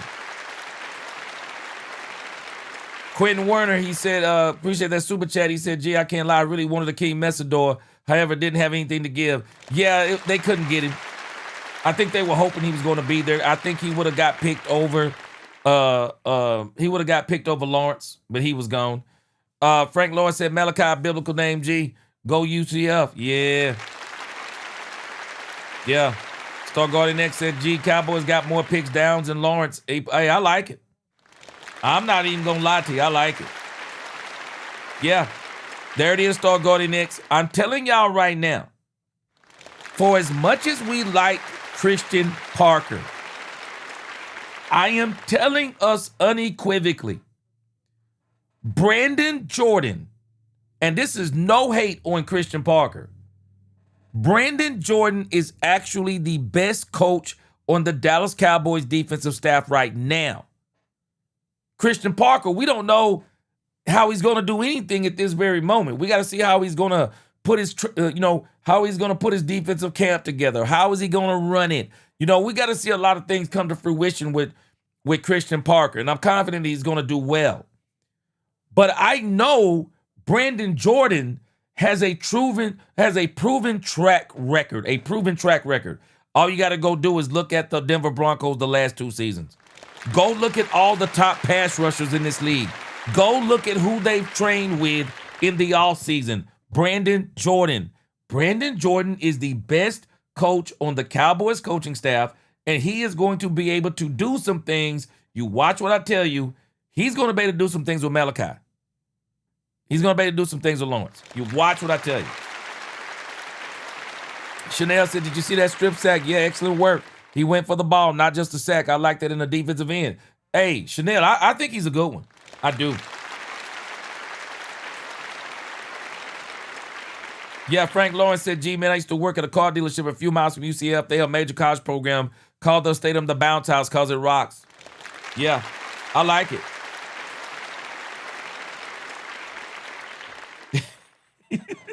Rob Bowski said, "Football fact, the Cougars, Bears, and the Red Raiders have no SEC championships and never will." Yeah, I like him. I like him. I think Brandon Jordan is really gonna help him out. Yeah, Quentin, I wish we had a second. I think a second would really help us. If we had a second, we probably could get Jacob Rodriguez, but we're not going to probably be able to get Jacob Rodriguez, but you never know. Ron Baskin said, "I give Lawrence this much. He looks better at defensive end than Ezra Rock, who looked coming out of Boston College." I think he looks better than Keldrick Falk. Keldrick Falk would have really been a work in progress. He's one of those guys that would have benefited from Brandon Jordan too. But I like the step. I like the first step. I like the moves, and I like the violence of the hands with Lawrence. And he's an athlete. He is absolutely an athlete. So I'm good. The Cowboys can still get them a linebacker in the 3rd round. So don't think you can't get a good linebacker. You can get you a Mike linebacker in the 3rd. You absolutely can. You can get you a Mike linebacker in the 3rd. And I'm still not opposed to the Cowboys. I'm still not opposed to the Cowboys talking to the Miami Dolphins and seeing if they can trade that 3rd round pick for Jordan, for that guy Jordan Brooks. I'm not. I'm hoping they talk to them about Jordan Brooks. But I like it. I like what we're doing. The Cowboys are trading to the 2nd round. We're going to see. If they trade into the second round, hey, it will be Jacob Rodriguez. Poobie D, we got a name for the first day. Hey, Poobie D, I'm with you, man. I'm with you. And I'll be honest with you, I think Rombowski makes a great comment. For as excited as many of us were for Donovan Ezeraku because people really hyped him up in our minds, I think Lawrence is, I'm more excited about him than I was Ezeraku. Because he looks more of the part of what we're looking for. So I like this pick. I do. I really like this. So, we got a great coach. Brandon Jordan this guy is accomplished, man. Quentin Warner, appreciate that super chat. He said it would be hard for the Cowboys to move into the second round. It will, without giving up a first, second, or third in 2027. And I'm telling us now, you don't want to give up anything from 2027. Everybody's trying to get those 2027 picks. They're saying this draft in 2027 is going to be the one. If I'm the Cowboys, I'm not giving up anything in 2027 because that may be the draft that really pushes us over the edge to really get to where we're trying to go. The problem is losing picks for Quentin Williams trade next year. Yeah. But again, hey, we got to get Quentin Williams to pay dividends. Patrick said, he said, we had a great first round. Looking for day 2. There's a lot of talent in the second and third. Let's see what will happen on day 2. Great show, G. Hey, guys. Let me tell you what else we need to be excited for. The undrafted free agents. Oh, the undrafted. I love the undrafted. You can get you some steals in the undrafted, and also we're going to see, y'all better get ready. The Cowboys are going to go and try to find the best player in the UFL. We've been doing it now. We've been doing it for a minute, so let's get ready. All right, it looks like the New York Jets just made a very good pick for Geno Smith and whoever that quarterback's going to be for the future. They got Omar Cooper Jr. I like Omar Cooper Jr., man. I really do. I really like Omar Cooper Jr. Didn't want him over George Pickens or nothing like that, but I like Omar Cooper Jr. Yeah, he can play. So it looks like the Jets got him a good player. It looks like the Kansas City Chiefs at number 29, they actually got Peter Woods. And then, of course, okay, that was an offensive tackle. The Patriots got an offensive tackle. Boy, y'all seen this stuff with Mike Vrabel. Oh, my gosh. We ain't going to even talk about it, but that is a hot mess over there, bro. When you start talking about you want to be an example and all this stuff, and then you are, I ain't going to even talk about it, man. I just get it together, bro. Get it together. All right. Houston Texans got an offensive guard, Kalen Rutledge. Okay, that was the Patriots that got an offensive tackle. I thought that was Buffalo. My eyes messing with me. Okay, I thought that was Buffalo. All right, so we got 2 more picks. So again, it looks like the NFL was shooting for that 10 o'clock mark. It looks like they're gonna be done at 10 o'clock. So last 2 picks we have are the Buffalo Bills, of course, and the Seattle Seahawks. Seahawks Super Bowl winners. Buffalo Bills runner-up. So they get the last 2 picks. All right. Let me make sure I got my super chats caught up here. Patrick M. Oh, yeah. Day 2, I'm looking for. Hey, what I'm looking forward to is day 3. Day 3 is what I'm looking forward to. Okay, y'all want to see some Caleb Downs? Okay, I'm going to see if I can find something real quick. All right, we'll get these last 2 picks out of the way, and then we'll look at some Caleb Downs, and we'll see if we can even find some more.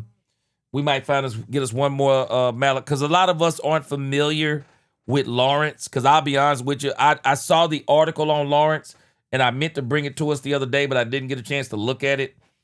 But again, I definitely don't mind finding some stuff on that, because all I do is go back. They notify me on YouTube that it's a copyright. I just go and cut it out later. So the people who come back and watch it on the replay, they don't get to see that stuff. Okay, Angel Eyes, you saw a pic on Facebook of Christian Park at the draft, so apparently he's there. Good. Yeah.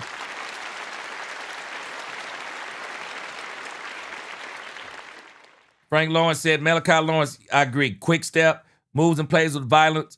Michael Irvin podcast says, build the front lines. If you do this, secondary will take care of itself. Man, let me tell you something. The only thing we got to do now, and the Cowboys will probably, if they don't trade with the Dolphins to get Jordan Brooks, book it. That third-round pick is going to be a cornerback. That third-round pick is going to be a cornerback. And the crazy thing is, and crazier things have happened, Jamad McCoy. We're going to see if one of these last two teams pick Jamad McCoy. But I'm just want to go back over. Jamad McCoy did not make it in the first round. He didn't make it. Jamad McCoy didn't make it in the first round unless one of these two teams get him. And I wouldn't be surprised. I really wouldn't be surprised if Jamad McCoy. I wouldn't be surprised if Jamad McCoy could actually be there in the third. I mean, there's some injury concerns with Jamad McCoy. So Jamad McCoy could actually go in the third. We'll see. Hey, Justin Durham, that's what I'm just talking about, man. Jamad McCoy's still out there. Yeah, he's still out there, man. So he ain't going in the first. What up, Ben Dooley? Pooba D said we did good to get two better picks than we gave up to Miami. Yeah, man. Yeah, Bass said Malachi's a dog. Wow. Tennessee Titans picked Keldrick Falk. Wow. Good for Keldrick Falk. Good for Keldrick Falk. Tennessee Titans picked him up. Good for Keldrick Falk, man. He crying. He probably didn't think he was going to go in that first round. He probably thought he was going to go to Dallas. He probably thought he was going to go to the Cowboys. You made it, bro. Yeah, you made it. Yes, sir. First round pick, too. You made it.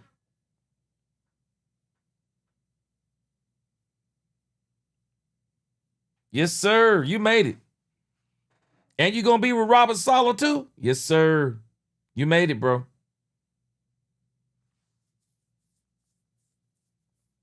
I'm sure Keldrick Falk thought he was going to go higher than this. But hey, bro, better late than never. Better late than never. Yes, sir. Keldrick Falk, let's go. Wait, I'm sorry. Oh, Keldrick Falk, let's go, bro. Let's go, man. Happy for you. Quinn Warner said, yes, they will be worth it. Smith, my wide receiver from Ohio State, will be coming out. Jerry Jones will need to really think about that wide receiver position if you don't sign Pickens long term. Yeah, you don't want to give up nothing in 2027. Nothing. Old school said, y'all keep in mind there will be some very good players that will be available. Yes, in the later rounds, the best evidence that the Cowboys made good decisions with these picks will show during the season. Yeah, I still say you can get your linebacker in the third. Chanel said Tennessee trade. Okay. Oh, I got it. Tennessee traded with the Patriots. I see. Got it. Yeah, Tennessee. Yeah, Tennessee got Keldrick Falk. I like it. I like it for them. I like it for them. Hey. Yeah, I like it. I like it. Sub-Zero said, all I'm going to say is Vrabel and Deanna Rossini, his Vader shouldn't throw rocks at somebody else's house when he has, man, boy, you want to talk, Sub-Zero, I'm going to leave it alone after this, but boy, you want to talk about a major hypocrite, bro. You want to talk about a major hypocrite. Ice Wall Cowboy, man, I appreciate you, man. Appreciate you. Y'all make it easy. Yeah, Lisa Worley, Quentin Williams was worth it. Yeah. Yeah. Big Rambowski, yeah, the boss was getting them happy. Yeah, I remember that story. Boy, it's crazy. Yeah, he fine. Yeah, they like him. Yeah, he's Vrabel. Bro, let me tell you what was real crazy when I heard that Mike Vrabel, he likes for people to call him daddy. I ain't calling no, Man, I ain't calling you daddy, bro. Talk about this man be talking about himself in third person, calling himself daddy. Ain't no doggone way, bro. Ain't no doggone way. Ain't no doggone way. Real estate vet, I do think that day 2 is the 3rd round, right? We do got one pick tomorrow. We got one pick tomorrow. All right. Frank Lawrence said, gee, man, if he said Colton Hood, defensive back in Tennessee, is a stud. Hey, there are still, I said this the other day, man, there are still some great players. And don't let me say great as in blue chip, but there are still some really good players out there. There are really some good players out there. Doomsday, he said, gee, good night, brother. You live stream tomorrow. If you are, I'll see you tomorrow. Yes, sir. Yes, sir. Man, 3 days. I done already told my family and friends in the church, bro. 3 days. I will be live streaming from start to finish the Cowboys draft. I'm calling this the Cowboys draft. Nobody else's. Yeah. Sub-Zero Prime, he says, unless something crazy happens, GP is DC for real. Yes, sir. I love it.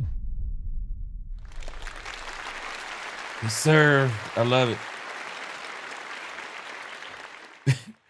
Boy, man, when I heard this man, I ain't called no dang grown man daddy, bro. I'm sorry, bro. They said this man, he referred to himself as daddy.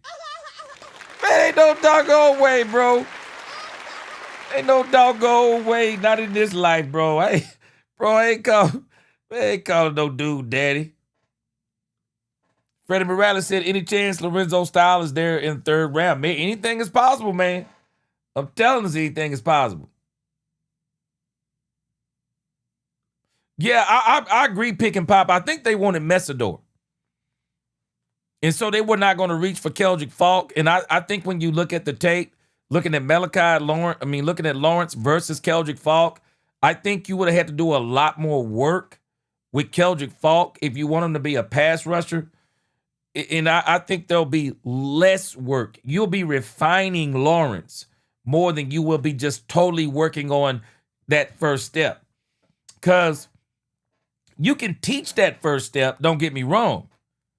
But it's better when you got somebody with that natural first step. That natural first step that's got some moves and got the hand movements. Man, you're refining more than you're just having to just totally coach all the way up. Yeah, I like Lawrence. I like Lawrence, and a lot of people didn't want Keldrick, so I like to pick with Lawrence. I like it. Miss Major said that suspect want another grown man to call you that. I tell you what, Miss Major, I can't do it. I just couldn't do it. That's crazy. But again, you out here trying to talk integrity and all of that old, and trying to throw stones. House made out of doggone, man. House made out of the thinnest glass they make. All right, guys. Last pick of the draft. The last pick. We made it. Last but not least, Seattle Seahawks. The pick is in. Come on, come on.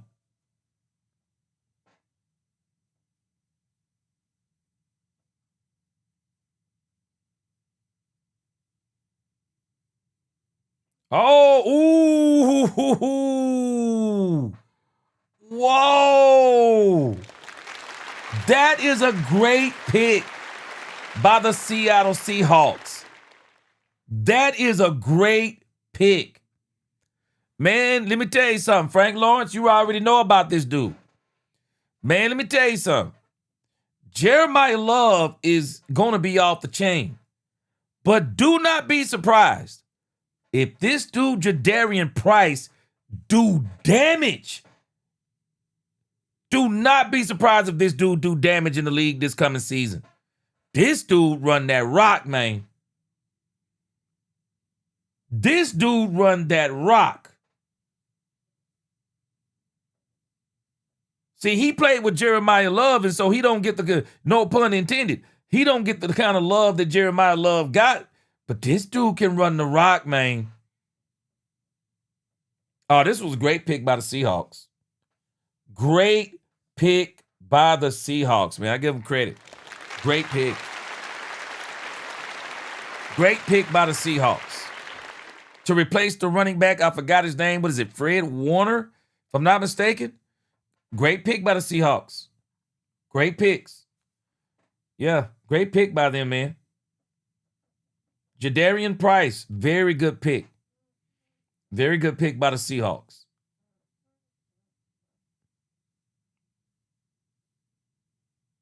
All right, man. Hey, I'm grading this Cowboys draft, man. I'm just telling you straight up, man. I got to give it an A. I like it, man. When you look at the talent that was in this draft, when we look at the mock draft that was here, there were probably about 8 blue chip players on this list. There were about 8 blue chip players, or that people would call blue chip players. Maybe Fernando Mendoza, but I wasn't impressed with the quarterbacks this year. But I'll give Fernando Mendoza. It was David Bailey, Orville Reese, Jeremiah Love, Sonny Styles. I would say Francis Mauigoa, Cornell Tate, Jordan Tyson, Ruben Bain, Mansour Delane, Caleb Downs. Those are probably what you would call the blue chip players of the draft. The Cowboys got one of the blue chip players in the draft, and his name is Caleb Downs. They got a blue chip player. I believe they got a player that's actually going to he's exactly what they wanted. He's exactly what they wanted, and he's going to come in and he's going to do work. He is going to do work in this NFL, no doubt about it. Let's listen to a couple of reactions.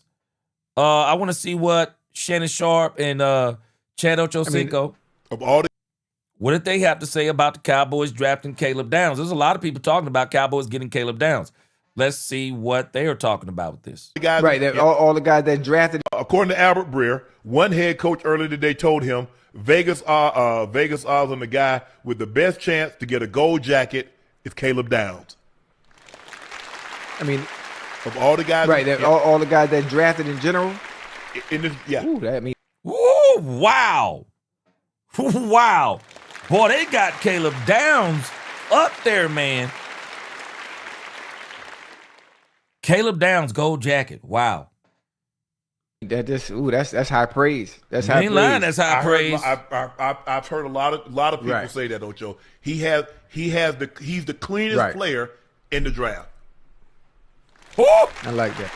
Less margin, and I hate using the term bust, but the less margin of a guy that doesn't meet expectations. Let's do it. Like I got you.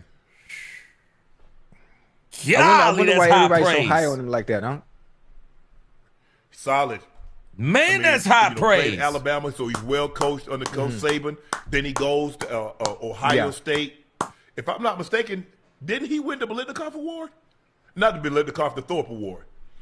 Downs racked up 257 combined tackles, 16 tackles for losses, a sack and a half, 6 picks, 12 pass defense, 3 forced fumble, and a pair of punt return touchdowns in 3 seasons in college, and gave up exactly this many touchdowns in coverage in his time at Ohio State. Oh yeah. He won the Thorpe Award. Woo! As the nation's top cornerback. Woo! Big Ten Defensive Player of the Year. So think about that now. Look at the guys that's on his roster. Yeah. And he was the Big Ten Defensive Player of the Year. Whoa! They got Reese. They got Style. They got Big Mac. Woo! He was Defensive Player of the Year, Ocho. That speaks volume. Yeah, he the real deal. Wow. Yeah. I like it. I like the pick. I thought he should come off the board right about here. I thought Miami was going to take him. The Cowboys clearly thought Miami or were worried about somebody else zooming up to that spot and taking him. And they say, you know what, for two fifth-round picks, we'll take that. That's a small consolation. I just wonder with Troy Aikman being in that room, Troy Aikman. Hold on, man. I may have not be. Hey, man. I may have to change my mind about Troy. Troy was in the room. Hey, man. Troy was in the room. Hey, they looked at Troy. They said, Troy, what you do it for the? I'd do it. Troy in that Miami room. Troy said, I got to do my team a solid. I got to get them. Now, we ain't going to compare him to Darren Woodson. But Troy said, we got to get him another Darren Woodson. Yeah. I see you, Troy. Yeah. But Caleb Downs is a Cowboy. Yeah. Hey, you know. I love it. Man, a lot of people. Man, let me tell you something. Sometimes you got to really step back and understand. According to Albert Breer.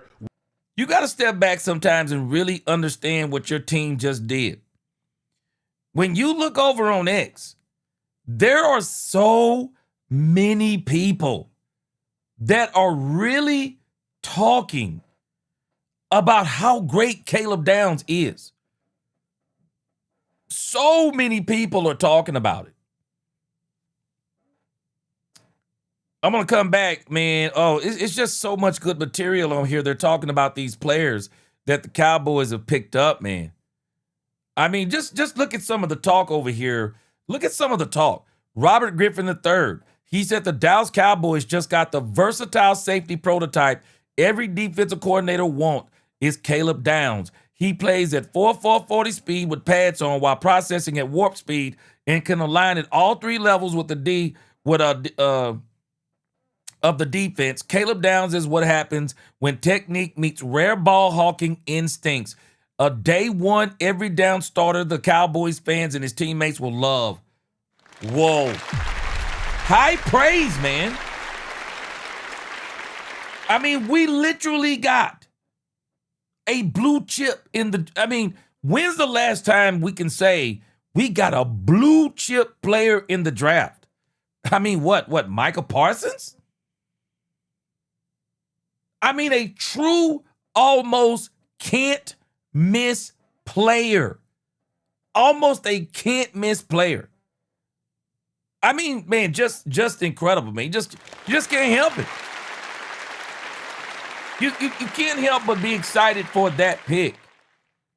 You cannot help but be excited for that pick, man.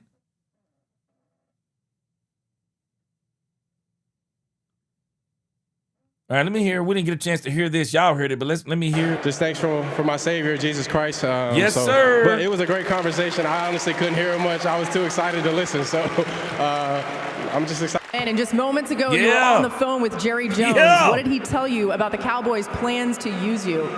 First of all, I just want to say thank God. Without that, none of us would be here.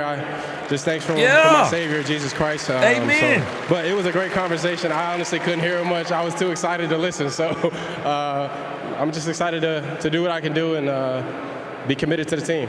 We'll ask Jerry later what he said. Now, your brother Josh is a wide receiver for the Colts. Your dad Gary, a running back in the NFL. How special is it for your family that you now get to carry on this legacy? It's an awesome feeling. Honestly, God's blessed us with a lot of favor to be in this situation. Yeah, God first. I'm so thankful to be here, and our family, I can't even say enough words about them. There's a lot of love there. Congratulations. Yeah, man. Yeah. Caleb Downs. Look at what, look what Darren Woodson posted. Look at this. Yeah. Darren Woodson. Did I just not mention Darren Woodson? Darren Woodson said, yes, sir. Yes, sir. Yes, sir. There it is, man. There it is. I mean, so many people are talking about this pick, man. Look at this pick right here, bro. This is an awesome pick right here, man. Look at that.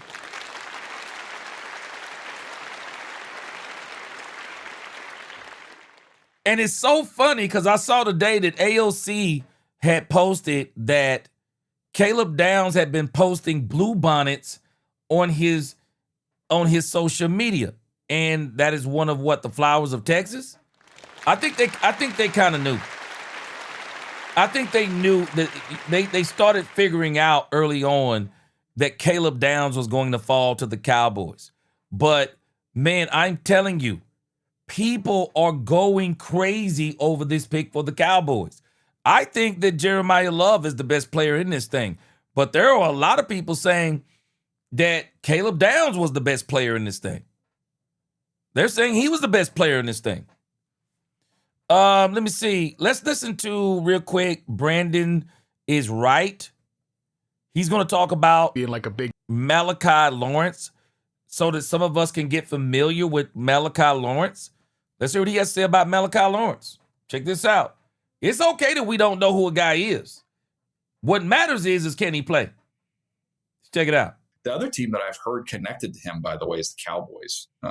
So that could be, a little bit of a surprise there. They picked 20. That would be a little bit earlier than folks expect, but I think at least that conversation comes into play there with them. So I wouldn't sleep on that one. Do you buy these rumors about the Dallas Cowboys being like a big time trade up team, or are you more they want to stick and pick at 12 and 20 and maybe get two guys as opposed to one big time player in the top 10? I have not heard anything on the trade up stuff with them. So, but again, everybody talks to different folks. I have not heard that yet. So maybe that's something get two starters or even some extra picks. But, I don't trying to find a partner for them and who that would be and who the player would be. I mean, I think there's a chance they could sit there at 12 and they could be Downs could just fall right into their lap. And that's what happened. That's what happened. All right, I thought he was going to say some more about Malachi Lawrence. This is the grade Caleb Downs to the Cowboys. Downs is special in the box with his combined mobility, play pace, angle IQ, and physicality on blocks. Processing 9.6, run support 9.3, physicality 9.2, technique 9.1, hip fluidity 9.0. Yeah, man, we got us one with that, man. Yeah, we got us one. We got us one. I'm liking it. Very, very, very, very good draft by the Cowboys.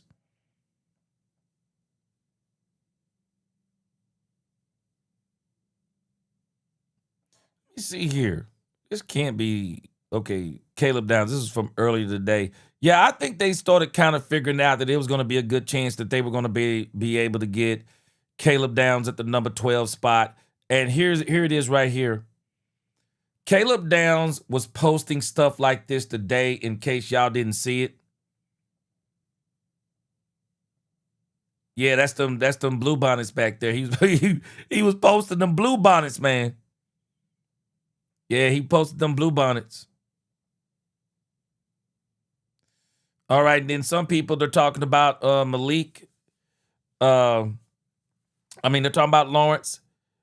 They're saying, Cowboys fans, you landed an ascending elite athlete, edge rusher who can help your pass rush immediately. Again, that's what I was saying about Keldrick Falk.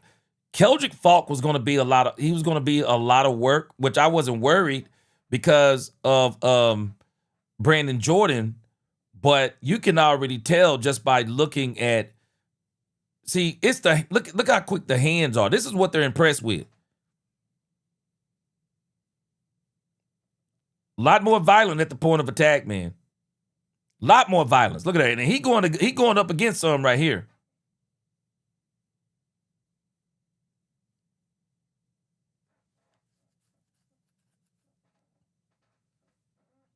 Yeah, Lawrence is gonna be good, man. Because we got Brandon Jordan. That's the part we got to be thankful for. We got Brandon Jordan. He's gonna be able to really work with this guy.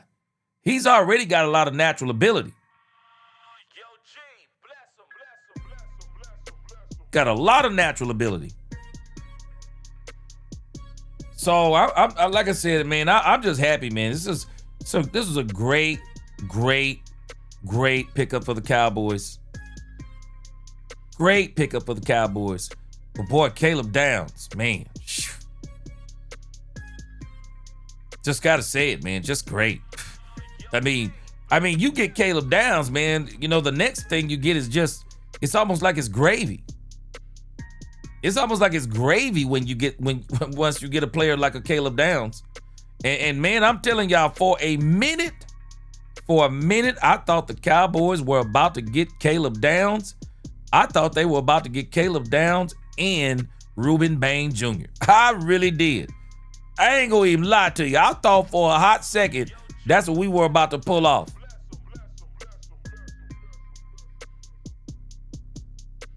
All right, let's listen to a couple more things about got an interview real quick with, looks like this is a privilege. Downs is over here talking to Michael Parsons. And because you weren't a starter, there's even higher expectations. Bro, the first thing I'm going to tell you is, and when I tell anybody, being a first-round pick is a pressure of its own, but that pressure is a privilege. And because you weren't a starter, there's even higher expectations, higher media, higher outside noise. Eliminate it. Remember this, right? They're not drafting you to be a player. They're drafting you to be the player that you already are. Hey, Marcus Monterio, we played it already. Yeah, we played it. So you're not here to be behind nobody. You're not here to preach that super say, yo, I'm trying to learn from him, so-and-so. No, you're here to start, be the guy. You are the guy. Like I said earlier in the draft, you don't wish upon a star, you land on it. So good luck, brother. You're going to have a lot of fun in the city, bro. And, yo, do me one favor. Do not let CeeDee Lamb get into you. Right. Take care of him for me, please. Hey, you're the only one I believe that can do it. Hey, CeeDee, my dog. You're the only one I believe that can do it. Yeah. Can't come around. We're going to see. Strap that. Yeah. Get on him.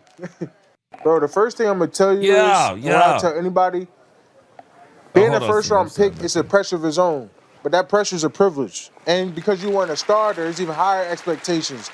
Yeah. Michael know. Yeah. Yeah, again, Marcus Monterio. Yeah, we showed that thing with Malik Neighbors, his reaction.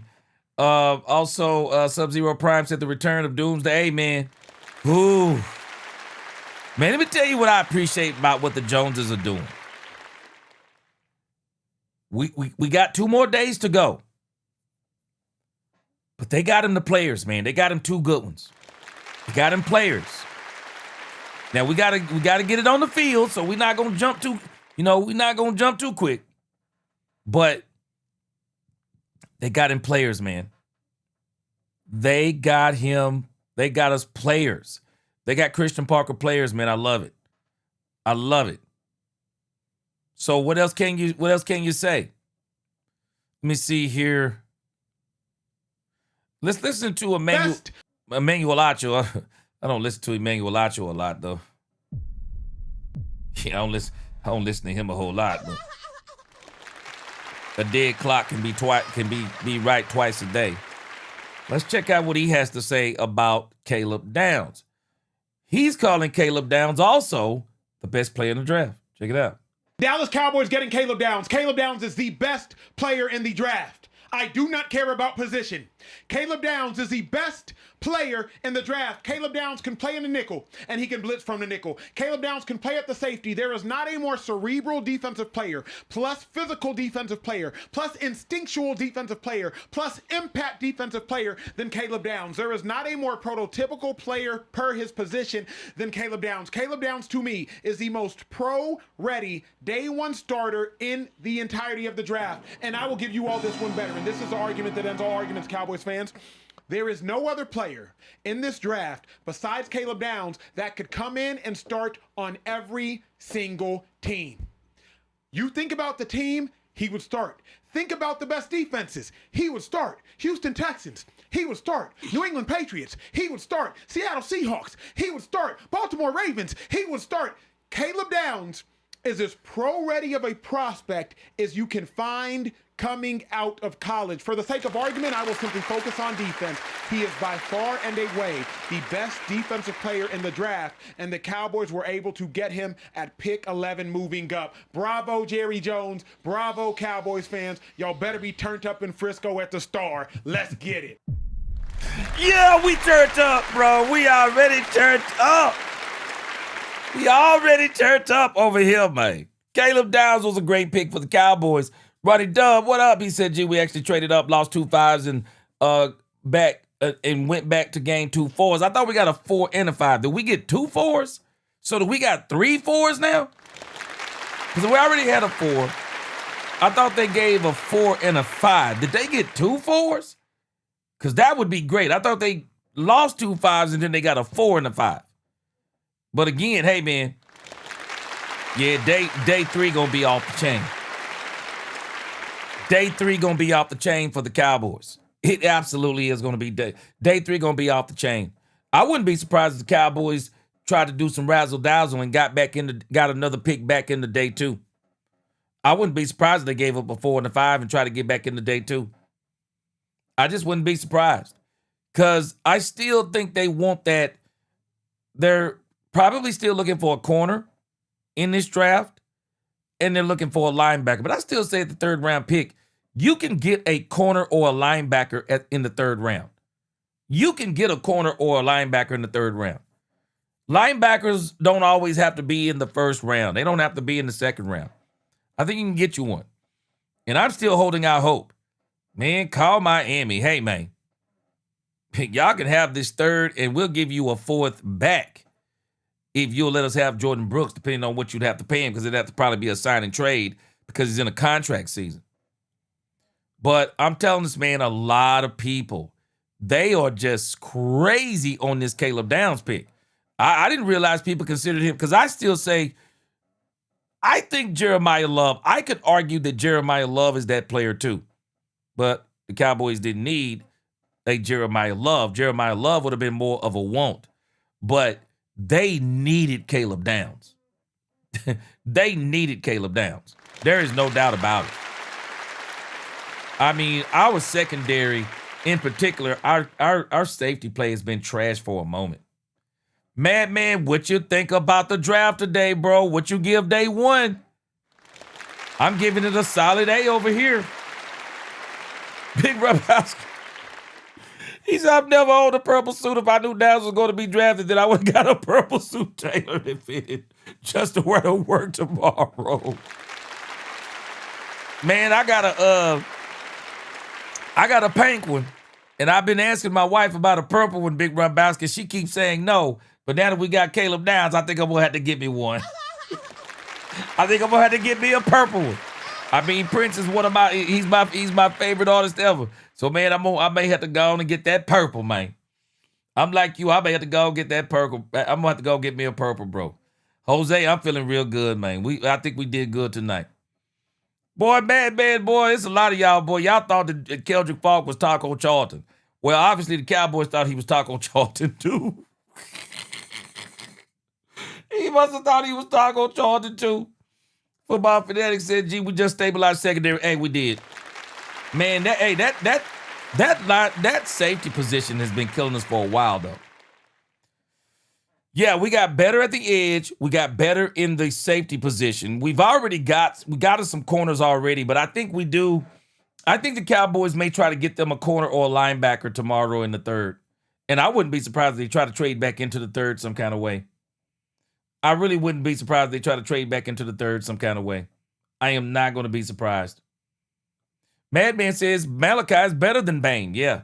Well, especially if you're talking about that wingspan. Yeah, that wingspan on Lawrence is crazy, bro. I mean, that man's a walking airplane out there, man.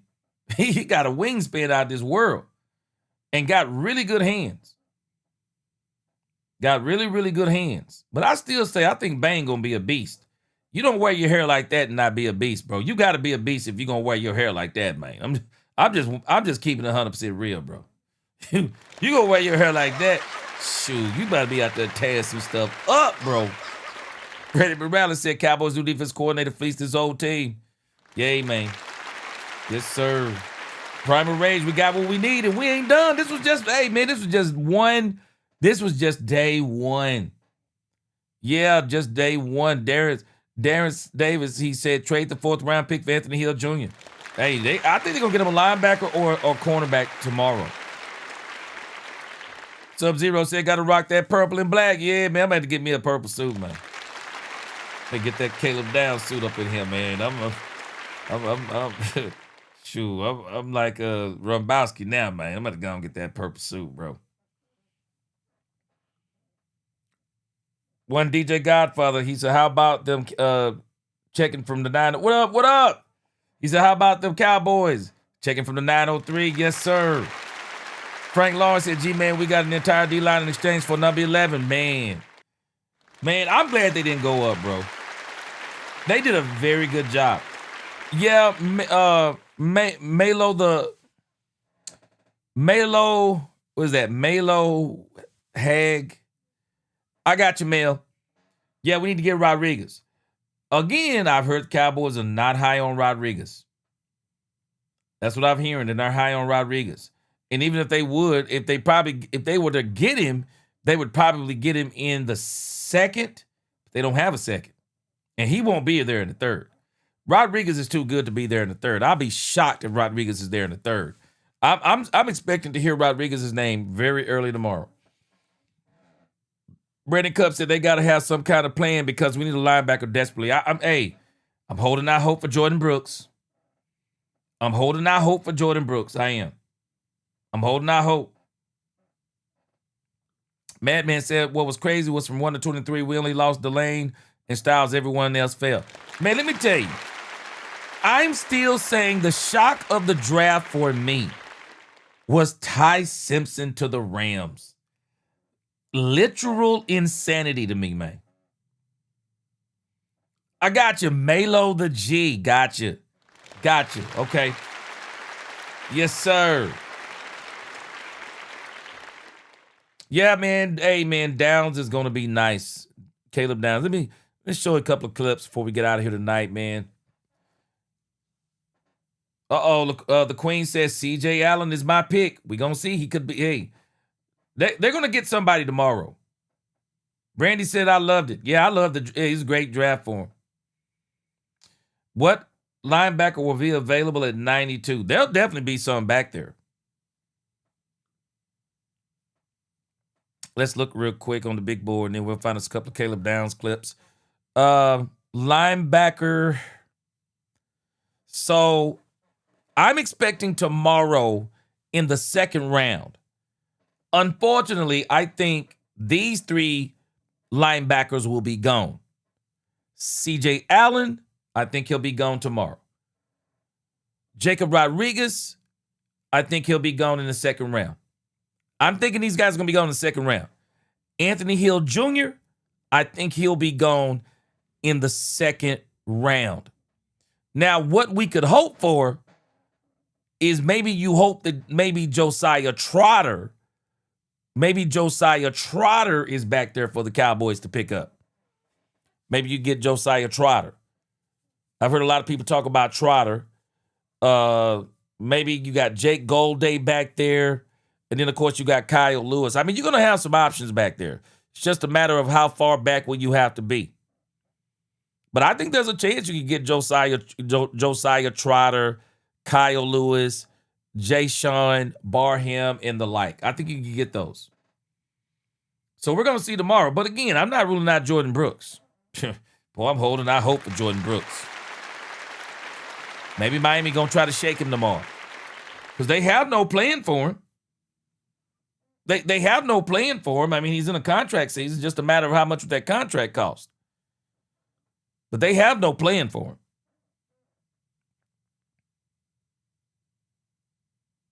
him. Ooh, okay. So got some more. Yeah, this is why it's good. See, now some of the stuff's gonna start coming out about what the Cowboys are trying to do. So it says here, Patrick O.C. Walker, he says the Cowboys tried to trade back again after making the move down to 23, but no dice, so they pulled the trigger on Lawrence. Yeah, okay. The 49ers were heavily eyeing him at number 27. Note the trade back once he was off the board. Okay. So the Cowboys were eyeing Lawrence also. And the Cowboys wanted to trade back some more, but they couldn't. Yeah, 23rd overall. following trade back in the deal with the Eagles. Yep. I say it was a great deal. It's a great deal. It really was. Eagles got who they wanted. Cowboys got who they wanted. So it was a great deal. Yeah, but again, I mean, I'm loving the fact we got this guy, Brandon Jordan, and so, man, he gonna pay some dividends, man. All right, let me see here. Hello? Caleb. Hey, man.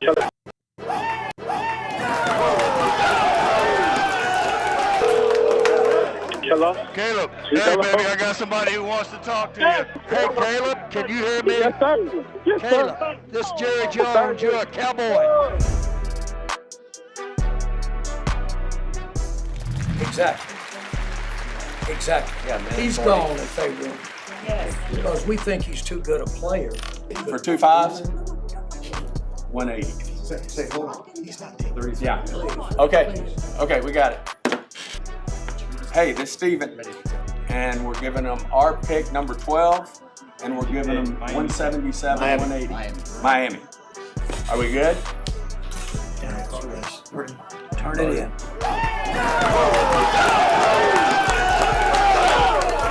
Hey, man, congratulations. Yeah. Caleb, you're a Cowboy. Thank you. I appreciate that. Oh, man, we're happy. Here's Coach Schottenheimer. All right.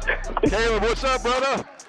Yeah. Hey, congratulations, man. Hey, we get to play knockout a little bit more, man. Oh, I love it. Hey, we're going to have to play knockout. I'm going to have to love it. Again. Hey, damn right, brother. Hey, I can't tell you how excited we are, brother.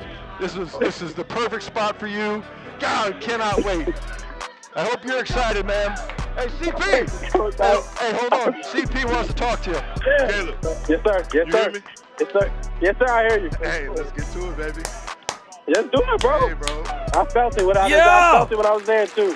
Yeah. I thank you for this, Coach. Hey, man, we're going to make it happen, bro. Hey, look, we're going to make it great. Yes, sir. Let's get it done, man. All right. All right, bro. Woo! That's some good stuff right there. Boy, that is some fun. Hey, man, that stuff right there get you excited, man. That is some good stuff right there, man. That is some good stuff. I absolutely love it. Love to hear, man, the team is excited. Man, the team is excited to hear this man's whole life. Oh, man. Man. I absolutely love it. Angie, come on, Angie. You know how I rock. What's going on? Good to see you back. You know how I rock. We about to wrap it up here in a minute. JCT Slice, we had an absolutely great draft.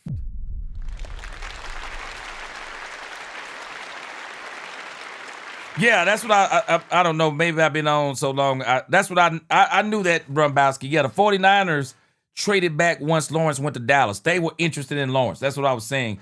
At least that's what I thought I said. I mean, I've been on here for about 5 hours, so you got to forgive me. Let's see.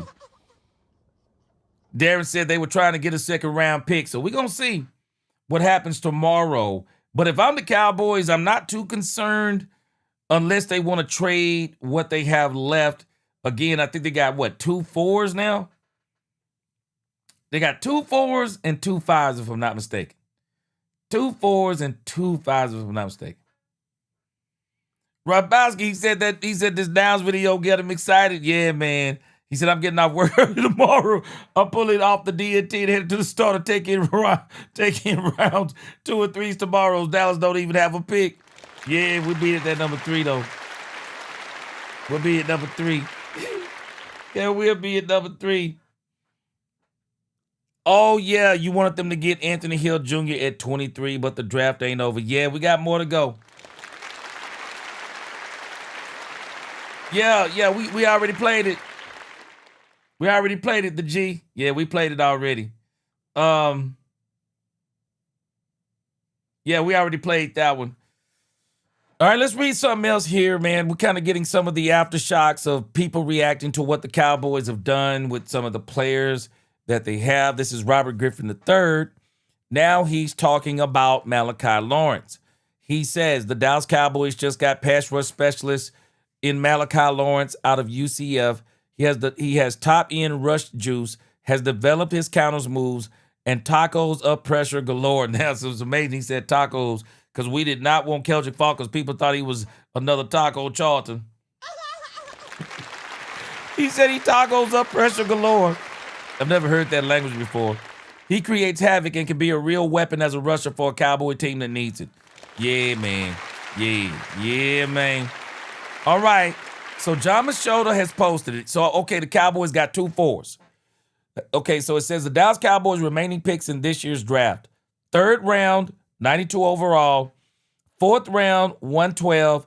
4th round, 114. Woo. That is nice. 4th round, 137. 5th round, 152. 7th round, 218. Day 3 gonna be off the chart for the Cowboys. If I'm the Cowboys, I'll be honest with you. I would stay at number 92 and see who comes. I would stay at number 92. This is a dream round, even though I could see the Cowboys trying to maybe offload one of these 4th rounders and who knows, and package it with a 3rd or whatever the case may be. But if I'm the Cowboys, I would stay right here. You are going to own the 4th round. If I'm the Cowboys, the 4th round for me, that is the meat and potatoes round. In so many years, man, the Cowboys always give up these 4th round picks. No, Cowboys, stay at the 4th round. We know you hate 4th round picks. How about you just take all 4 of these in a row? I would take all of them right there. I'd just go ahead and stick with the 1 pick I got on day 3. And I would go with all 3 of those picks. I mean, I would stick in the 3rd round on day 2. And on day 3, I'm going to stay right there in the 4th round. Now, one of the things I wish the Cowboys would actually do, I wish the doggone Cowboys would trade Schoonmaker. I'd try to put Schoonmaker. I try to put Schoonmaker on this on that chopping block. Yeah, Angie. Yeah, we played Michael. We played 2. Matter of fact, we played 2 of Michael Parsons' comments as he was talking to one Caleb Downs. Tatiana G. Jerry holding the conference right now. Okay, let's see. Where is it on DallasCowboys.com? All right, let me see if I can pull it up. Appreciate you, Tatiana. Good looking out. I see. Dallas Cowboys press conference. Hey, let's roll. What he's brought to this team and this offense, and we expect the same thing from Caleb. And then, Steven, news broke before the night that George Pickens intends to sign his franchise tag, which would open up the possibility to be moved if possible. Has anything changed in your guys' expectations that he'll be a Cowboy in 2026? Nothing. We have no intention of moving George. It obviously, in our mind, we're fired up about it, that he's ready to come in here and sign his tender, and in our mind that means go to work. We'll see. But no, so far everything's been outstanding. Our communication with George, Coach Schottenheimer, Jerry, our communication with David Mulligetta has been very cordial and upbeat. So we've got every reason in the world to believe that, hopefully he's ready to go to work. But we have zero intention of moving George Pickens. Wow. Brian, we don't get to talk to Christian Parker tonight, but just curious, we've asked you a lot about Caleb Downs. What is, for Christian Parker with the defensive background and everything, what is the vision that he shared of how excited was he about getting Caleb Downs? Yeah, I think it goes to, I've talked about the versatility, but you're talking about a guy that we see playing multiple spots. Starting point for him is going to be playing nickel for us. You get a guy like that is that physical and that athletic, and he's got the ability to cover receivers and tight ends and also play the run and, more importantly, drive the defense and make the calls. But he also can do multiple other things. And, the biggest thing that CP said to me is actually funny, but when we got Caleb, he told me, Jerry, he said, hey, now I'll buy a house. So he hasn't bought a house yet. He's been busy. He's been grinding on film, but getting a guy like Caleb made him comfortable. I don't think he's bought it yet, but in the next couple of days, he said he's ready to buy a house. And he's got a unique way. He does this thing where he messages you. He's trying to get you to think his thoughts. So he's been sending me pictures of Caleb and even Malachi all week. So. Jerry. He just sends me pictures of the player just doing I think something. it means that he really likes them. Yeah, just send it in the morning so it's on your mind. Every morning it would be on your mind. Will's into pictures. Oh. Little manifestation, I think. Yeah, like if the more Yes, the more I talk about Caleb Downs and Malachi Lawrence, the more these guys to my left will make those decisions. Jerry, on the conference call with us, both players mentioned they don't have to pay state income tax. Is that something that you sell them on, pitch them on, or do you make sure the prospects that you visit know that? Almost across the board, no agent will recognize the Texas sales tax advantage. And of course, I like to point out that that's just not thinking if you don't realize that if you make it in Texas, different than making it in New York. I will say this, that's the benefit of NIL. These guys are now paying taxes, and so they understand it when they aren't going to be paying state taxes. Garrett Podell, CBS Sports. Jerry, you talked about kind of realizing when Jordan Lewis was gone, just the value of that nickel spot. How much was that on your mind when you were making downs here? Very much. I've been brainwashed over how bad we need a nickel around here this whole spring and summer. So really have, and it is a big thing for us. And we had looked for combinations, as I said earlier. Was it going to be a corner nickel or was it going to be a safety nickel? We didn't know it was going to be quarterback of the defense nickel, and that's what you got here. And so that's what had us all on our feet when it got close. Is my goodness, look what we can, as Shotty just outlined, what it can be. But Will, I don't think it's out of bounds at all to say, boy, we went into this thing nickel oriented this time on terms of. I'm going to say my past and looking at cover corners or looking at safeties or safeties at free safeties, strongs, all of that. This was one that really puts a premium on the fact that we feel very good about what he does for us at that spot. And these guys are making that a cornerstone of the. Had it right up there with pressure player. Right there with pressure players when it came to, okay, guys, let's position rate them, which would be the biggest impact. You said quarterback and defense. I don't mean to jump in. Is he could be the green dot? No, it'll probably be one of the linebackers, but the nickel's going to make a ton of calls. He's going to drive the communication. He handles all the change of strength motions, whether we travel, whether we don't. But what you love about what he does, Clarence, is you see it on the film at Ohio State. Not only does he speak, but he's not asking for anybody else's opinion. He's making the call, and it's what you're doing. Kevin. Kevin Sherrick in Dallas Morning News. Jerry, is Caleb the best safety you've drafted since Woodson? Has to be. Well, I'll tell you, we. It's a simple yes. Darren had played linebacker and then went back safe. I don't think we could have imagined the impact that Darren Woodson would have had on that team. Now, there's some others that we had a Roy Williams come in. Ooh, Roy was good, but I don't know if he Caleb Downs. Through the years, Roy was a hitter. Such a leadership quality. And what I would point to anybody that is entering the NFL as Roy Williams, not Roy Williams, but certainly as Woodson as an example, look at what he is after football. Now that's impressive, and but it's the same logic, same rationale, same judgment. Leader by example, and then of course he outworked everybody. So he'd be if we get Roy Woodson, Darren Woodson out of him, we'll should. Really put a red letter around this day. Yeah. You better say yes. About how that would remind me of that. Let me say this. No compunction whatsoever in my mind about taking after doing all the trading we've done to get these picks. And we have. And we've taken some lumps for having these extra picks and the whole deal that got us here. I couldn't be more rewarded than have Downs with one of those picks come in here, because he is a big time. He covers a lot of ground other than just the position we're going to have him on a defensive play.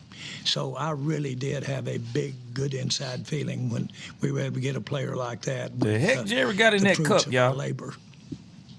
Extra picks. Jonah Javad, WFAA. Jerry, at what point in the top 10, or I guess this is for any of you, at what point in the top 10 did you kind of... The world he got that cup. We might be able to get Caleb. Is there a stage there in the top 5? When we got down to just one left to, we were trying to trade. We were really working trades all along from the get-go there in the first round. But I really wouldn't have bet the house. Well, I didn't. We didn't. We gave 2 5s to simply make sure that nobody would come up ahead of us. We really knew they weren't going to take it. He said he went on a whole stroll with Bill yesterday. That just shows you, really, in so many ways. You say, well, they're not going to take him, or he wouldn't be going through all this arduous trading. But there he was, still sitting there. Well, what gets you there? Again, I say it's happened. Somebody just steps in there and offers them a big 3. Next thing you know, Downs is gone. Do I spam that? So that really was a very conscious there ain't no prune juice to trade those 2 5s to be sure we had him. And we felt pretty good they weren't going to take him. Was there an attempt to go up earlier in the top 10 tonight? We had conversations. Yeah, but those fell apart. But he would have been. I think it's fair to say that. Whoa, Steven. Steven said they tried to get in the top 10 and it fell apart. For us. Fair? But it's kind of fair. Yes. I think it was him and one other. Well, the only reason we said we're not going up. Especially once he's not still there. Top 5 picks went. Yeah. I mean, was there a player in that top 5 when they went? Did that kind of change the mindset of Downs may fall to us or foul? No. Well, the offensive guys got early help. Receivers, it changed the math a little bit, and so the percentages changed based on what other people did. But people can still come up and get a very quality player, so that's why we were, biting our nails. So when we were 2 picks out with all that can happen, people coming in and trading and getting in front of you. When we were 2 picks out, I wasn't thinking 12% odds or anything like that. I just said, because everybody's pretty much looking, we've got to assume that have evaluated him and have talked to the same coaches we talked to, and everybody pretty much, they're looking at the same kind of player. And so you've got to assume that he's probably going to be the next one off the board. But again, that's what motivated us. We could have said, you know what, we're down here now. Nobody's going to come in front of us. So what? We don't get him. We'll go on down the road. Nah, this was great. It was a great. That kind of showed you our excitement of being there with those kind of odds. I think you made the right decision with Caleb Cowboys Downs. fans, while the team is making big picks, make the smart pick at home. Call On Time Experts, the official AC heating. Yeah, I think the Cowboys made the right pick. And I think they made the right trade to give up 2 5s. I mean, you got to guarantee you're going to get a Caleb Downs. Caleb Downs probably just made your entire draft. Now what you're going to get now is going to be a lot of meat and potatoes. It's going to really fill out some it's going to fill out some depth on your roster. It's going to be a whole lot of good things. This was a great day for the Cowboys. Because this draft is way better than the first round from last year. Ty Booker was a great pickup last year. But, wow, this right here, whoa.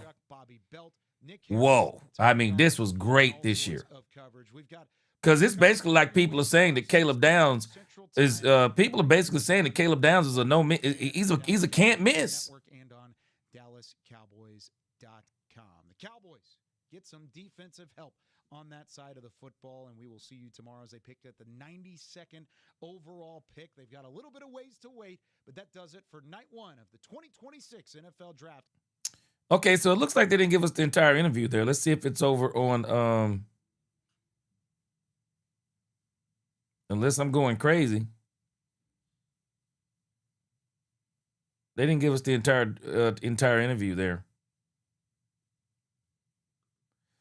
But I think it's very significant that he mentioned that the Cowboys were trying to trade. They wanted to trade up. I'm wondering now, I'm sure it will come out. Now I want to know, who was that other player they wanted to get in the first round? Who is it that they wanted to trade up and get in the first round? I'm really wondering that now. I would love to know who that player was. And they had narrowed it down. There were only 2 players that they were willing to trade up for. Caleb Downs was one of them. So I'm glad to hear that part. All right, let me see. I'm trying to get back into the live. I'm looking at McCoy, Parker, Hood. There's a lot. I mean, we're just with, and just feeling like picking up those 2 forwards. Not have addressed every hole that it. We had one player that we had a, let's say, heated discussion regarding before the draft today. And it was whether the other player went way earlier than that, but it was Lawrence or the other player. So I'm not going to get involved with the other player because he's on another team now. But still, the bottom line is that we are really, we really had a player in mind that we thought had tremendous upside, that fit us, and that we could accept the downside if there were any on him. And so the only thing we didn't do that we had hoped to do was to maybe take some more chances and let the decision on Lawrence go for it had to be Bain 8 Jr. or 10 more, and we trading and getting more picks.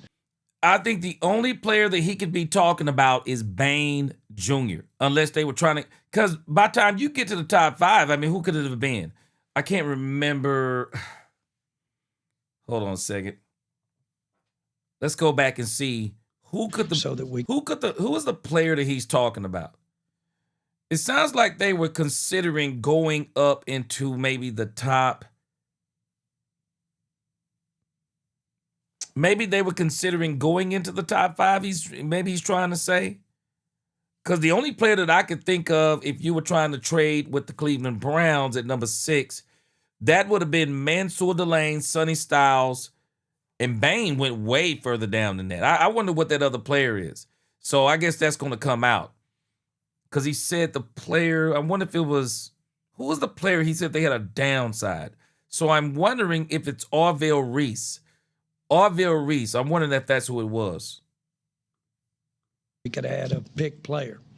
And we all decided and had it decided for us too, because the trade to our satisfaction wasn't there. So we really had these guys as far as what they could do for the defense. And if we were going to come out of here and not have addressed every hole that at least a personnel pitcher there could address after this draft, we tried real hard to get these 2 positions as well as another position on defense, and we accomplished a lot in there today. And I'll say this, Caleb in the interview, the cool thing for us is when you bring, 8 to 10 guys in, Nick, you kind of figure out who they follow. And it was very evident that, Caleb's got that personality, that demeanor that the guys gravitate to him. I'm talking about the other players, other elite players around the country. And yeah, we call that where we come from, Brian. We call that aura. Yeah, we call that aura. Yeah, he got that aura, man. And I ain't talking about no aura. He got that aura, man. He got that aura that people just want to gravitate toward him. Yeah, we know what it is, Brian. It's called aura, bro. We had some fun competitions that he ended up winning, and it was cool to see him in what that up, Intelligent Savage? And you see his Caleb personality, Downs, and bro. You can see why he was able to play at such a high level as a freshman at Alabama, because he's wired the right way. When you guys gave up those 2 fifth-round picks, was it kind of a situation at 20 where you were maybe seeking a trade back? Yeah, you think you're talking about Bailey? Capital, or did it just kind of fall in your lap? I think it was both. I mean, I think it's always nice. We felt like we could trade back a little, and we obviously the guy we would have picked there, we ended up picking 3 picks later. It worked out for us, but we also had some other good football players that we had targeted that we could live with, and just feeling like picking up those 2 4s after giving up the 2 5s was a was a big deal for us. So yeah, I think that's that I'd say margarita. both. We felt like we could still get our guy there where we got him at 23, and obviously to back up the draft capital that we'd given up. Tatiana Jerry was a like big he deal. buzzing out I that mean, we actually margarita too, improved our boy. situation in Buzzing terms of out that turning joint. 2 compensatory 5s into 2 4s. It's more fun getting football players when you got 2 number 1s. Shoot, Jerry buzzing, boy. We've You had see it Steven happen look at once it. more. Jerry, Steve said, this man won't shut up. Jerry buzzing, boy. It's a little more interesting. If y'all hadn't noticed, Jerry is very happy with what the Cowboys done. Jerry's happy, man. Jerry is excited, bro. Jerry is excited. Snap the base. He said, "What's so?" He said, "Hey everyone, Caleb A+, Lawrence B-. I would prefer Messidor over Lawrence, but he is all right." I think with Lawrence, I think they just like the wingspan. They like the wingspan. They like the violent hands. I think they looked at him, and I wouldn't be surprised. You already heard him say, Christian Parker, but I also wouldn't be surprised that Brandon Jordan also has some input, as in, hey man, this guy, I think we can work with this guy. So this is kind of what they were talking about, guys who fit what they do. For as much as Christian Parker we're talking about, yeah, he can work in that system, but it's going to be Brandon Jordan that's going to take him to the next level. Brandon Jordan is going to take this guy to the next level. So I like the Lawrence pick. I really like it. We've got to do this all the time. Tommy Arch, DallasCowboys.com. Steven, you mentioned turning the 2 5s into 2 4s. How enticing is that, and is that something that you can maybe picture trying to pick up another day 2 pick like you guys mentioned the other day? Yeah, I mean, it's, what we don't want to do is give up, because we just don't feel that way philosophically. You don't want to be giving up 3 and 4 football players for 1 player. So, that part of it's a challenge. But obviously to have draft capital is helpful. But still, it'll be a challenge to, get into that second round based on where we sit right now with our picks, and not unless you're willing to give up, a handful of picks for 1 player, and that becomes a, you're not going to do that. Challenge for us, because philosophically we don't necessarily think that's the perfect thing to do. Would we totally rule it out? Absolutely not. We don't ever rule out anything. Yeah, because you got to realize, too, when you start talking about Lawrence, the Cowboys obviously prioritized. They prioritized Caleb Downs. They wanted that nickel back that Christian Parker talks about in his defense, so they prioritized that. So it's obvious that the second position they were prioritizing was the edge if they couldn't get a Mansour Delane or whatever, but they got Caleb Downs, so they probably think they got something better than Mansour Delane. So their next thing that they were targeting was the edge, because it's obvious, because if they wanted linebackers, the linebackers were sitting right there. There are linebackers that people expected to go in the first round, and they're still there. They're going to be there tomorrow.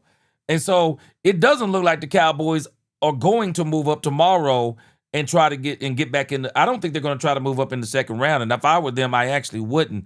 I actually like what they got right there in that 4th round. What is that? 112, 114, 137. I mean, that's rapid fire. I mean, if I'm the Cowboys, I want to stay right there. That is going to be fire on day 3. Because the 4th round, man, you should be able to get some really good picks. And there is no reason why the Cowboys couldn't go in the 4th round and get a linebacker, get a corner. But again, keep your eye on that 3rd pick. They may actually address linebacker with that 3rd pick. They're going to address linebacker or cornerback with that 3rd pick. And so I'm telling you, if a Jamad McCoy is there in the 3rd, they'll probably they'll pick Jamad McCoy if he's there in the 3rd. So we don't know where Jamad, because I think some people thought Jamad was going to come off today. We don't know where Jamad is going to come off. So there are some players there in that 3rd round at cornerback that the Cowboys can get. I'm still holding out hope, y'all forgive me, but I'm holding out hope that they call up the doggone Miami Dolphins again and say, hey, man, we give you this 3rd round pick for Jordan Brooks, and we'll give you a 4th back, but we'll see how that goes. But if they don't try to get Jordan Brooks with that 3rd round pick, you can go in the draft. You can go in the draft and get a linebacker. And there are still some things the Cowboys could do. We're going to see what the Giants do with Thibodeau. You don't know what the Giants going to do with Thibodeau. We'll see. Thibodeau his name could be brought up tomorrow. Thibodeau can be brought up. Jordan Brooks can be brought up tomorrow. Jonathan Grenard can be brought up tomorrow. We'll see what they do. But if I'm them, unless I get some kind of crazy call, if I'm the Cowboys, I'll be content staying at that third because the day 3 is going to be fire with those three fourth-round picks. I absolutely love those 3 fourth-round picks in a row. You mentioned the other day that the depth in this class is 2nd to 5th rounds. Having 2 more 4th-round picks, what can that do for this roster? I think you're going to add quality players, competition. We're going to strengthen the competition for roster spots on this roster. And if you increase the competition, Coach Schottenheimer increases the competition, that makes your team stronger top to bottom. Yeah. That's meat and potatoes right there. Hey guys, Patrick Wilker, DallasCowboys.com. When it comes to Caleb Downs, obviously you guys are excited to have him, rightfully so. You guys have been kind of busy tonight, so I'm not sure that you know, but Darren Woodson, he went to social media and he celebrated the pick. What does it say for a kid like Caleb Downs to come into this organization and see a legend like Darren Woodson celebrate his addition? Yes, sir, Keith Washington. About the young man, I'm holding out hope that other people can see his impact on the field as well as off the field. When you get him on the stage and he talks about his reasoning why, and then you see him play football, that's what you want on your team. And for you, Shotty, obviously talk about culture building and Caleb Downs being in that mold and fitting that mold. When you look at Caleb Downs, adding him to a defense now led by Christian Parker and in a backfield that has like a Jalen Thompson and then the leader that he could be in that football acumen, what can this Cowboys secondary and just defense as a whole be in 2026, especially looking quickly to rebuild over 2025? Yeah, well, I think it starts with that. We wanted to add guys like JT, PJ Locke to the secondary. You get a guy like Caleb Downs. He falls to where you can get him at 11, one of the top-rated guys on our board. You notice the command and the communication that he has, the control of that defense at Ohio State. He did it at Alabama. It gives you the flexibility. You're going to have moving pieces, how we want to play the safeties and do different things. And we feel like the one thing we know for sure is that Caleb will be down in the box and what he'll up, be Bazzy? And he'll be blitzing, I'm excited about filling Caleb Downs, BNC man. Gaps and he's one of those tools that, when you game plan for a guy like that, you have to be aware of where he is because he can do so many things well. He can blitz well. He can fill the run well. He can cover really well. But it's not just that, Patrick. It's his control and command of the defense. We just know him Cowboy fans are difficult to please. Ohio State. Yeah, He I'm made giving it all an the A. calls, made all the checks, I and love it. was It's really, an A really for me. cool, talking to Matt Patricia and some of the guys that we reach out to hear them talk about it was immediate. It was not, it took a little while. It was immediate. Okay. Jay Slater, NFL Network. Yeah, Angie, and again, that's what my consensus is. Again, that's what my consensus is. I don't think they should trade back into the second round. I think they should go and get Jordan Brooks. If you can, go get Jordan Brooks. If you can't get Jordan Brooks, just stay where you are and get you a linebacker. So I'm in total agreement with that right there. That's exactly what I'm saying. I would just see if I can get Jordan Brooks. If you can't get Jordan Brooks, stay at number 3. You can get you a linebacker at number 3. I believe you can. Get you a linebacker. Oh, I'm sorry about that. Yeah, get you a linebacker. ESPN came on and said there was a 12% chance that Caleb Downs would be there. What was the realistic percentage you guys had for him, and who's nudging who that here you are at 12, we need to pick up the phone, try to get something done for 11? Can you walk me through that process or how that played out in the draft room? Well, I tell you, we thought it was a long shot that he would drop to there. I mean, he wasn't one of the guys that we felt like would drop. He was obviously somebody we'd be jumping up and down if he was there. And I would say all of us were tapping everybody saying, hey, we need to think about this. And that's why we were willing to, give up 2 5s to move one spot to secure it. Yeah, the real tester is we're there. Are they going to keep him? Are they going to not draft him, who we traded with? They weren't, or they wouldn't have been on the phone really talking with us if that's who they were going to pick. So what could happen is what has happened, at least in my experience, double handfuls of time is... I'm sorry. I mean, even if the Miami Dolphins were not getting Caleb Downs, that Caleb Downs trade was great. But that Caleb Downs, that trade, hey, the Cowboys, I'll just be honest with you, man. Sometimes when you want something, you got to overpay for it. I've been saying this. Sometimes you got to overpay for it. You want to make sure you get something. Sometimes you can't wait on something to go on sale, man. If you want it, go get it. Because if you wait for it to go on sale, then everybody going to try to buy it. And then you're probably not going to get it. Sometimes, man, you got to pay full price for something if you really want it. I ain't got no qualms with what they did to get Caleb Downs. I got no qualms. You got Caleb Downs. That was who you wanted. You got him. And again, as you think about Malachi Lawrence, I just think when you look at the value, because let me show you something again, and then we'll go back to this. Let me show you something again that we can look at. Because, see, sometimes we boil these things down to the Cowboys. But I'm not boiling these things down to the Cowboys. I'm boiling this down to it's not the Cowboys who are the only ones. When you think about Malachi Lawrence, and we think about players that people wanted, like let's say somebody wanted C.J. Allen. Let's look over here at the linebackers. Let's say somebody wanted C.J. Allen, somebody wanted Jacob Rodriguez, somebody wanted Anthony Hill Jr. Well, it's not just the Cowboys who spoke on this. Other teams spoke on this because they're still on the board. Allen is still there. Rodriguez is still there. Anthony Hill Jr. is still there. So there are other teams that also didn't view those players that some of us may have wanted. The entire NFL spoke on those players and said, we don't think they're worth first-round picks. They all said it. Even when you look at the edge, the guys who are still there, T.J. Parker, look at where Malachi Lawrence was. Malachi Lawrence is actually, whether we acknowledge it or not, and one of the reasons why we're not acknowledging some of these players like a Malachi Lawrence is because, again, I said this over the last 2 to 3 weeks. People were mesmerized, and it really goes to show you what people thought about the talent in this draft. They were mesmerized by the top 11 picks, in particular 2 to 12. They were mesmerized. And so the only thing we heard was Reese, Bailey, Bain Jr., some Messidor, and a little bit of Keldrick Falk sprinkled in there. But for the most part, you didn't hear anybody past this. I mean, you just look at what happened in this draft. You didn't hear anybody past 1 and 6. You look at the cornerbacks. You didn't hear anybody past Jamad McCoy hardly, other than just serious scouts. You look at the safety position. This is what this draft was about. You only heard Caleb Downs and maybe a little Dylan Thieneman. Everybody else, you barely heard about McNeil Warren, A.J. Halsey. I mean, just think about this draft. You didn't hear anything about quarterbacks other than for Fernando Mendoza. And it was Dan Orlowski that started having people to talk about Ty Simpson.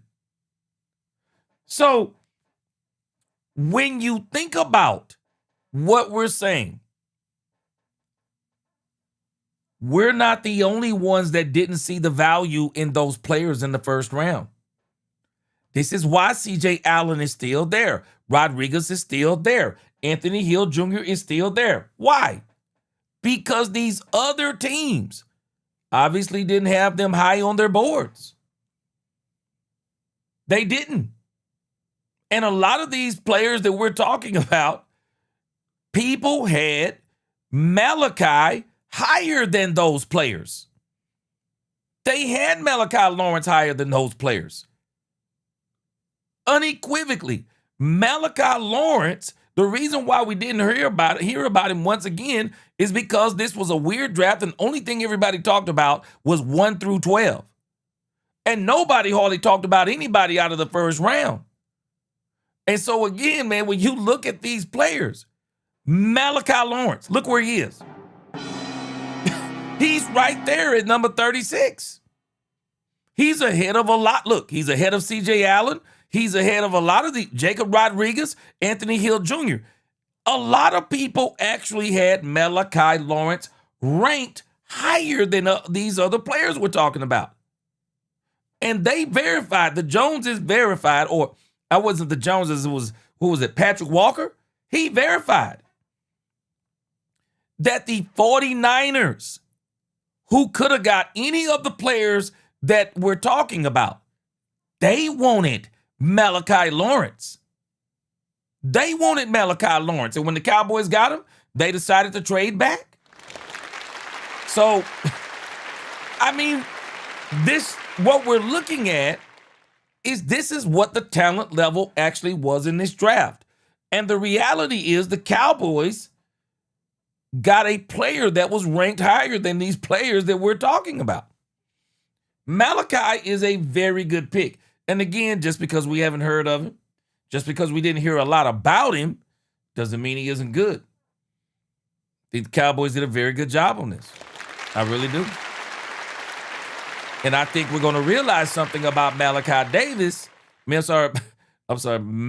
Lawrence, that as time goes on, we're going to be like, man, this guy Malachi Lawrence is pretty good. And the reason why? Brandon Jordan. I guarantee you. Because again, I'm telling us, man, when we look at this Dallas Cowboy defensive staff, we don't have to be excited about Christian Parker, but we can be excited about Brandon Jordan. Proven that wherever he goes, the pass rush improves exponentially. Wherever Brandon Jordan goes. And not only that, every pass rusher in this league almost, they come to Brandon Jordan. Brandon Jordan with Malachi Lawrence. Book it. Malachi Lawrence. He's going to be great. I'm not telling you he's going to Canton. I'm not telling you he's going to Canton.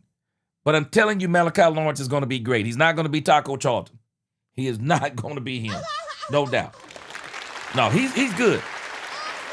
He's good. He's got a lot of great tools. Brandon Jordan gonna have him great. In front of you and get your player. And that was it, pure and simple. We bought big-time insurance. We think that much of him. Said, man, here he is in our hands. We got him. Let's go ahead and spend it and come back around and get it back another way. But we bought a big-time insurance policy that somebody wasn't sitting there ready to trade up in front of us. Yeah, I agree with you, Jerry. That was a good move. Caleb talked about playing putt-putt with you in your office. Shotty, how do you initiate a game of putt-putt with a prospect, and what do you learn about someone like that when you're going through just like a simple little game and interacting with them in a competitive way? Well, he talked about that he had just started playing, and yeah, he's very competitive. Like I said, the night before he had won the game of knockout that we played with all the guys. And so when he started saying that he was new to golf, I thought for sure I could beat him, and I didn't. But, you know, again, yeah, bottom line, he doesn't need to be a knockout right out the door because we have better players before Malachi, but with Brandon, and this is the key, Brandon Jordan. That, I'm telling us, Brandon Jordan is the best defensive coach on this staff right now. And the reason why he is the proven track record. Go look at the Denver Broncos. The proof is in the pudding. Malachi Lawrence is going to be great. He's got a lot to work with. He's going to be great under Brandon Jordan. Brandon Jordan going to have that dude knocking heads because he's already knocking heads. He's got the skill. You can see it right there on the tape. He's going to be great. And the issue is, because if we'd have got Keldrick Falk, man, he doesn't have the first step, didn't have a lot of pass rushing moves. Big guy, I mean, he commands that you got to know where he is. But this guy Malik Davis got a way better motor. Way better motor, way better first step, a lot more natural ability at pass rushing than one Keldrick Falk. And I think they wanted a King Messidor. I really think that's who they wanted. But they couldn't get a King Messidor, so they got Malik. And I'm not mad. It's good. Like I said, it's a good pick.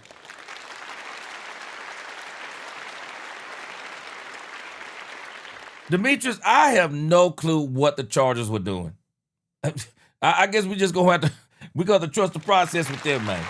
I don't understand it. I don't understand it either. It's the dumbest pick of the night. Because it definitely wasn't. But again, Demetrius Noel, let's use this logic. Maybe that was their best player available. I don't believe in best player available. I just don't. I believe in best player available based on what you need. Unless the best player available is somebody like a knockout the park player like a Jeremiah Love. I don't care what I needed. If Jeremiah Love was right there, I would have got Jeremiah Love. But if Jeremiah Love isn't there, I mean, I guess you just get, I say you get the best player available that you need. But maybe that pick by the Chargers was what they call best player available. I'm with you, crazy work. I get these guys in an environment where it's not just a coach sitting across from a player. You want to get them to be their true, authentic self. And I say this very humbly, he beat me. And yeah, that was the issue. That was the issue, Bass. Falk didn't have the aggression that you see with this guy. I mean, here's a guy coming into an environment, he's spending time with the head coach and the Joneses and Will McClay, and to be able to be that comfortable in an environment where he's looking around at this amazing facility, it was really cool to see him just be who he was. Did he tell you what his handicap is? He's not very good. He didn't tell me what it was, but he says he's not very good. He says he's new to the game. So, Scott. Snyder Dixon with the AP. This is for whichever one of you all would like to address it. Yeah, I agree with you, Demetrius Noel. You can't teach speed. And again, Angie, I don't know if you were here when we were watching Malik Lawrence. I'll see if I can pull it up again. But when you watch Malik Lawrence, you see exactly what the Cowboys liked in him and what other teams like the San Francisco 49ers liked about him too. Because he would have been gone, if he'd have went to day 2, he'd have probably been in the top 10 players gone on day 2, because that's kind of where they had him projected. When you look at Malik Lawrence's tape, oh no, he's violent. The hand movements are crazy. He's got a very high motor. You can tell he's a player. But again, I think because of the school he went to, people didn't look at him like that. But the scouts out there, you can tell by the way the scouts had him ranked. No, he's a good player. Newhouse said, mark my words, Malachi Lawrence ain't going to be the player through his career people think he's going to be. I don't think anybody think he's going to be anything in particular at this point, Newhouse. I just think people think that he's going to be able to be good with Brandon Jordan, because that's what I'm banking on. Because you got the best pass rusher teacher in the league right now in Dallas. So I'm very confident in what they're going to be able to accomplish with him. The portal era, staying 4 years at one school seems unusual. How much of that is a factor when you're talking about a guy that's stayed at UCF all 4 years? It's part of it. It's one of the things we talk about when you talk about the character and where they're from and what happens. You talk about the situations. Yes, he was offered more money to go different places, and he decided to stay there. You ask him what his reasoning is, and it tells you a little bit about the player. So that was something that was into consideration too. We do have to think about it, and that is something that we discuss. And Shotty, you were not. Not to mention, they mentioned earlier, Christian Parker wanted Malik Lawrence. He wanted him. He wanted him. He absolutely wanted him. He wanted him. It's not like they got him somebody he didn't want. Christian Parker wanted him. They had a board, and I'm sure he ranked below Akeem Messidor. They didn't get Akeem Messidor. They got Lawrence. And Christian Parker liked Lawrence.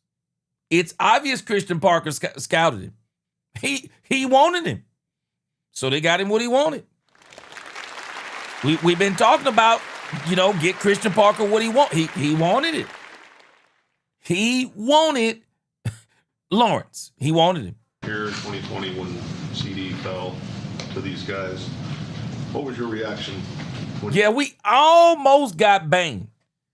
And that's what me and Demetrius are talking about. Let me go back to that for a moment, because I think that's kind of where he went.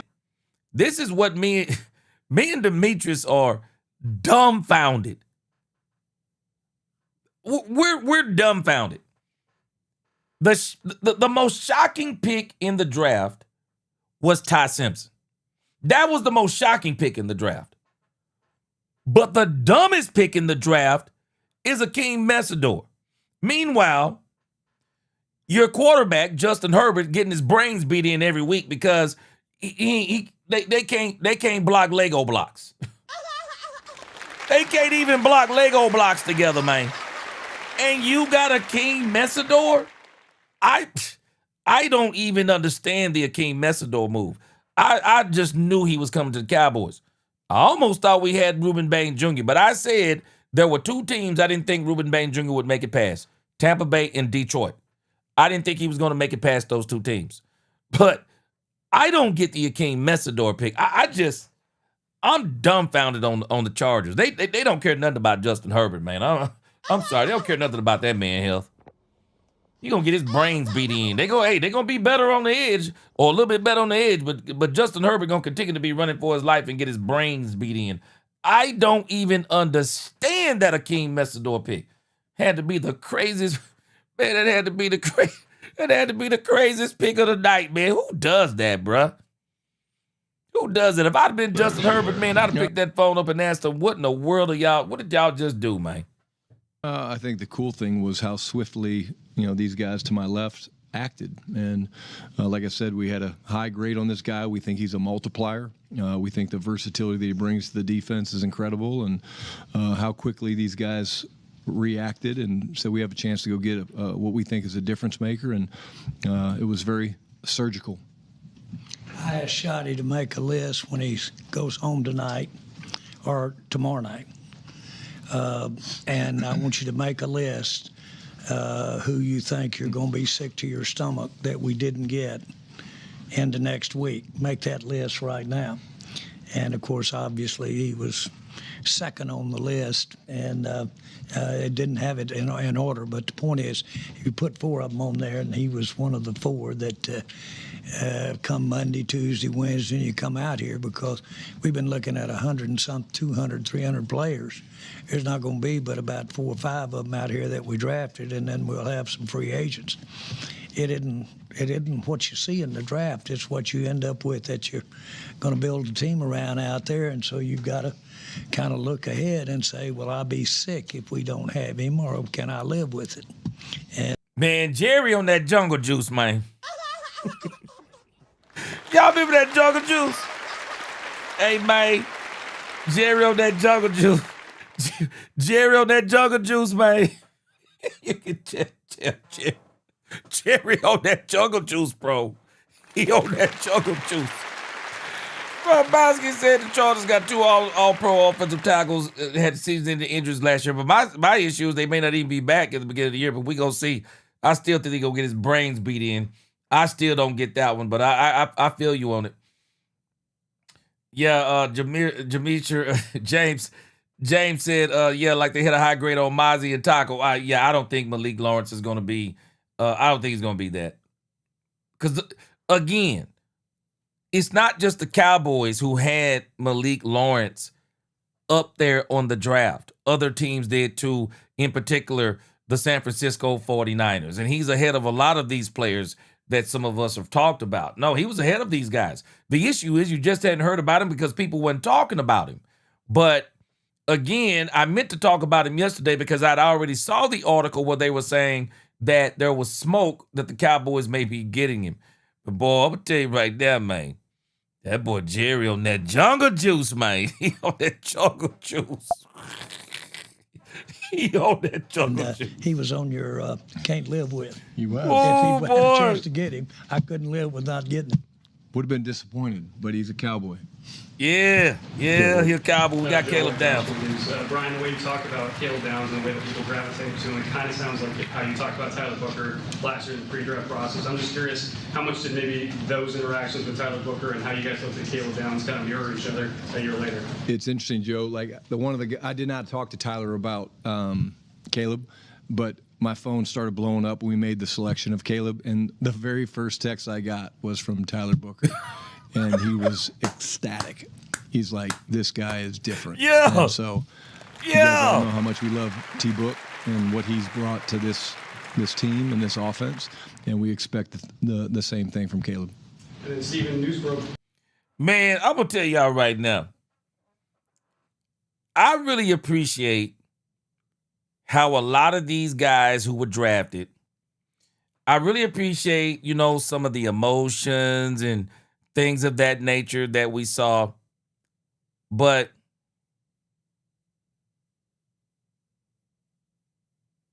wait a minute. Hold on a second, man. Wait a minute, man. Let me tell you what's crazy over here, y'all. Man, these people better stop this stuff. Look at this. So, y'all know how I've been saying that Ty Simpson was the craziest pick of the night? Well, let me tell you what they're saying over here. I'm not going to believe. I did. Wait a minute. I'm not going to believe this. But look at what they're reporting over here about Ty Simpson, y'all.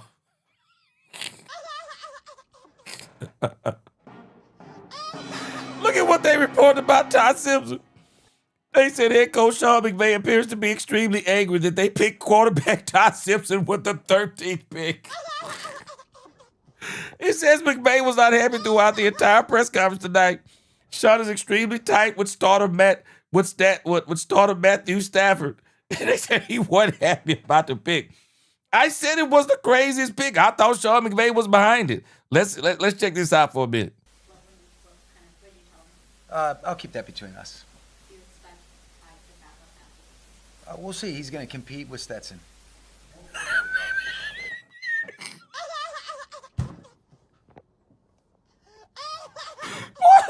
Wait a minute.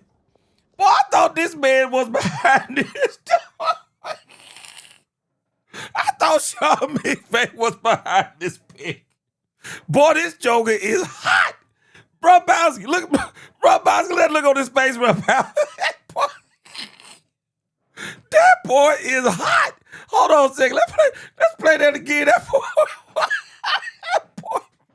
Yeah, I did. I'll keep that between us. We'll see. He's going to compete with Stetson. Yeah. Boy, that man is hot-headed. That man is hot, boy. That man said, I did not. Look at this look right here. This is the look right here, boy. Boy, that's the look right there. Boy, this man said, who in the He said, I didn't want no doggone Ty Simpson. Sean McVay gonna go home and tell his wife they ruined my whole draft this week. They ruined my whole draft with Ty Simpson, boy. He ain't got no choice but to work with him either. He a number 13 pick, man. Roy Boskin said, dang, he said the Rams better be careful or McVay might really retire early after 26 to take that Amazon money to cover Thursday Night Football. Boy, that boy Sean McVay is hot, boy. I thought it was Sean McVay idea because I'm telling you, that man, if there is a pick that shocked me, it was Ty Simpson. That pick shocked me, man. I mean, I could justify King Messidor. I just couldn't. I just couldn't justify the thing with Ty Simpson, bro. Number 13, was it 13 to the Rams or something like that? Shoot. Man, Sean McVay said of all the doggone players that y'all could have got, hold on a second. Let me see who are the players that he could have got that Sean McVay could have did something with. Who were the players? Let me see. Man, you think about Mekhi Lemon went after Ty Simpson. I mean, you just even look at the offensive linemen that went. That Olivega guy, Reuben Bain Jr. I mean, Kenyon Sadiq. You took Ty Simpson over those players? I'd be hot too, man. Boy, I'd be hot too. I thought Sean McVay, I thought he was trying to be the smartest guy in the room. Demetrius Noel said the Chargers must not be seeing the same thing we see because every time you watch the Chargers, Herbert is literally running for his life. Man, he getting his brains beat in, bro. He ain't just running for his life. He getting his brains beat in. All right, I'm sorry. I got sidetracked, man, because I was saying how excited I was for when these players got drafted. Man, let me tell you something. This dude, Tyler Booker. Man. I was looking at this today, and I put it on X. Man, let me show y'all something, bro. Let me show y'all something. I was expecting some folks to come in like this, man. It don't get no better than this. This man, Ty Booker, bro, this is how you act when you get drafted, bro. This is how you come in when you get drafted. This is... Boy, this boy Ty Booker is different, man. Ty Booker is different. Yeah, hey, man, I don't know if anybody gonna ever beat this one, man. I don't know if anybody gonna beat this one. Ty Booker came in just crazy with it. Man, that boy was excited, man. Well, I'm gonna tell you something. When you look at the Cowboys, number 12 pick last year with Tyler Booker, great pick. And now we got Caleb Downs. Man, this is 2 really good first rounds for the Cowboys 2 years in a row. Because I'm telling y'all right now, them drafts under Mike McCarthy were trash. Man, them drafts under Mike McCarthy were trash. Absolute trash, man. We still trying to get rid of some of it. I'm still shocked the Cowboys haven't traded Schoonmaker. Before the night that George Pickens intends to sign his franchise tag, which would open up the possibility to be moved if possible. Has anything changed in your guys' expectations that he'll be a Cowboy in 2026? Nothing. We have no intention of moving George. Wait a minute, man. Wait. Come on, man. Hold on a second, man. Wait a minute, man. Hold on, man. Hold on. Y'all got to look at Jerry Jones right now. Jerry Jones is on that jungle juice, man. Look at this. Look at this. Look at this, man. Jerry Jones. I want y'all to just look at Jerry Jones when they start talking. Jerry on that jungle juice, man. Love T-Book. Watch and this. What he's brought to this team and this offense, and we expect the same thing from Caleb. And then Steven, news broke before the night. Look at Jerry's eyes, man. Intends to sign his franchise tag, which would open up the possibility to be moved if possible. Jerry Has on anything that changed in your jungle guys' expectations that he'll be a Cowboy in 2026? Nothing. We have no intention of moving George. Look how slow them but blinks are. obviously, in our mind, we're Jerry on that fired up jungle about it, juice, that he's boy. ready to come in here and Man, sign I'm his sorry. tender, Jerry and killing me tonight. in our mind, that means go to work. All right, let's go back to George. I'm sorry. There's not going to be but about 4 or 5 of them out here that Boy, we Jerry on drafted, that jungle and then juice, we'll have boy. some free agents. It isn't what you see in the draft. It's what you end up with that you're going to build a team around out there, and so you've got to kind of look ahead and Expect the same. Now, we'll see. And but no, Change in your guys' expectations that he'll be a Cowboy in 2026? nothing. We have no intention of moving George. It obviously, in our mind, we're fired up about it, that he's ready to come in here and sign his tender, and in our mind, that means go to work. Now, we'll see. And but no, so far everything's been outstanding. Our communication with George. And Coach I think Schottenheimer, I think Shotty can handle his liquor better. Mulligetta has been very cordial and upbeat. So we've got every reason in the world to believe that, hopefully he's ready to go to work. And but we have zero intention of moving George. I'm going to be honest with you guys. Now that we're out of the first round, I cannot see the Cowboys moving George Pickens for a third, a second, or any of those things. I don't see the Cowboys doing it. So now I'm at about 98% that George ain't going anywhere. I'm at about 98%. But I think that George, and I could be totally wrong, but I think George is doing something that Michael didn't do. Michael said he put all his trust in his agent. But it seems like that George is actually keeping his agent in check. That George is the one controlling this thing with David Mulugeta and saying, I want to play for the Dallas Cowboys. Do y'all not know how unusual it is for a David Mulugeta client to play on a franchise tag? It is unusual for a David Mulugeta client to play on a franchise tag and not only play on it, but come in early. George is doing exactly what I said. I mean, he ain't listening to me, but I was like, George, if I was George, you go ahead and sign it. If you're going to sign it now. Don't wait. Don't hold out. Don't wait till the end of the training camp now so that you can be a part of everything. I think when what George is doing, do not be surprised that they go from we're not extending or signing George to a long-term contract to the Cowboys changing their mind and signing George to a long-term contract. Don't be surprised. Sorry. Don't be surprised. Because George Pickens, contrary to what anybody may think, George Pickens is doing everything right. He's doing everything right. Absolutely everything right. Brian, we don't get to talk to Christian Parker tonight, but just curious, we've asked you a lot about Caleb Downs. What is, for Christian Parker with the defensive background and everything, what is the vision that he shared of how excited was he about getting Caleb Downs? Yeah, I think it goes to, I've talked about the versatility. Okay, you said Caleb Downs has a podcast. Uh-oh.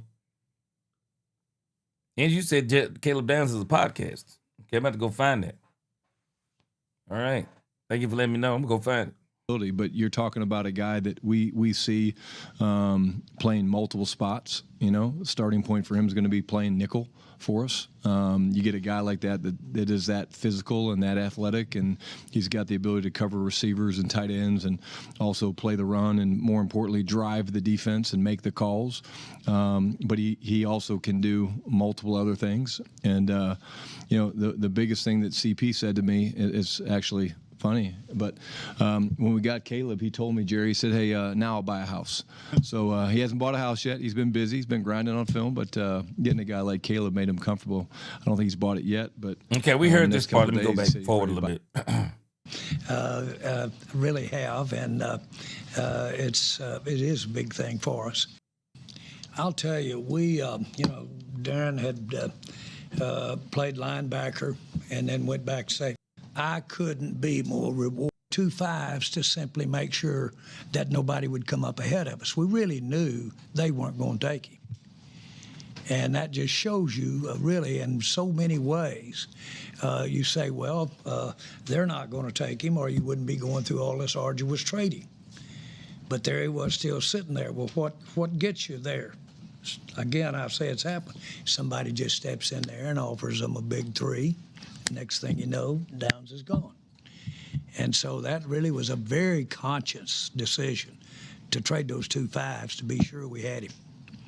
And we felt pretty good they weren't going to take him. Was there an attempt to go up earlier in the top 10 tonight? We had conversations. Yeah. But those fell apart. But he would have been, I think it's fair to say that him and one other would have been the only reason to go up for us. Fair?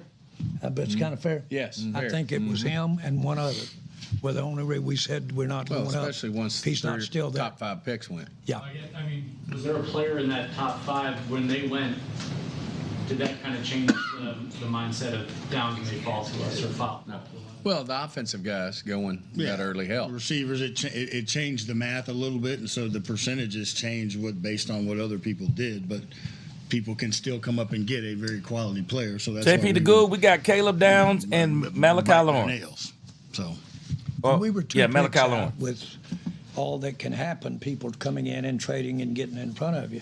When we were 2 picks out, I wasn't thinking 12% odds or anything like that. I just said, because everybody's pretty much looking, we've got to assume that there's. Rose, I think, hold on a second. Let me see. I want to read a couple of these real quick. What did somebody say up here? Okay, Eric Yates says, don't care, got Downs. Now, I think this is the sentiment of a lot of these people too, because that's all they're talking about is Caleb Downs. They're not even talking about Malachi Lawrence. They're just like, you got Downs, man. Everything else is gravy. I mean, it's just gravy. He's just gravy because just imagine if you only had one pick. Well, you got Caleb Downs, so you're not worried about the rest. So it is what it is. That's how they see it. Yeah, Rose, GP is handling this very well. He is. He is handling it well. Well. Queen said he keep touching that glass. He want to finish drinking it, but Steven keep looking at him.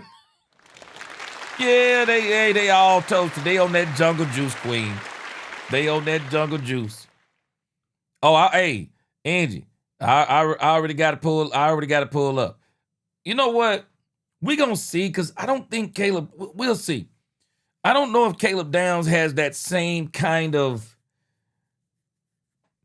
I don't think anybody really cared about the Micah Parsons podcast as much as people were mad that some of the things that Micah Parsons was saying on his podcast. I think that's what really had people more in their feelings about him. But I got his podcast pulled up. I'm going to show it in a minute.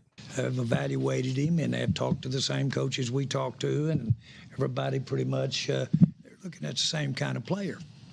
And so, all right, so we actually have already seen that. He's probably. We came in on the end of that particular. So we caught the beginning. I mean, we already seen the end. So the only thing we need to do is catch up on the beginning. So we seen that. So great job tonight, Cowboys. But again, got to get it on the field. That's the next thing. We got to get it on the field. But I'm going to tell you, I'm going to give the Cowboys an A on principle at this point. Because at this point, we haven't got any injured players. We didn't get not one player in these two. None of them are injured. So we'll see what happens after tomorrow. And the Cowboys only got one pick. I hope they stay with one pick. I don't want to see any movement, because day 3 is going to be exciting. Cowboys are going to have 3 fourth-round picks in a row. I think they're going to get some really good players there at the 4th round. So I'm excited about that. So Angie brought to our attention that Caleb Downs has a podcast. And he actually has a podcast with his brother. I'm going to go and check out some of it here tonight when I get off here, or maybe tomorrow when I get up, Lord willing. I'm sorry. He has a podcast, and I was just about to show it, and I flipped off of it on accident. Yeah, he has a podcast called It's Him and His Brother. Let me show it to you. I'll even see if I can put the link. Okay, this is the podcast. The podcast is called Down to Business. That's the name of the podcast. It's Josh and Caleb Downs. So when you kind of look at some of the stuff, and now when you think about some of these college players, though, some of them already have podcasts because they're younger. They're younger. They're into podcasting. They're into making that extra money. And so Shedeur Sanders, I know he had a real popular podcast. I'm not sure if he still has it. It was Too Legendary or something like that. I'm not sure if he still has it. But Caleb Downs has one with his brother. And so when you're in college and you're having a podcast, I think it's a little different when you're in the pros and you have a podcast, because now you can't talk about some of the things that you would normally talk about. You see here on their podcast, NFL draft process with Ty Simpson. Getting traded was the best thing for my career. Tyler Show reveals who he'd want the Saints to draft. Shedeur Sanders the face of the Browns? Quinshawn Judkins. I mean, you look at the podcast and, it just seems to be... I haven't heard a lot about it because his brother is in the pros, but I haven't heard anything about it. If I'm not mistaken, his brother's in the pros, but I haven't heard anything about it. So Doesn't seem to be anything too controversial. And we'll see how this goes during the season. We'll see how this goes during the season. Because again, it's one thing to have that in college and you just talk about some of these general topics. But what you have to be careful of in the pros, and where Micah Parsons started rubbing people the wrong way, is he started rubbing people the wrong way because he was inviting people from other teams on the podcast. That was rubbing some of the players wrong. You know, they were that week they came up with the top 10 quarterbacks in the league and didn't include Dak. I think that stuff was rubbing people the wrong way. I mean, Malik Hooker actually said something about the podcast. I mean, there were quite a few people in the building that didn't like some of the things he was saying on the podcast. So I don't think the podcast itself is a problem. I think it's some of the things that he was saying on the podcast. So I don't think it'll be a problem unless he starts saying some stuff on the podcast simply that people don't like. All right, man. Boy, I'm telling you, I appreciate y'all rocking with me today. We're going to be back tomorrow. I'm going to see what time the draft starts tomorrow. And we're going to do the same thing we did, even though we're going to start it early. Even though the Cowboys, let me see.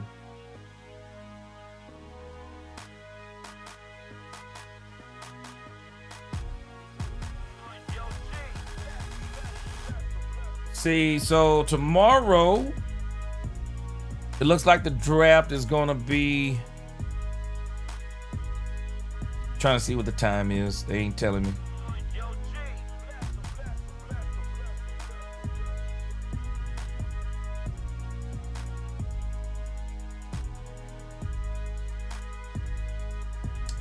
Whatever time the draft starts tomorrow,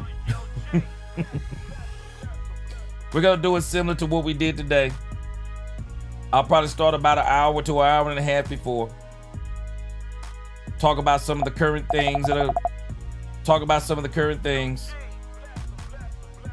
And then we'll get into the draft. So I'm pretty sure tomorrow is probably starting at the same time, 7 o'clock.